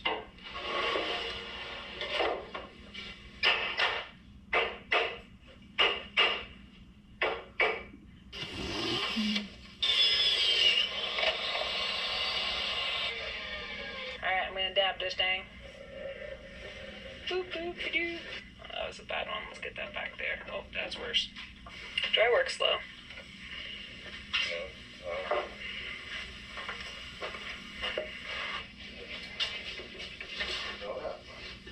Holy moly, we did it. Here it is. Next stop.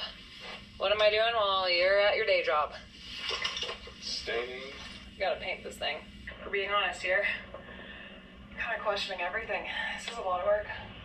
We're painting because I love painting so much. I do not enjoy painting. First off, how the heck do you get this to stay on? I can't get it to stay on. Is it the wrong size? It might be the wrong size. There she goes. Oh, now it's on. Good. Penetrating the wood. Honestly, why is it every time I paint, I question if I made the right decision on this property? Maybe I am just supposed to live in my car for the rest of my life and have fun with this. You want to help me, camper? I see your ears moving. I know you're alive. Well, if I'm dead, I don't have to touch that thing. Oh, hey, Rod. Oh, never mind. Probably shouldn't have come outside. This is when I need to get in a better mind state. I'm making this for my 12 little babies. So I want to make it beautiful, and I want to make it last. So they can make me beautiful eggs. So, the things we do for our babies. You might find yourself asking, why? Why, Nikki, are you choosing brown as the color of your chicken boxes? Well, because I already had this color from doing the truck build, and all this stuff is getting very expensive. I think I put too much in the bottom. Too much in the bottom. Oh, hey. Did you come to take over? You're all set. Wow, thanks. You did a good job. Alright, painting job is done. Off to the property. Let's go build. Yay. Woo. You look excited. Come on down. Alright, here we go. Just another day in paradise. We got Justin, Ethan's back. I know all the ladies are excited about that. Hello.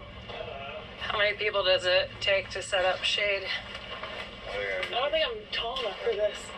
Push up in the corner.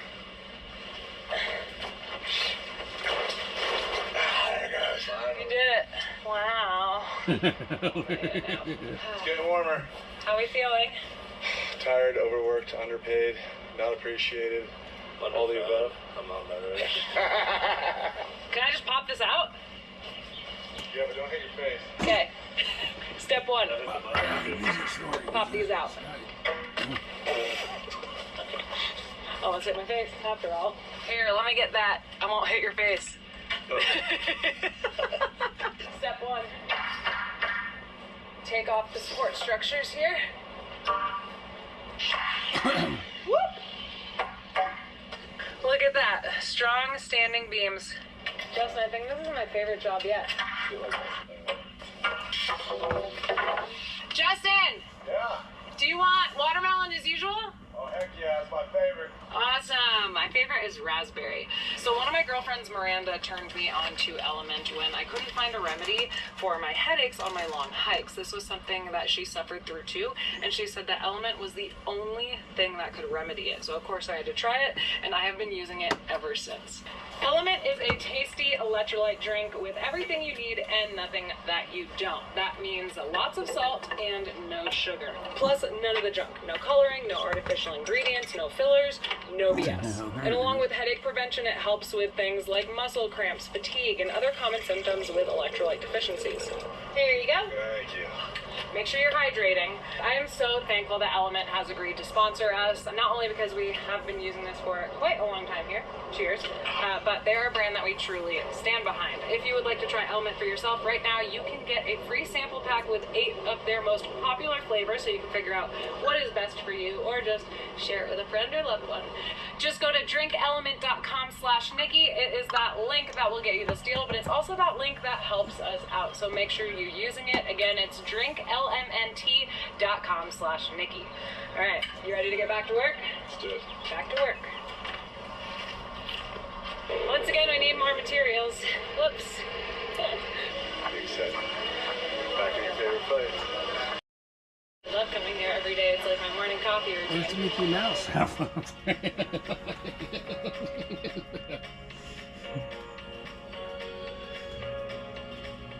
can see Goofy.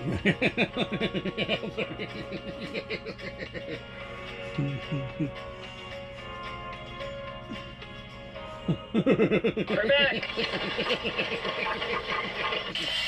Here we go. Good stuff, Ethan. So Ethan is grinding these down and taking them off so we can reuse all of these. And we are getting started over here. So all these beams that are in, we are going to level them and then get massive beams and put them across. How hard could that be? The lower ones will be easy, but the top ones will be a little more hard, but we got this guy. We got the muscle guys? Yeah, this one, the muscle gal. My muscles are just for looks. Looks like we're pretty much even except for those two. I'm the pencil gal. Let me know where to mark it. Mark underneath that. On an angle. I think we should leave like a little Easter egg in here, like write our initials somewhere.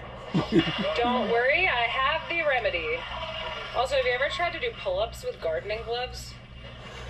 Change your life. What is it? Please hold the beam on the top. Keep it from twisting. If you want to center it, You twisters. That is so scary. Oh my god, it's such a weird feeling. Is it? Yeah. Time to level. How are we looking? I think this is our lowest post, so we'll level across and go off of this one here. Alright, sweet. Last time. Whoa, falling. Oh, it's happening. Oh my god, you're so strong. Let me help you. Ready? Look at that staining job though, huh? Sounds nice. Oh. So now we can put this one on. Just gonna level. You gonna grab that gun? Grabbing the gun. Huh. Okay. That works. In the middle. Holy. Woo! Go to that far post. I don't know if I'm tall enough. So, I'm tall enough. Oh! Got him! Woo! Hey, you need the guy real quick? No?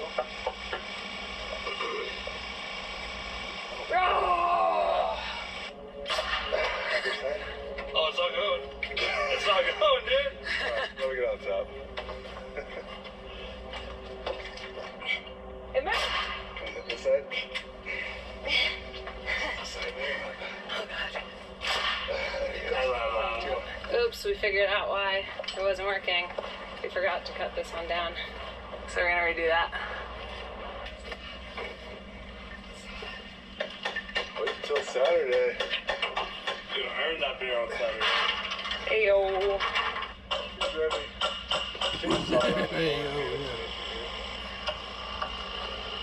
See, then the hardware stores.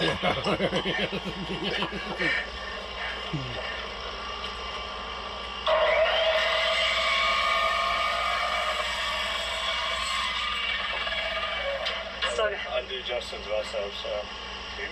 Oh yeah, I have to undo all of his mess ups all the time. So. Yeah, man. Feel bad for you. So we pop these up to cut it right underneath and slide it out.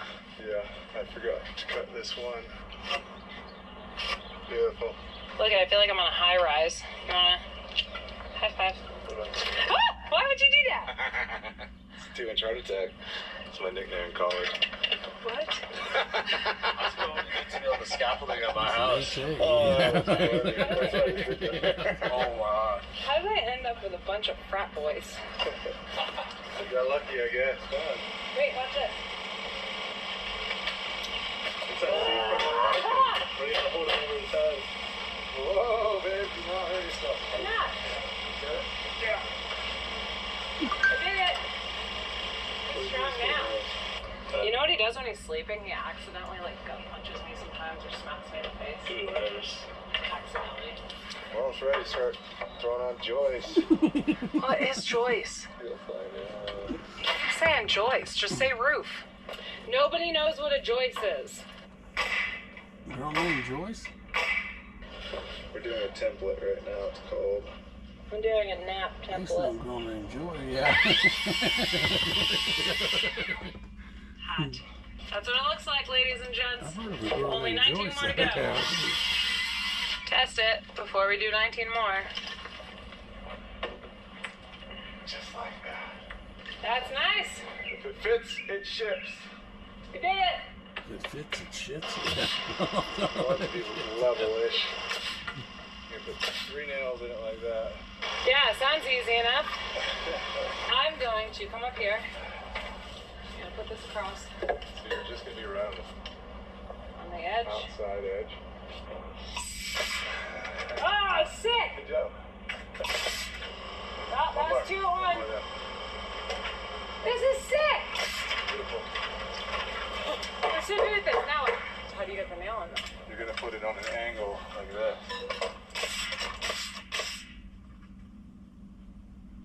Or you can shoot here first and then do your angle that way.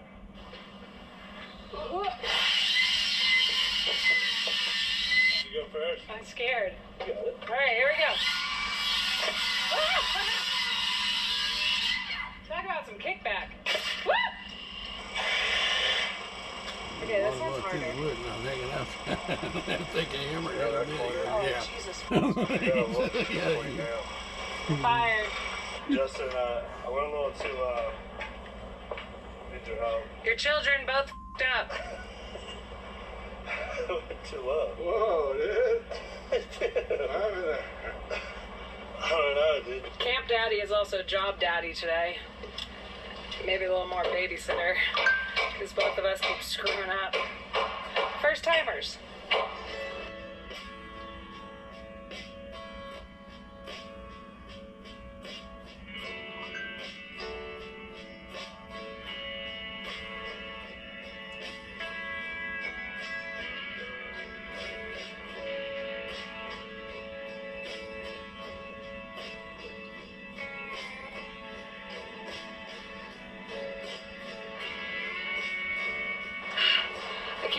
Why didn't I just start with the 100-acre mountain property?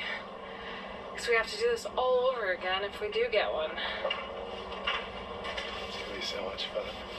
This is our practice one. That's right, because we're probably screwing up a lot. Like, this isn't going to be the perfect design. It's great. It's great, but it's not going to be the one. Perfect. I am questioning everything today. This is not a good feeling. but I'm still very happy with it. So don't confuse me. It's like the big goal is eventually to have that massive mountain property, and this was to prove if I could do it. So I have to remember small steps and all that, but I don't know. Today is just a hard day. Holy moly, we are so close. So I've been doing the long ones, and Justin is just double checking these short ones for me because I keep screwing them up because it takes a lot of strength. Vamos! I'm so happy I'm doing this with you. It's the last one! No! Not the last one. Okay, now we're almost done. Oh, do not scare me, mister. The foundation is officially done. The structure is officially done. Don't listen to the girl. Wow. I mean, we have things to put on it. We have a roof to put on, we have the sides, we have the whole entire chicken coop box here. But feels good. This is what I needed today. They're so big, you guys. We were just here 2 days ago and they're double. Hey. Oh my goodness gracious, look how big they are getting. Look at their little dinosaur claws. You are huge. Some of them are definitely bigger than others, but look at their adult feathers coming in. I just realized I can come out here into the sunlight where you can see all the colors. Look at this. Oh my goodness. It's so beautiful. This right here, this is how I ended up on a property like this. They were so perfect. I cannot wait to have like 1 million animals one day. Yeah, we got a lot of work to do. Love you all. See you next Friday. It's gonna get crazy.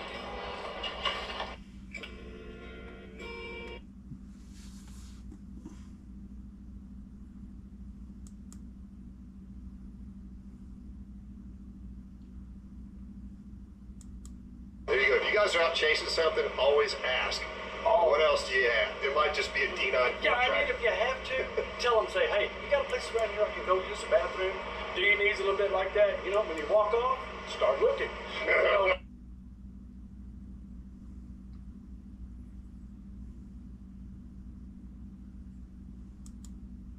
There you go. If you guys are out chasing something, always ask. What else do you have? It might just be a D9 Yeah, I mean, if you have to, tell them, say, hey, you got a place around here I can go use the bathroom? Do your knees a little bit like that? You know, when you walk off, start looking. You know, what they got hiding behind the bars, you know? That is awesome. Worldwide shipping is available on this cream pupper. What a great day to be alive. Once in a lifetime opportunity. Roads are, wow. Outstanding. Grab your cup of Joe and let's go. So what day is today? It's YJ Day. I was thinking over work this morning, you guys always tell me how old I am. Think about it. YJs are old now. Yeah, they're classic. They are classic. 95 being the last year, and 30 years old. We do chase them. We try to keep some of the very best in the warehouse. They're hard to find. They are in good condition. In good condition. They were driven hard. CJs or YJs, yeah. They're like XJ Cherokees. Yeah. So, I personally like the YJs. There's some people out there that don't like them because of square headlights. Alex has spent a bunch of time in one. Yeah. Especially when you get in a later one, a 91 to 95 with a 4.0. But anyway, grab your cup of Joe. We're going to go get a 4.0.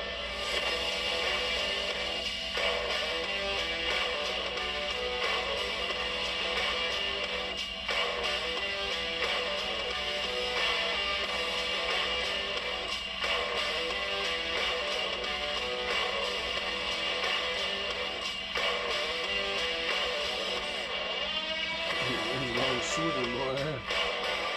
It's like Ricky's bike, yeah. Ricky is perfect. He has this green.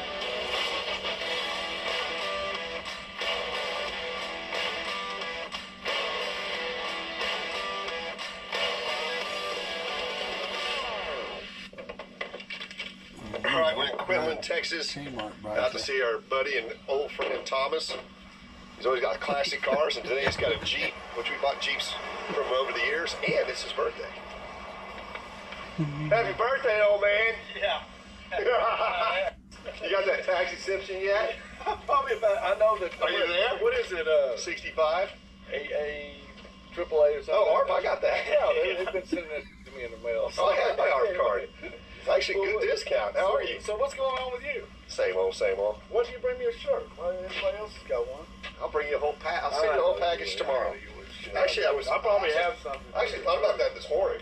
So what else is going on? I mean, you know, it's been a long time since we've really done a Jeep together. You know, It has. But you know, you're my go-to guy always on a Jeep. You know, if it's got just empty every pocket written on the side of it, it's your coffee. That's right. It's gotta be, Remember those shirts? Oh, I definitely do. That was hilarious. I trademarked that. I remember back in the day, you had kind of started picking Dallas, not clean, but they weren't as prevalent. Yeah. So Thomas would come by the house and grab the rig and go to Colorado and just bring it back full of Jeeps. Well, I went up there on vacation and I found out that there was more of them up there. And what was crazy about it is that during the summer they don't like them, but in the winter they're a necessity. Right. You know, because they're running around, and most every one of them had a hardtop, and you love the hardtops. You know, that was a great deal too. You know, so we were shocked about the ones up there, is they weren't rusty. Interiors were great. Yeah, they good interior. I mean, they weren't roasted like right. ones They in the weren't sun. just burnt to the ground, you know, like they are around here most of the time. You started making all the little things, the little parts, pieces that were unavailable, having them remade and all that. Still you doing know. And you're, yeah, I guess you probably still are. But at the end of the day, you know, you were the guy. I mean, you know, you took it serious. You wasn't just a guy that started building Jeeps and putting a few Jeeps together, you know, and selling them and this and that. But you really done a great job with them. You know, you didn't fix them. Well, no, I'm serious. You know, you fixed them right. You done them right. I don't know how many engines I built for you over the past for those things. You know, but the thing is, most of the 6-cylinders were good motors, and normally if they need to rebuild it, they had 300,000 miles on it. Yeah, I wish your machine shop was still. He still does stuff, but it's got to be high end. His specialty. Well, the thing is that, you know, I did so many motors, and you really just remember the day I called you and I said, Denny, Uncle, I can't take no more. Yeah, we would just literally send truckloads of more yeah, to trailer. You bring it down there in like a trailer, like, well, not that big a trailer, but the other thing, go back to Colorado Jeeps real quick. Yeah. That we noticed early on was the majority of those had really good gears in them. Yeah, you didn't see in Jeeps here in Texas. Right, and remember... And the T18 and I 4-speeds. That's right, most of them had T18 4-speeds. The early ones. The early ones did. You know, I don't know, I bought you one time, it was a strange one. It had a 401 and a T18 in it. I don't know what year it was, I can't remember the Jeep, I think it was red or something like that. And then we'd also get, which we rarely got here, was the factory 8274 Warren winches. That was just cool stuff. Do you still like 8274? Absolutely. I've got 2 of them right now. All right. And I don't need them for any reason at all. If you're interested in one, I might just sell you one. Okay? So I got the controllers with them. I got one that's still on a mount out there. It's on the whole front of the something that come off of it. But those things are heavy, but they're great winches. Oh, it'd take all 3 of us. I'm serious to pick it up and set it up. And with the mount and everything. It's going to take all 2 of y'all. Yeah, oh, you're not going to do anything. No. Well, I'll tell you what. You know, I kind of, there's a piece of the disposal, okay, that bothers me. Okay, you know, for all the complaints I got for you, I got one that I really don't like. Okay. You know, I watch every video you get. It pops up on my phone. Good Lord, you know, I mean, if you do a video, bam, you know, it's on my phone, okay? But there's always something that you kind of leave out of the picture that bothers me, okay? Now, we know that Jeeps, you know, what they're built for. Now, we go all the way back to, you know, if you could say one vehicle won the war, it's got to be the Jeep, you know, I mean, in a way, a vehicle, okay? Sure. And, you know, the main thing that a Jeep was really for is four-wheeling, right? Now, you do key in on condition and little bitty things, you know that the dealer, you know, once something went to a dealer, it got broken, like I think that thing on the top of the top or something like that. You point that out, always, right? But I don't see you do much of what it was built for. I mean, actually... That's because I'm always working. My guys do it. No. This is you, okay? You're the boss, you're the man, you're the king, okay? So, I don't see you take him out, four-wheel him a little bit. You know, roughhouse him like the mid-four. I don't see much of that. Now, the last big thing I did was probably 4 years ago. I did the Rubicon track. Hey, Rich, I've had a killer day today. Hope you did too, but I doubt you had as much fun as I did. I'm at the BM Goodrich KM3 Terrain Takeover. First thing we did this morning, had a killer breakfast. Helicopter to the top of the Rubicon, jumped in a JK Rubicon on 37th, and ran the Rubicon. And then after that, we got on these crazy Ultra 4 cars, 750 horsepower. I got to ride with Tom Ways, one of the best drivers out there. And then we went down to Killer Lunch, Another helicopter ride. Now we're in the back to Squaw Valley at the bottom of the hill, and we're about to take these and go for a rip. So, Trying to figure out pretty which sure cars are better the than best you, on but see you later. all-terrain Anyway, vehicles. today I there. want to demonstrate something. I want to bring something to the point, CJ okay, that I think that CJ you ought to Jeeps. really key on a little bit more, okay? You know, you could say, is it called a Leaf or is it called a Jeep? Right? You know, I mean, what is it here, okay? But at the end of the day, there's one little thing that I want you to do. I'm going to go back and I'm going to get the Jeep, okay? Are we going to jump it? Well, we're not going to jump it. Okay. We are going to jump over something, but Okay. it's not going to be much. Okay. I mean, you know, it's kind of a point of it. Anticipation's killing me. Yeah, is it? Okay, it's one of the reasons why I was talking to you to death. Okay. Yeah. All right. But you know, I'll tell you what I want. Of course, you know, we got a camera guy here, right? Yep, you got to sign up the camera. I want this guy, okay, to keep an eye on that stick and that can right there. Okay? Okay. Now I'm going to show you what a Jeep can do, okay? All right? This is what I want you to do. You don't know that. I'm going to try. Okay, let's put it this way, okay?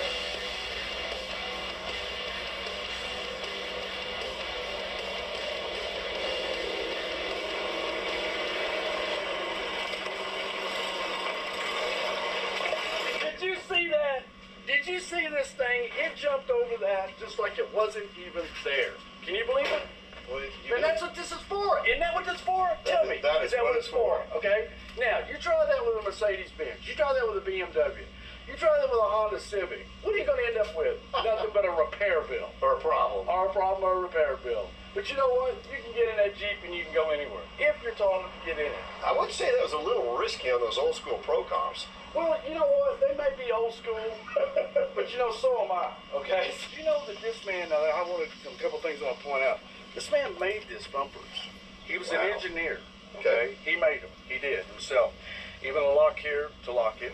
Made this. Made the third tail light. Okay? He didn't like what he could buy. Okay? I mean, what it came with. So he wanted it his way. And on top of that, he even went. He loved to drink Big Gulps. You know what that is?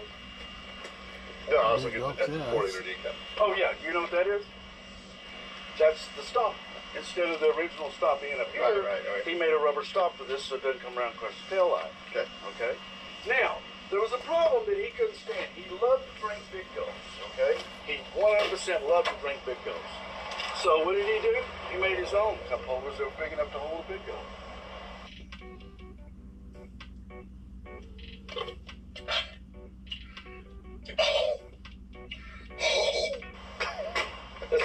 I'm telling you the truth. You know, now, I'm going to have to ask you this, okay? He wanted these seats. He wanted them to be power. He wanted them to work. He wanted it to match the back. This is seats he loved. Never seen those seats before. And I don't know what they are. I thought maybe you could tell me. Look like I don't know what truck. they are, but they're super nice, and they go with everything. What's your guess, Alex? These look very similar to the Durango. Do they? Do they really? Yeah, because I couldn't put it. It's in four-wheel drive right now. I did it. Yeah, that adjusts the lumbar right here. That's what it does. No, really. Look, it goes up. It goes down. Both of them are power as well. Django Durango seats. Hey, I think it's cool. Here's something I've never seen before. What? Would they cut down CJ rocker moldings? No, those are no. Look, they're capped on the end. Okay, so I don't know what they are. Was this something that you could buy? It looks like a CJ rocker molding. They polish real heavy. And now Well, I've see, never seen that. No, I thought the same thing. I thought maybe they're cut down something, but they're capped on the ends. You know, what it's me being a fabricator, there's some little things that I kind of look at. It really probably doesn't mean anything to anybody. No, it's nicely done. But look at this, okay. See, he stopped his weld here so the washer would clear. Because think about it, with the weld coming all the way down, that little washer would. Here's little things like that, you know, when the guy's thinking it out, right? Oh, and that's the across the windshield. See the windshield? That's crazy. Look right here. Yeah, they use it to replace multiple. Yeah, that's got to be the first thing to go, isn't it? So, and the inside light works. Did he tow this? I don't know. He passed away. I don't have a great story. I know that in the glove box there's just tons of paperwork. There's, listen to me, there's a brochure for it. You know, lots of paperwork. You'd really enjoy opening up the glove box and pulling out what's in there. Air conditioning is ice cold. Oh, and look at the original red spark plug wires. You know how I know that? From all the engines you used to send me. They came with original red spark plug wires. Yes, they did. That's cool. Okay. And this is factory air. Yeah, It's got it's your factory Mopar air sticker, which is really cool. Yeah. I mean, it's original paint everywhere, Danny. I mean, I didn't bump it and polish it and do nothing. I wanted to leave all that to you. This is a splash edition too, right? I think so. Yeah, that doesn't actually come out on the build sheet. Yeah, but that is a splash decal. Okay, well, I definitely Googled that. And the flares being painted red. Yeah. Would make sense that it's a splash. Oh, you know, so this Jeep has one step that he custom made for this side? His wife apparently was 4. Yeah. I don't have any way of leaving. Probably go out there and set and just itch the shit out of myself.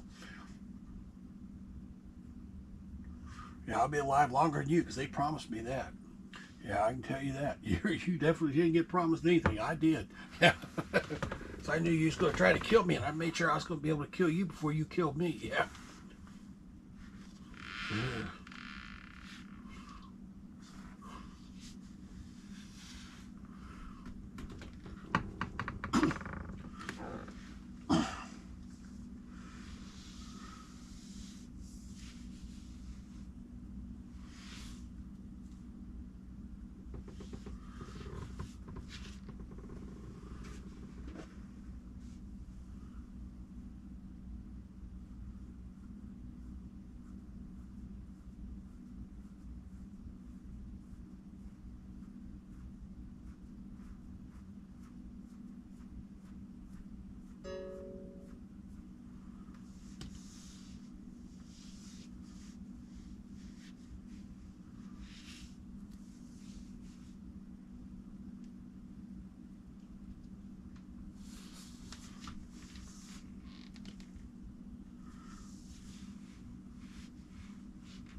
Missouri, Kansas, Iowa, Nebraska, 4 states.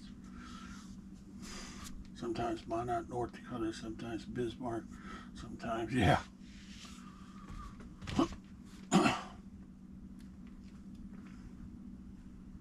No, you do. Oh, they don't. Yeah. When they look my name up, they'll find out. You want to bet? How much you want to bet? Yeah. When you look your name up in the government, how much you want to bet?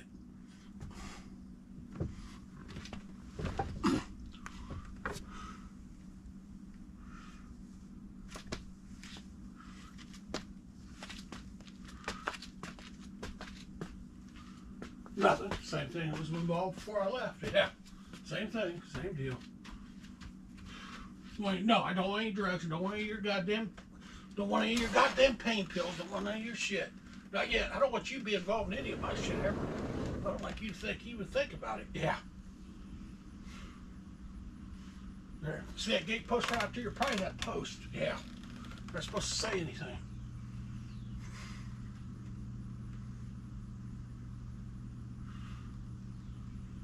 You're probably gate. Probably he's probably the gate.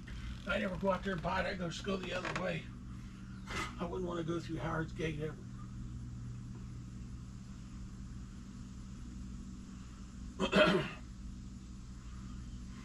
No, I don't care. It doesn't have anything to do with it. They already told you when you read the Nicene Creed.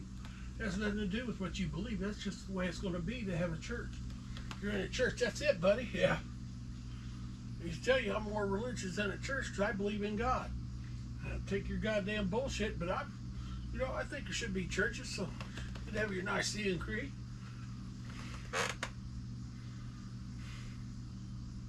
So you didn't understand the Nicene Creed. Yeah, I put the Nicene Creed up always.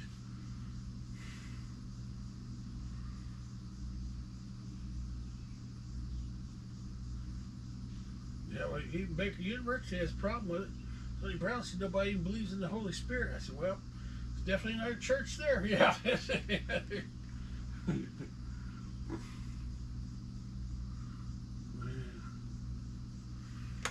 have a church, you gotta believe the Nicene Creed, whether you like it or not. Yeah, that's it. You'll read a lot about it. Yeah, that's it.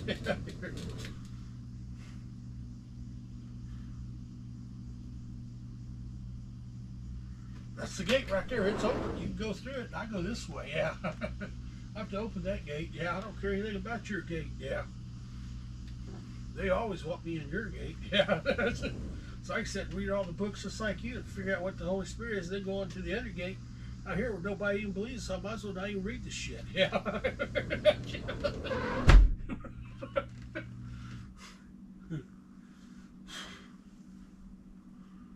Two gates, one to go through the religious way and the other one to go without it. Yeah. The real world works with the gate without the religions, according to what I've been taught. Yeah. Baker University. Yeah. Brown said there isn't anything like that. He's in church, yeah. Not in the business world.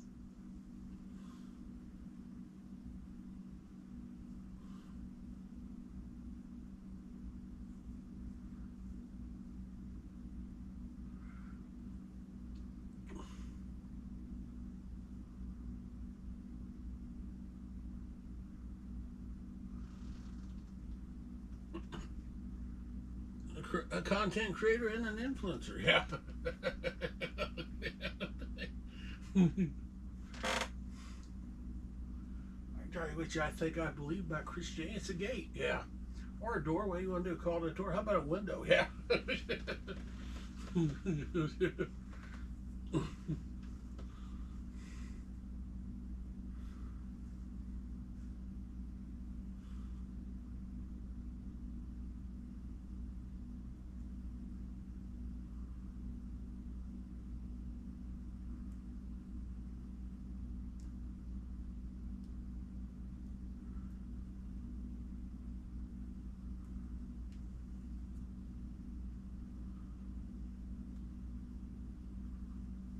Put it all up there, yeah.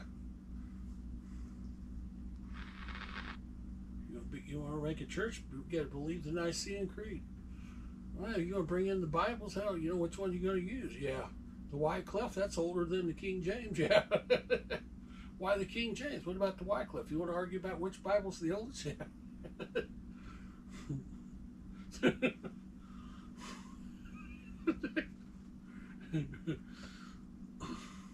Well, not the NIV. I like the NIV as best. It's in the English language. Yeah. I can write school papers with it, research papers and everything. Now, according to the Bible, it'll tell you how much of it you can use. But in a university setting, they don't mind that you use it. But in the normal public, going through the other gate out there, you're not supposed to use it at all, because they will put you in jail if you even use it. When you're in an argument or something, or writing a paper on business, if you use Jesus in it, because that's what my deal writes. I was writing a paper. There's how Jesus fits in the world. He doesn't.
Well, Jack said it the best. These colors don't move. Yeah. Go to a psychiatrist. Well, I have problems with the color blue, and I have problems with the letter Z. Well, hell, that seems real easy. Why don't you just use another color? Yeah. Like what? Yeah. I can tell you by the time I try to use it, if you get shit me, I'll really be mad. Yeah. Color blue doesn't get me beat up, but yeah, I don't really like it. Yeah.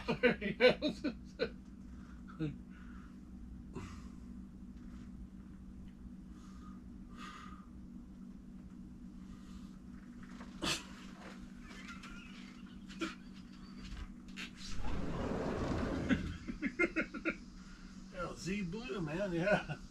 Blue Z. Yeah, blue Z. A bluesy. Probably think you're trying to play the blues, you know? Yeah. Probably why you got by with it. Yeah, you guys are the blues, man. Yeah.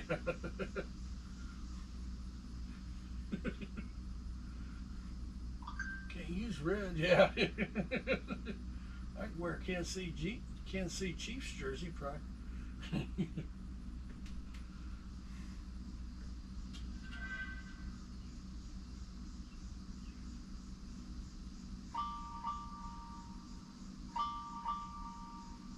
I got a voicemail, yeah. I want to think about something before I even have to think about it. Let go to voicemail and I'll think about it, yeah. Why should you get the upper hand on me? Yeah, calling me, yeah. Let me call back and get the upper hand on you. It's a game you want to play. Who's got the most power? I got a voicemail, yeah. Somebody knocking on the front door. Probably take a quarter to get my front door open. A quarter to get my front door open. Yeah. You can knock all day. It doesn't mean I'm going to open the door. If I stand there and look at you and say, don't come busting my door down, I'm going to have you arrested. Yeah. I just don't care. I'm not going to want to talk to you. Yeah. I'll come and knock on your door when I'm ready. He says, you probably won't answer your door. He says, yeah. Why you always get to pick when everybody's going to talk? He says, yeah. It's your own channel. You can talk wherever you want.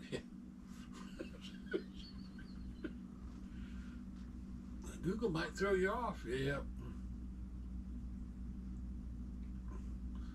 The light's still blinking. They kick you off. They kick you off just like that. I've never seen anybody do what you're doing. Yeah. And this one guy got into an argument one time about on Bigo something about what a cunt looked like. Yeah. I had a picture of one that looked like a what do you call those things? A crescent roll. Yeah. I said, look. Boom. Kicked me right off the deal. Didn't wait like Google. They give you a deal. They just said you're suspended.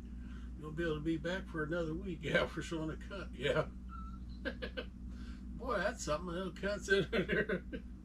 Say the word, but you can't show it. Yeah.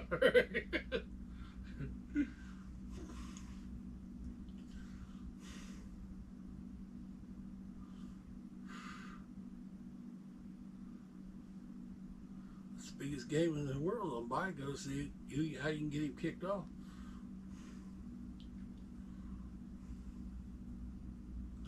We're talking about a cut. No, I think show me. I think it looks like a biscuit. Show me. Yeah.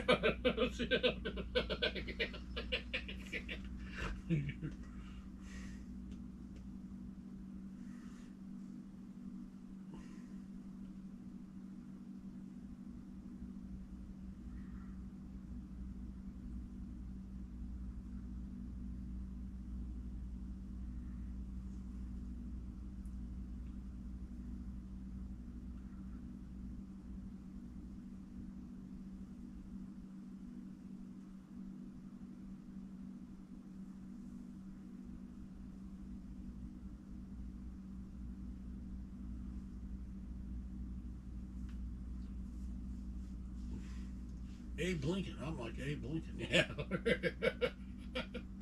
Good old Abe. Yeah. There ain't anybody like Abe. He says, yeah.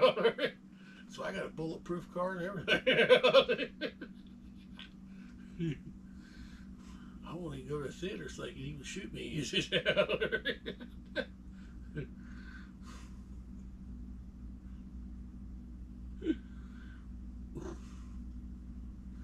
Read my Bible and everything. I don't anymore. Yeah.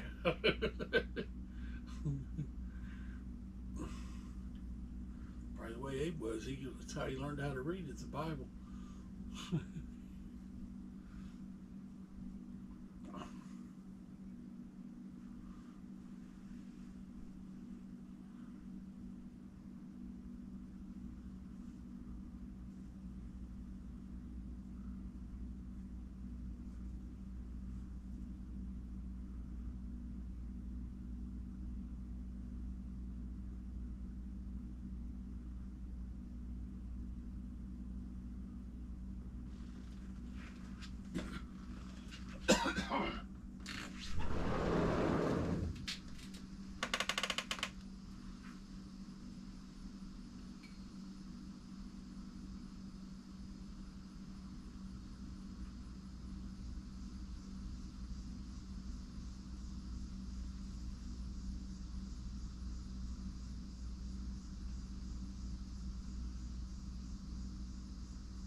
Trunk out, probably got his rifle out. Yeah.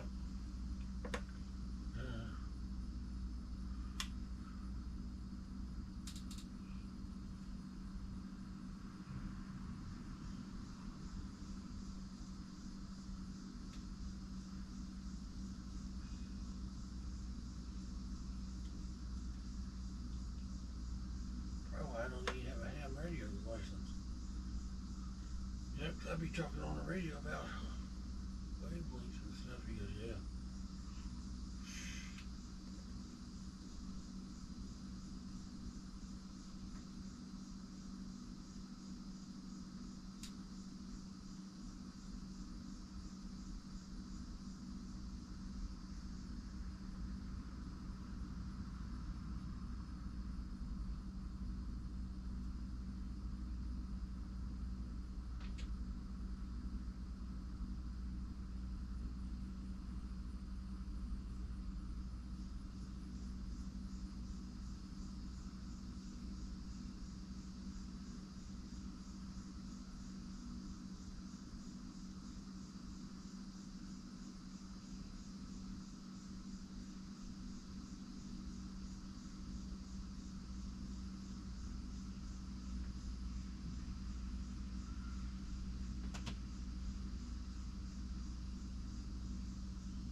Down there in those trails, yeah.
over next. They're gonna take care of it too, buddy.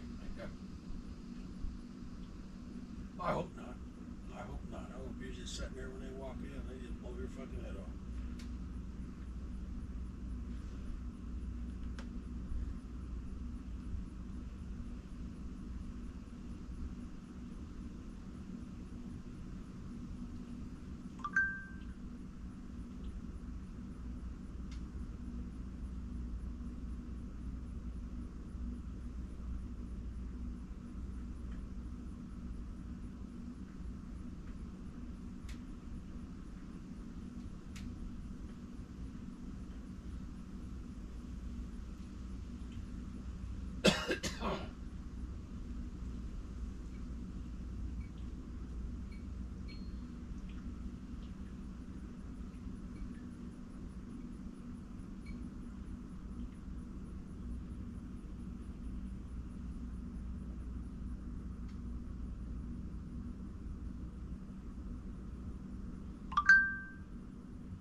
Bullshit story again.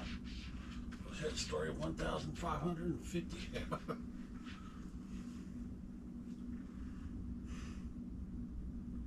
This guy's a notebook full of bullshit stories.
right in the fucking mouth. He's such a goddamn fucking weirdo.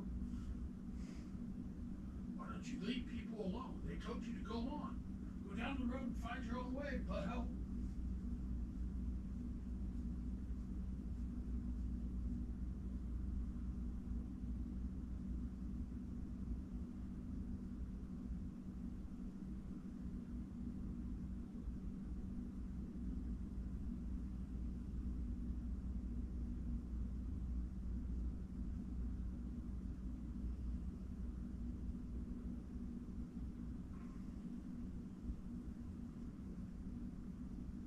Girl, what's your alley? I want to hit you in the mouth. Yeah. There's nothing here, buddy. Doing the same thing you are.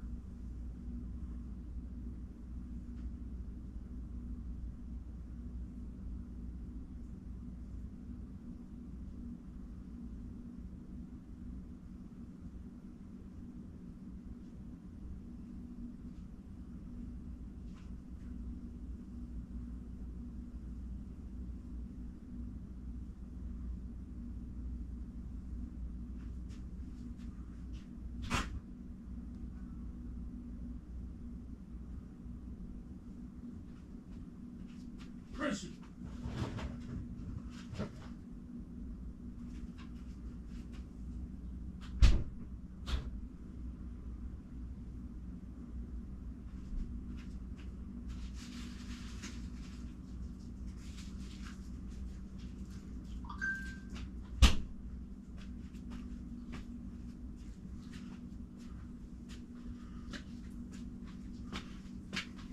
I don't know anything about it. I know nothing about what you're talking about. No, not interested. I don't plan on doing that. I got enough money. I plan on putting my money so it's actually goddamn sectioned out so I don't have to eat like you do. I don't do things like you do. I try to live on a budget. Yeah. You don't try to live on a budget. You try to bother people. Now leave people alone.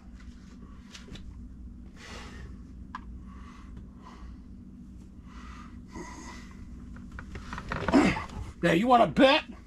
Go ahead and play it back to me, queer boy.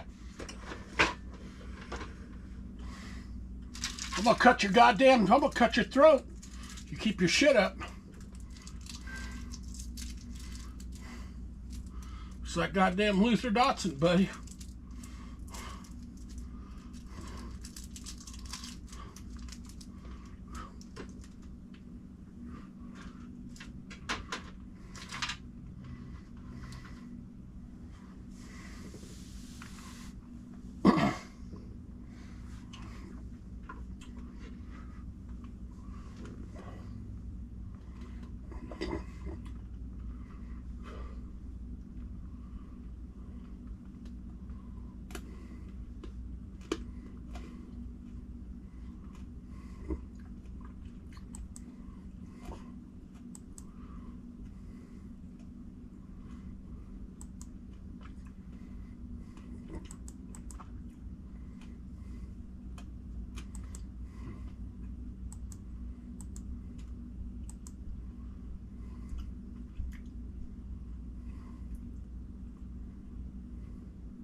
Mm.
What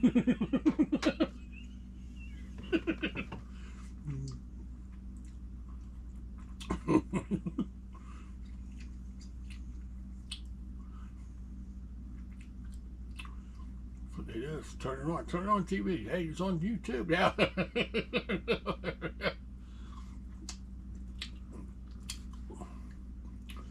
America's watching YouTube. They're not watching Netflix anymore.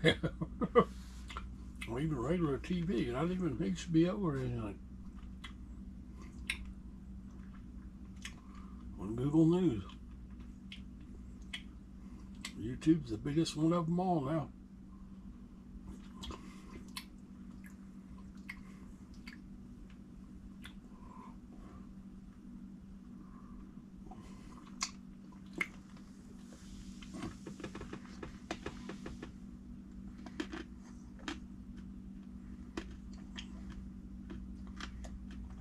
Pull that over here and how to do it.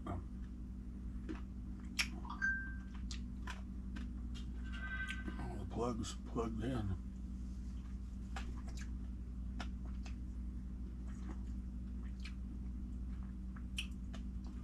I mean, where to put my YouTube plaque? Yeah.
Hey, what's up?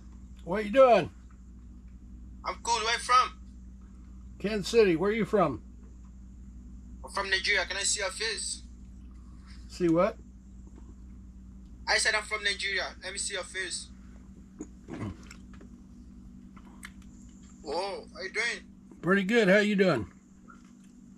I'm cool. Soccer player? Yeah. Soccer player? Yeah, let's play. Got a soccer jersey on? You got a soccer jersey? Let's play, Mark.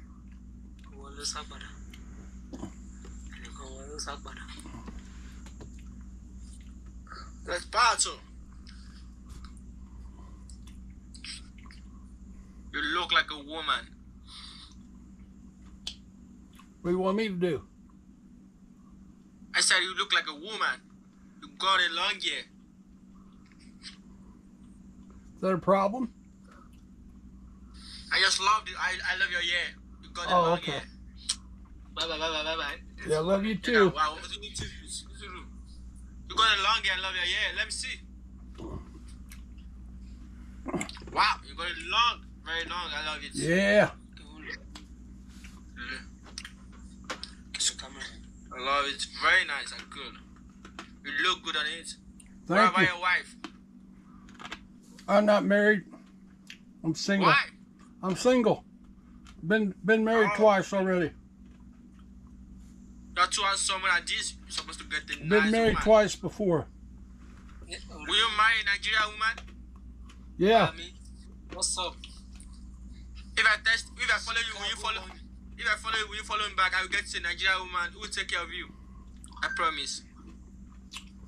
I had 10,000 followers already I pushed. You know what happens when you get to 10,000, right? I will get you a nice woman over here. Ever been to 10,000 yet? What you say? Have you followed 10,000 yet? Have you ever hit 10,000? Tried to follow 10,000? No. Yeah, 10,000 tells you gotta erase them all. Start all over. Oh, alright. But if I get you a nice woman, will you go for her? Won't do anything. Alright, I follow you, follow me back so I will get you a nice woman Well, over go here. ahead and follow me. I appreciate you following me. I won't be able to follow you back. My follow button doesn't work.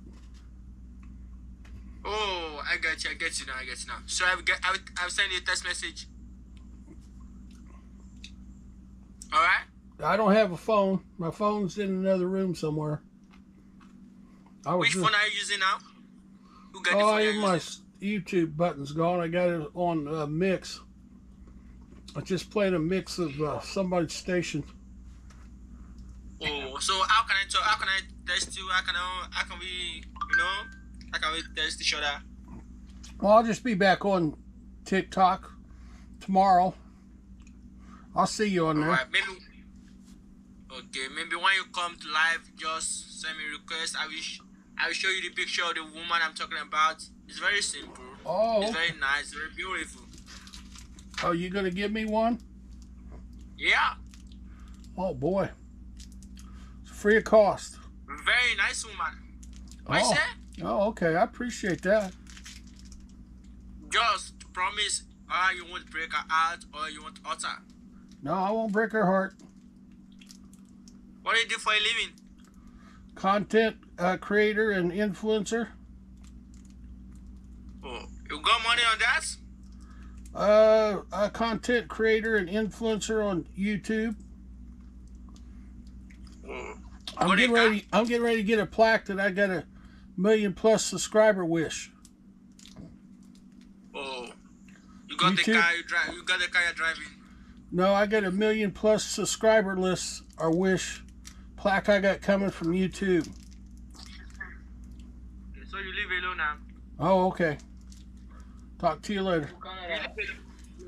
Do you live alone? Wow. I think it's coming out to check, make sure he's.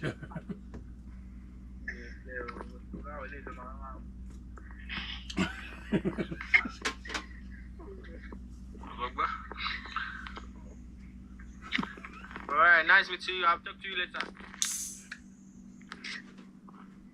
Okay? Yeah, take it easy. Alright, bye. Yeah, you soccer player, right? What you say?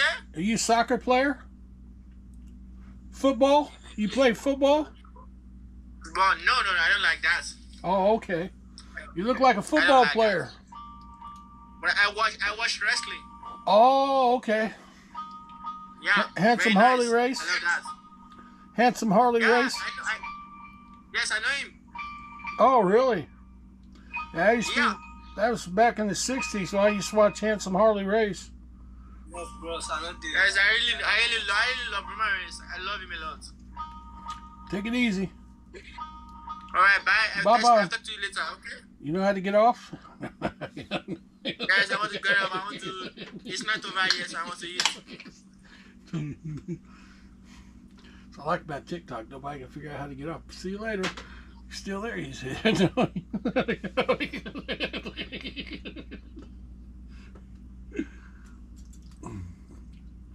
You know more about it than I do. I can't figure out how to get off of it. he didn't turn his machine off, because that's usually what I do.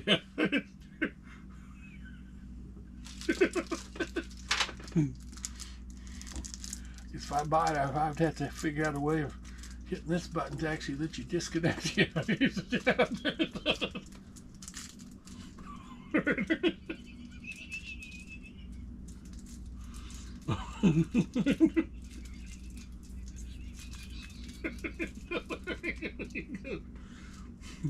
TikTok's fun to play. You just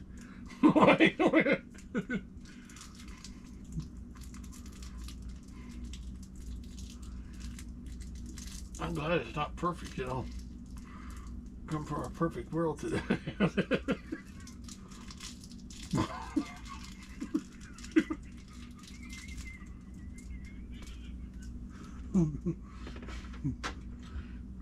I think you say it's from Nigeria, I'm not sure.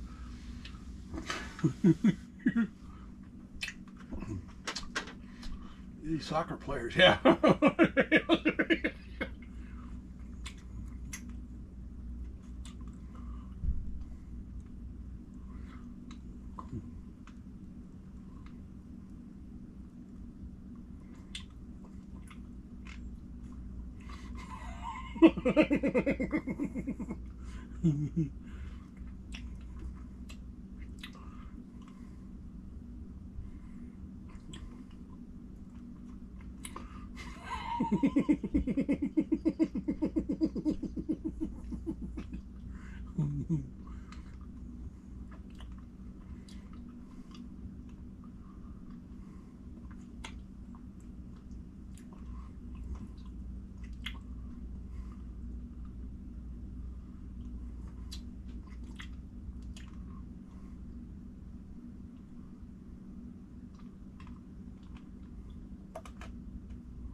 My phone, in the other hand,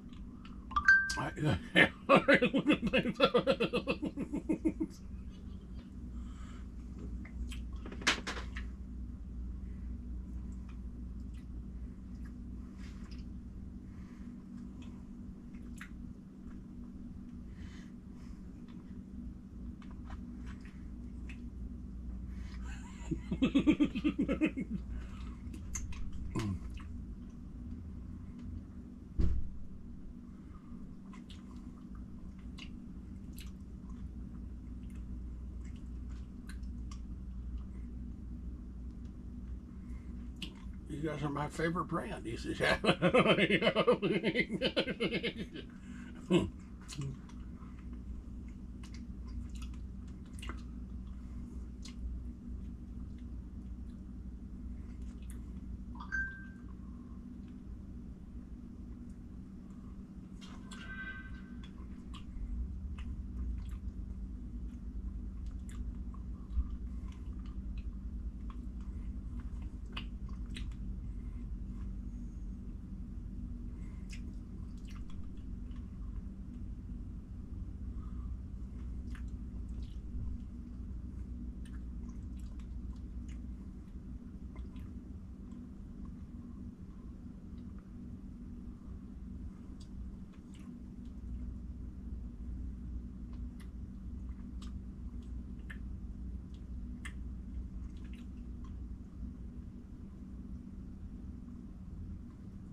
I think there's a way to do it, but I forgot how to do it. You gotta bring up the screen and disconnect you. I can't get one.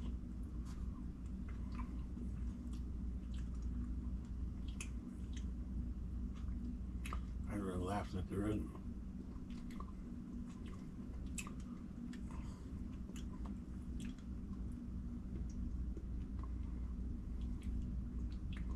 I think it's funny if there's no way to disconnect, make something work.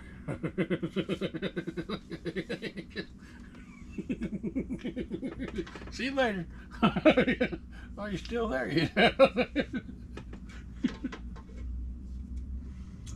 I didn't think you'd go anywhere unless you turned it off. You did, yeah.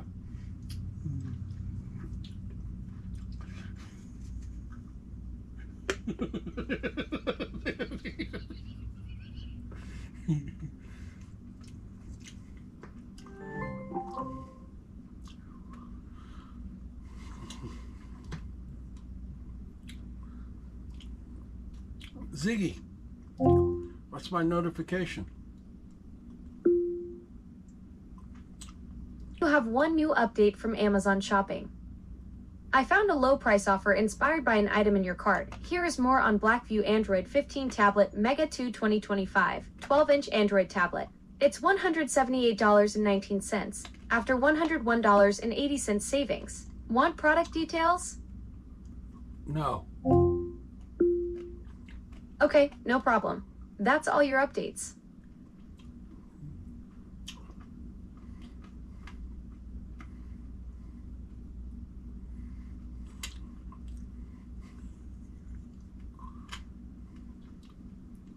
Guess I should have put content creator. Yeah.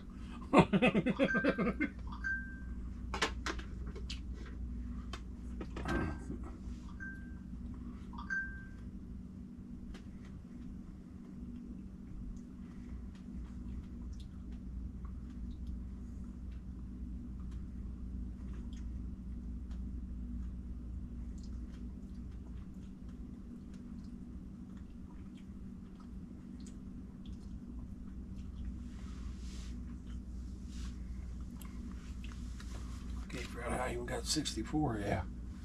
They used to tease me and make it 49, then 50, and then 49. Yeah. Somebody get mad.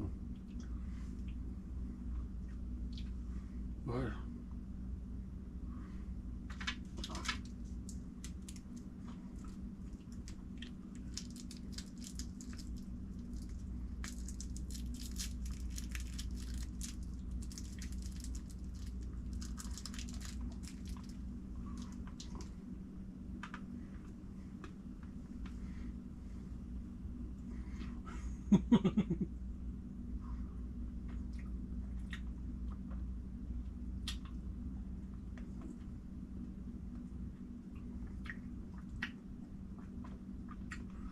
I can send you my plaque and you join.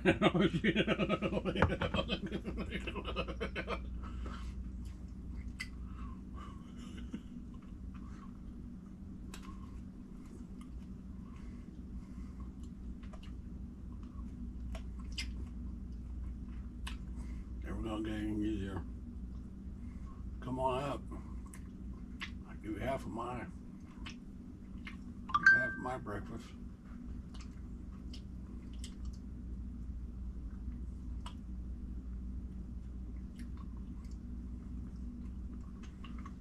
Billy put us all together.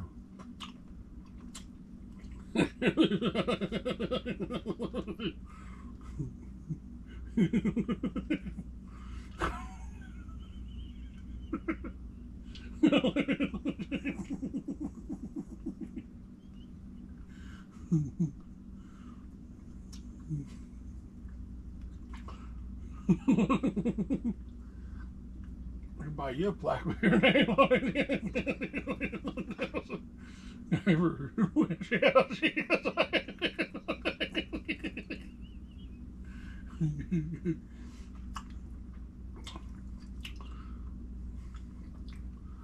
I used to think my computer is broke. This one guy used to call himself 1,000.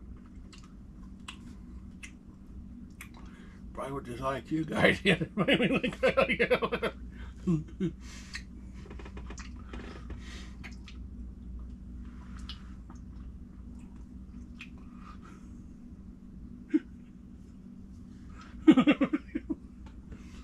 Somewhere around 5 million is all right.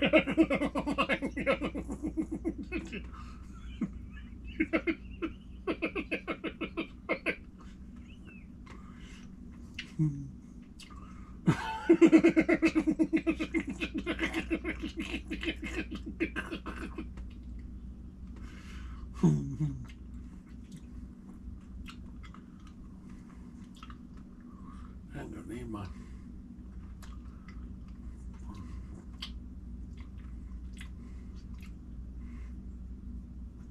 I can't believe that you're mad at that one.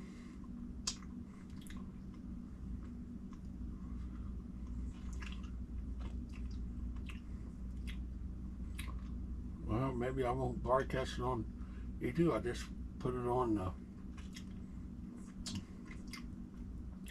Twitch, yeah.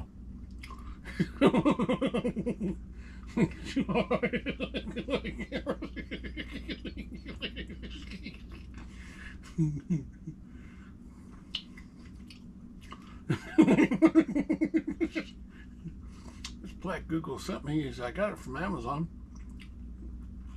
It's a black that is made for me is 100+ subscriber wish. Yeah.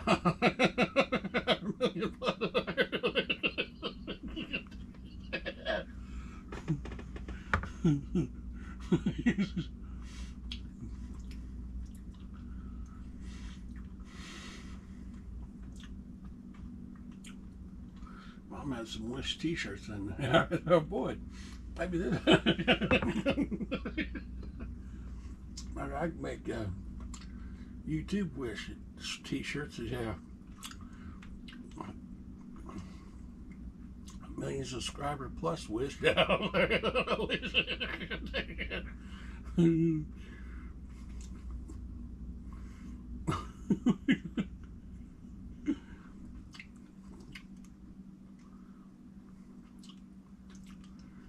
to hang it right there by the TV if you guys will look at it. I probably won't talk about it on YouTube. I only talk about it on Twitch.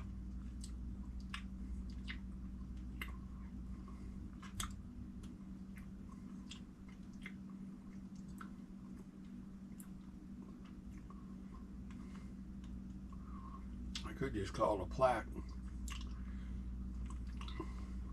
Displaying YouTube, yeah. It's a plaque.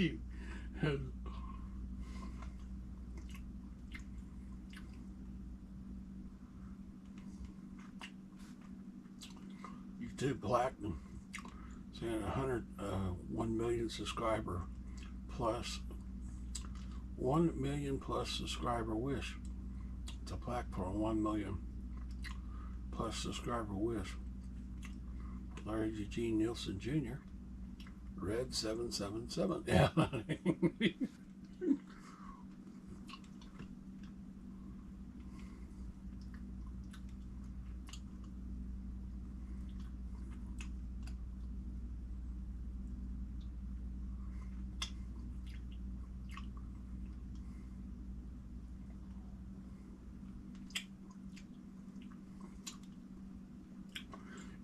It is a YouTube plaque I did get from Amazon. Yeah. Had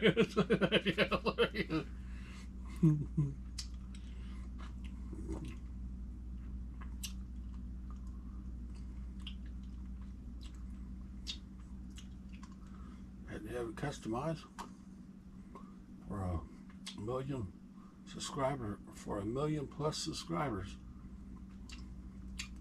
I got to put S on subscribers. I put subscribe, so yeah.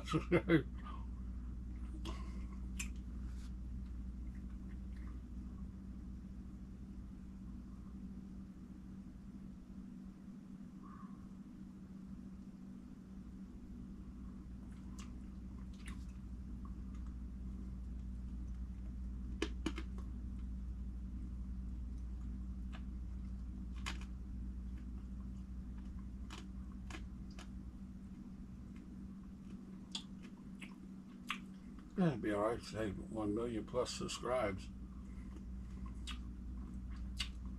Subscribers.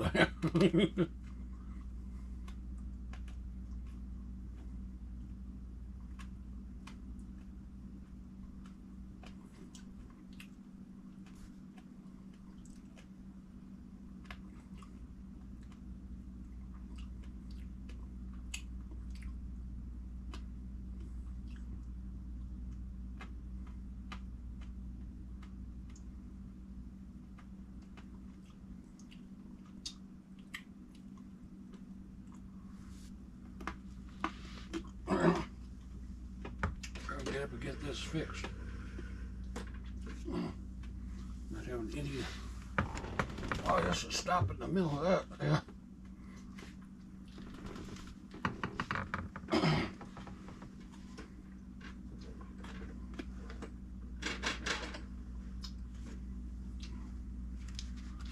I got washed all those. Huh?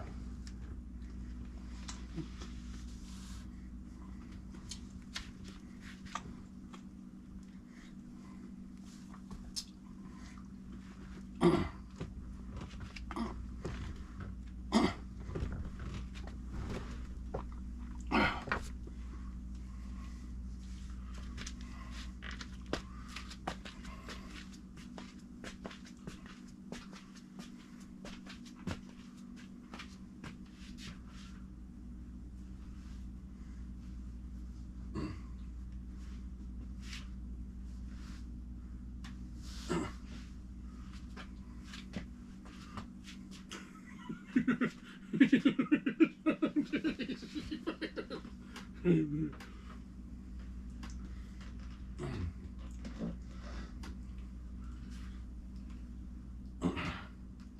don't really care. It's just subscribe.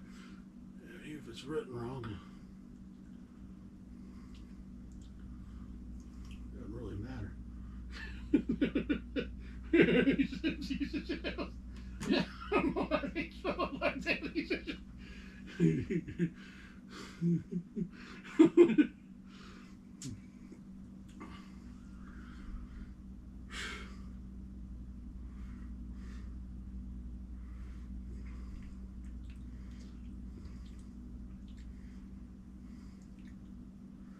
Look, I see.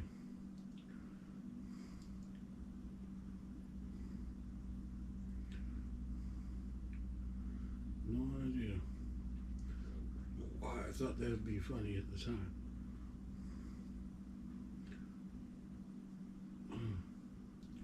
What if I tell you what you subscribe on?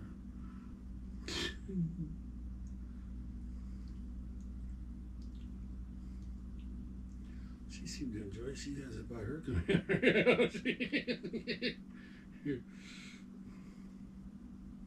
Oh, it does have a back so you can.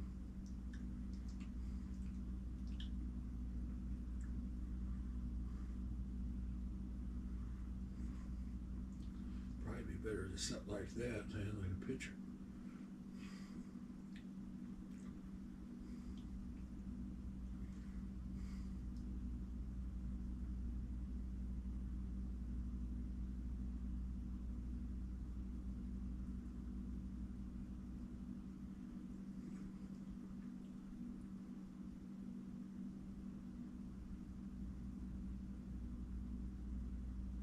I think what I would do is I would have the red circle over on the U instead of.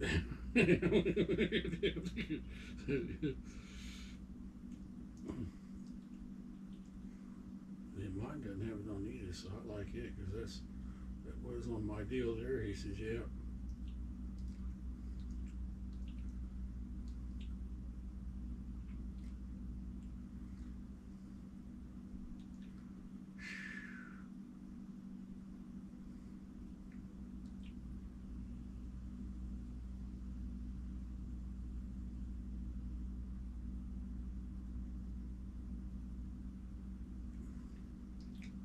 They always tell me to fuck off, so why would it be any different?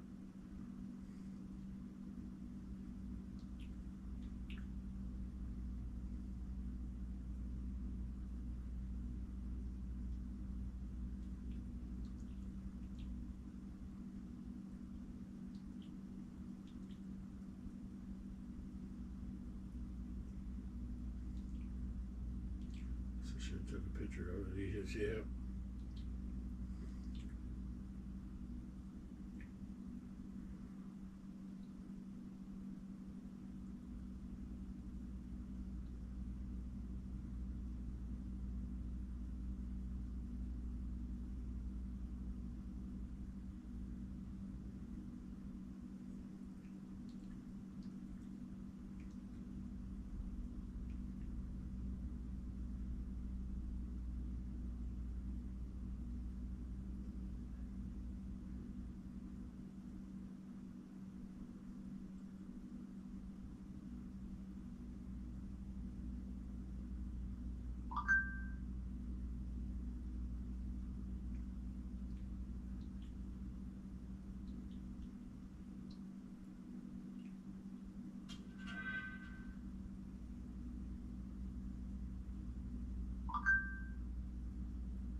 It should work there.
milestone. So it says premium billet metals made of aluminum alloy. This flag is built to last and look great. It's a great way to display your achievement at home, in the office, or in the studio. Personalize, customize your channel name, subscriber, and count.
Alright. I'll watch the YouTube video once.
You're a dick, baby.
Hello.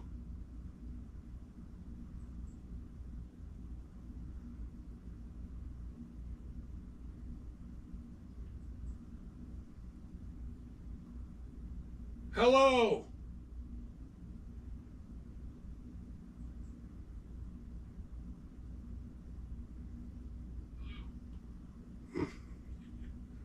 Takes a little while.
the real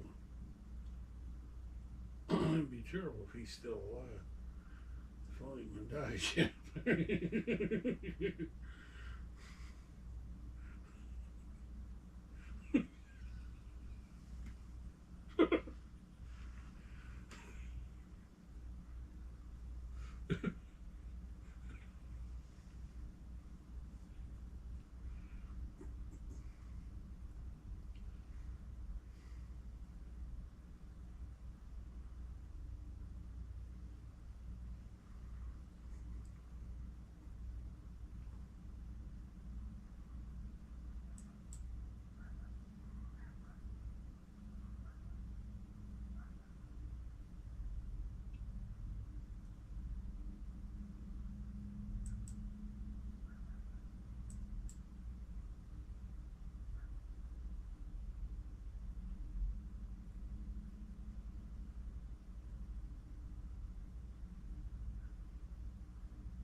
Wish I would have got some licorice.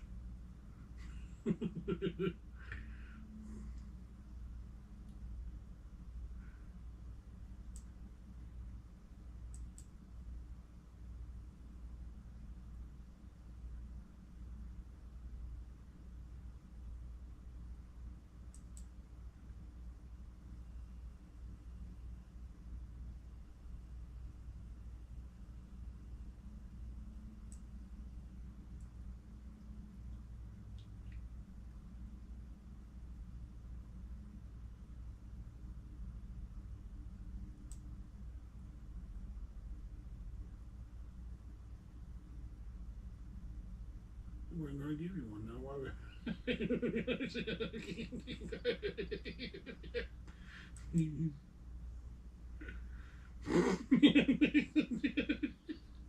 Let's go give one to the New York Jets. He said, yeah.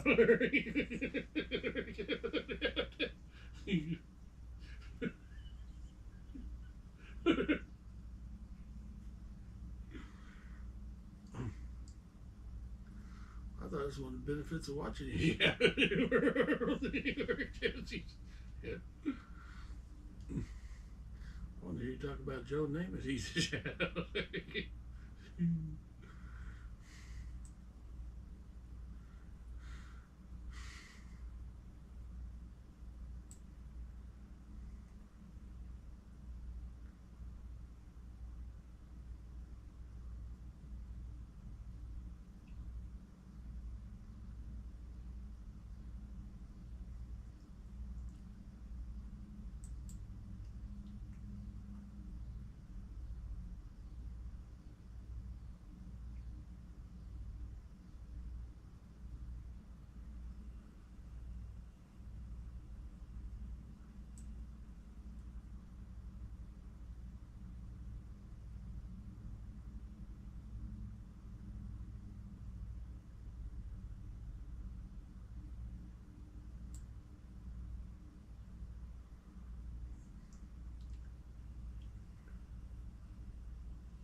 Those are feet. Yeah.